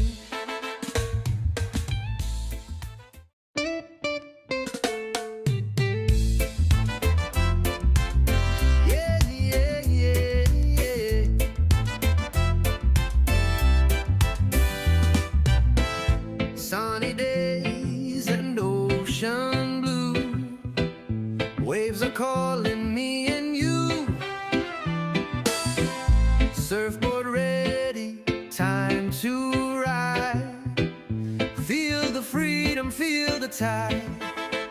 Summer on the beach. Oh yeah. Walking on the sand. No care. 9:41 here on Kincade and Salciunas, 97.5. The Fanatic Mike Missanelli Show comes your way at 10 o'clock. Don't forget, check out the Deal of the Week. It's a great one, especially for those of you who are about to head down the shore. Maybe some of you are driving on the expressway right now, listening on the app. You can get the Deal of the Week. Save $50 per ticket for unlimited rides on 3 piers and both water parks for a whole day. Make this summer unforgettable at Maury's Piers. Same-day ride and water park ticket for just $70. May I give you the most likely Super Bowl matchups? Please do. If you were to bet one today, and Jimmy Shapiro sent it on over today. Jimmy, good job from Bet Online. The most likely Super Bowl matchup that you can bet. I'm going to go Eagles. As the lowest odds. I'm going to go Eagles-Bills before I go Eagles-Chiefs. Eagles-Ravens. Yeah, I'm going Super Bowl repeat, just like we got a Stanley Cup repeat. Eagles-Bills. Andrew Salciunas is the winner at 16-1. Bills. Everyone is saying that this will be the year they find, but that's the same conversation every year. But Josh Allen's not going to get him over the hump. Right behind it, though, Eagles-Ravens 17-1, Eagles-Chiefs 17-1. So 17-1. So right behind it is those. We're right there, Gunner. Then you get to Bills-Lions 20-1. Bills-Ravens 21-1 and everything. So the Eagles have are involved in the first 3 lowest bets to Super Bowl exact matchups. Interesting. Now, let me see where the Washington Commanders come in, the favorite show of the midday show. Let me show the Mike Missanelli show. Oh, the Commanders show up at 45-1. Is the first time they show up in the exact Super Bowl matchup. So I think Mike and Bill are going to be able to really cash in. Because that's a lot of money. 45-1. If Commanders Bills is the matchup they believe is going to happen, 48-1. Commanders Ravens, so they can really load up on that. I mean, look, Mike's lighting cigars with hundreds. Let's be honest. That sounds He has his first communion money. So Mike's like, he's taking the winery money and he's taking the, just his golf winnings and everything, and he's putting a couple hundy down on that. Why not? Getting feel comfortable with it. That's getting his new Commanders gear. So they could do it. If it's 45-1, they could do these. That's a nice payout. Just bet all these, put a hundy on all these. It's a nice payout. Cash in. So the Eagles, though, is at 17-1. So Vegas thinks the Eagles actually have a chance to go to the Super Bowl. Not so much the Commodes. For whatever reason. Almost like 3 times less likely to go. Don't invest any money in the Hard Rock then, because And by the way, is that where they're trying to set up a Friday remote? Maybe they'll get a TGI Fridays next. No, they're trying to set up a Friday remote for the midday. I thought you meant Mike and Bill. I thought you meant the takeover At Hard Rock. Yes, no, but they're going to try to do that so Mike and Bill could do their show there. Stop coming at my guys, Johnny. Come on, man. Leave them alone. They can do that there. All right. Phillies Brewers begin tonight following another series victory for the Phillies over the Bravos. Don't let Reese Hoskins leave town. Taijuan Walker gets the start tonight for the Phillies. He'll be going up against D.L. Hall. The DL stands for Dayton Lane. That's a cool name. I thought you were about to say D.L. Hughley. Dayton Lane. Dayton Lane's. I'd rather go Dayton Lane than My DL. buddy Mike Hill's cousin. How about that? From at Fox Sports anchor. That's his cousin. About that. D.L. Hughley. Would you go DL or would you go Dayton Lane? I'd go Dayton Lane. I like Dayton Lane Hall. Like that sounds strong. Dayton is a fantastic name. So DL Hall is 26. He's been in the big leagues. This is his 4th season in the majors. He's pitched once for the Brewers, and he pitched in relief, 2 1/3. He started games. He's been a reliever, so I don't know if they're going to go. They're going with a start. They're going with a opener. Opener. That's what I'm guessing. So they're it's like doing. an opener today. So the Brewers looks like are throwing an opener against the Phillies today. Again, Taijuan Walker getting the start. So who's it? Luzardo tomorrow? Luzardo game 2 against Chad Patrick, and then Ranger Suarez against Jose Quintana, who good for him. This guy's still 4-1, 2.65 ERA. He's doing great. 36 years old. That's unbelievable. And he's gotten better with age.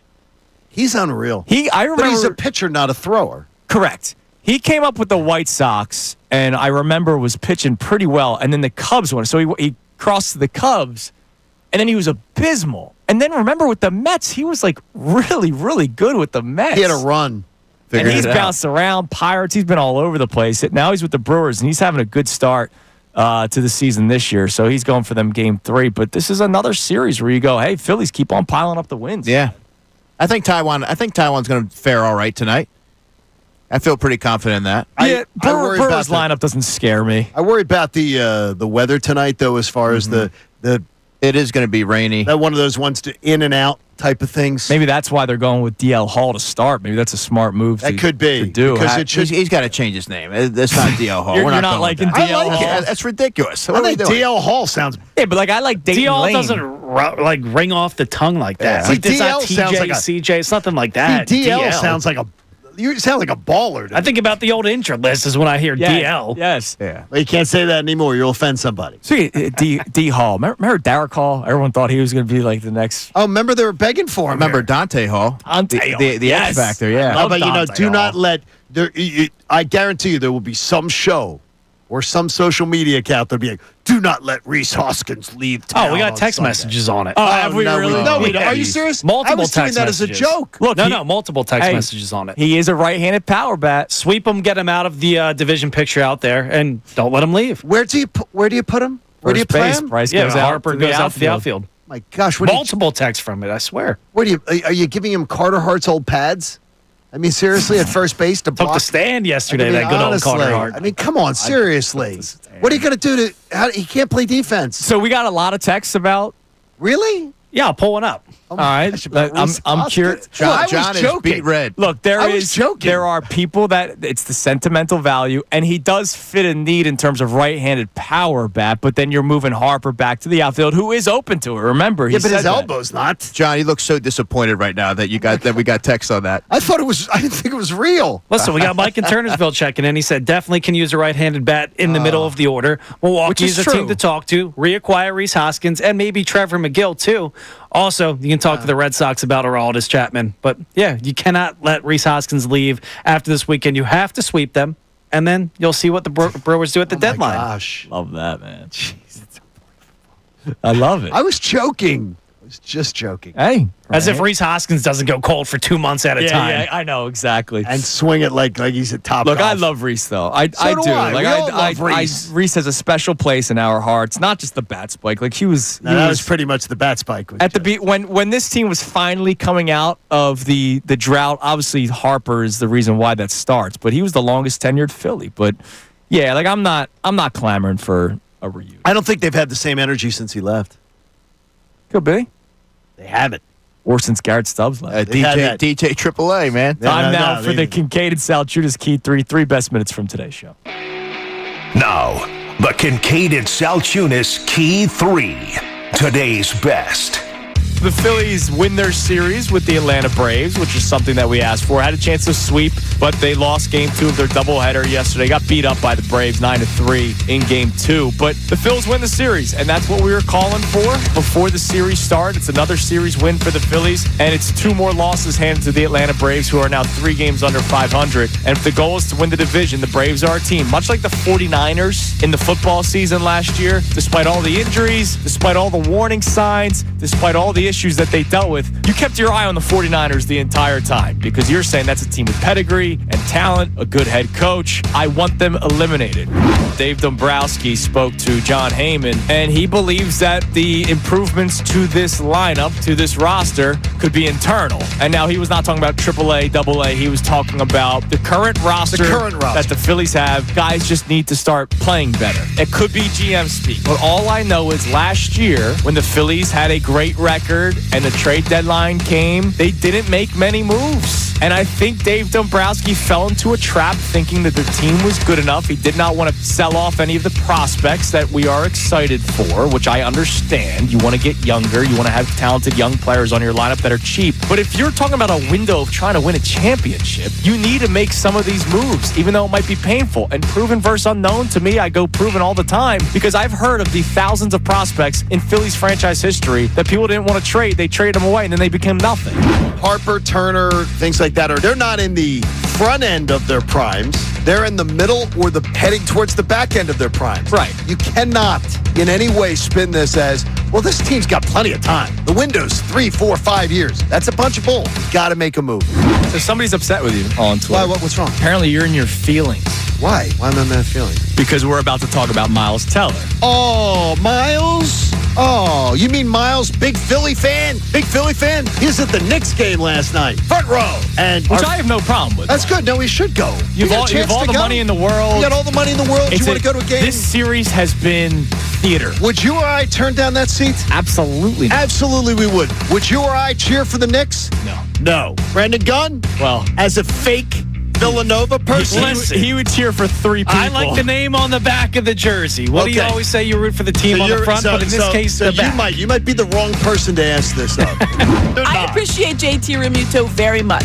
I think everything he's done, I think what he provides this team as the part of the battery, amazing. Great backstop. Yeah. Great catcher. No surprise. Great. No, I'm not. He's 34 years of age. What kind of deal would I give him? Would he take a 1-year deal as a backup catcher? I mean, he's not my starting catcher going forward. A 35-year-old See, I would still have him as my starter. Wow. I'm telling you, it's really just... He would still play 100. I would have him start like 100 games behind the dish. But again, you're not asking much offensively anymore. So you would sign him to a 1-year contract? Yeah. Now that would be the only thing I would do if it came to be. And I don't know that he would do that. Do you believe this Phillies lineup that has Kyle Schwarber as your DH, Realmuto as your catcher, Bryce Harper as your first baseman, Stott at second, Bowman at third, Turner at short, Kepler in left, the combination of Marsh and Rojas in center, Castellanos in right, can that lineup win you the World Series?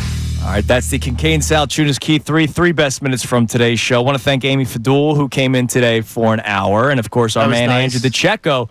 You guys made our Friday mornings breeze. Not usual Absolutely. Friday people, but you guys got it all figured out. Yeah, look, that's why I wore the flamingo shirt today. Like I'm just so relaxed right now. You were sitting By the way, back, arms folded. Now the flamingo, is also much like the pineapple. Really? Yeah. You know what? I think you're going to make everything into some sort of sexual innuendo. No, I'm not. Because the flamingo, if you go to the villages, the flamingo is also a signal. So I don't hang out at the villages. Johnson, well, you're way too familiar with all this. I have relatives who live there, and as are the hanging the bath loofahs. We got to have an intervention here. What's going on? If you put the loofahs on your golf carts at the villages, that's how you alert other couples that you're you in the are weeds what you're of the into, swinger community what you are over into. there. Well, believe me, we had the people with we found out all about it. The pineapple here we flag. go. Found out all about I it. found a list. Here you go. Pineapple placed upside down in a shopping cart. You've told us about. Yes, we told you that one. A pineapple door knocker. Yes. Pink or purple decorations in the front yard. And the flamingos are part of it. Well, what if like you have a daughter, What if like you're a just baby innocently, girl, and yeah. it's no, and it's different. historic. No, that's different. You're taking that. You take that down. All right, a man or okay, Gunner, you're open to swinging because a man or a woman wearing a red ball cap. So in the city of Philadelphia, if anybody wears a Phillies hat, you're a swinger. I just thought I couldn't go to LA with this. Now I'm a swinger now too. You'd be in real trouble. Wearing a thumb ring. I don't get the thumb ring. I don't know. Well, it's a weird thing. I don't think I've seen anybody wear a thumb. Oh, I've seen thumb rings before. Yeah, I have. Yeah. And now you know it's because it's. And don't put. Well, now I'm always going to know. I'm going to attribute it to John Kincade. Don't put loofahs on your golf carts. That's how you tell too. And there's What if different you're colors. just a weirdo if you got a loofah hanging on your golf cart? No, these people drive around on golf carts all the time. That's how they drive around their community. But they leave loofahs. They leave loofahs on the golf cart to show what they're into. Be wary of the loofahs. You can Google and read it, and they have videos on them too, so you can see it all. I'm anti-loofah anyway. Oh, the loofah's the best. By the way, I heard yesterday Mike and Bill were talking about using bar soap. I use bar soap. Yeah, what's wrong with bar soap? Come on, John. But Bill gave great knowledge out. Maybe not the Dr. Irish Squash. Spring. Don't drop the soap in the swinger community. If you do not have Moyer indoor outdoor, Irish Spring is a mosquito repellent. Yeah. So there you go. And it's a cheap option. Not wearing it. And it's a cheap option. Not wearing it. For the Leave record, it I shaded. also use bar soap. Yeah, Do you use bar soap Just too? not the Sidney Sweeney. there you go. No, that's for Connor. Hey, Davis CPA Group made a donation to the American Association for Cancer Research. I bet you that if once the weather clears, Ron will have the boat out. 97.5thefanatic.com/AACR. They're the best. Cancer research saves lives. Thanks for being here, Andrew. Yep. Everybody have a great weekend. We'll be back at it Monday. Mike Missanelli show comes your way next here on 97.5 The Fanatic.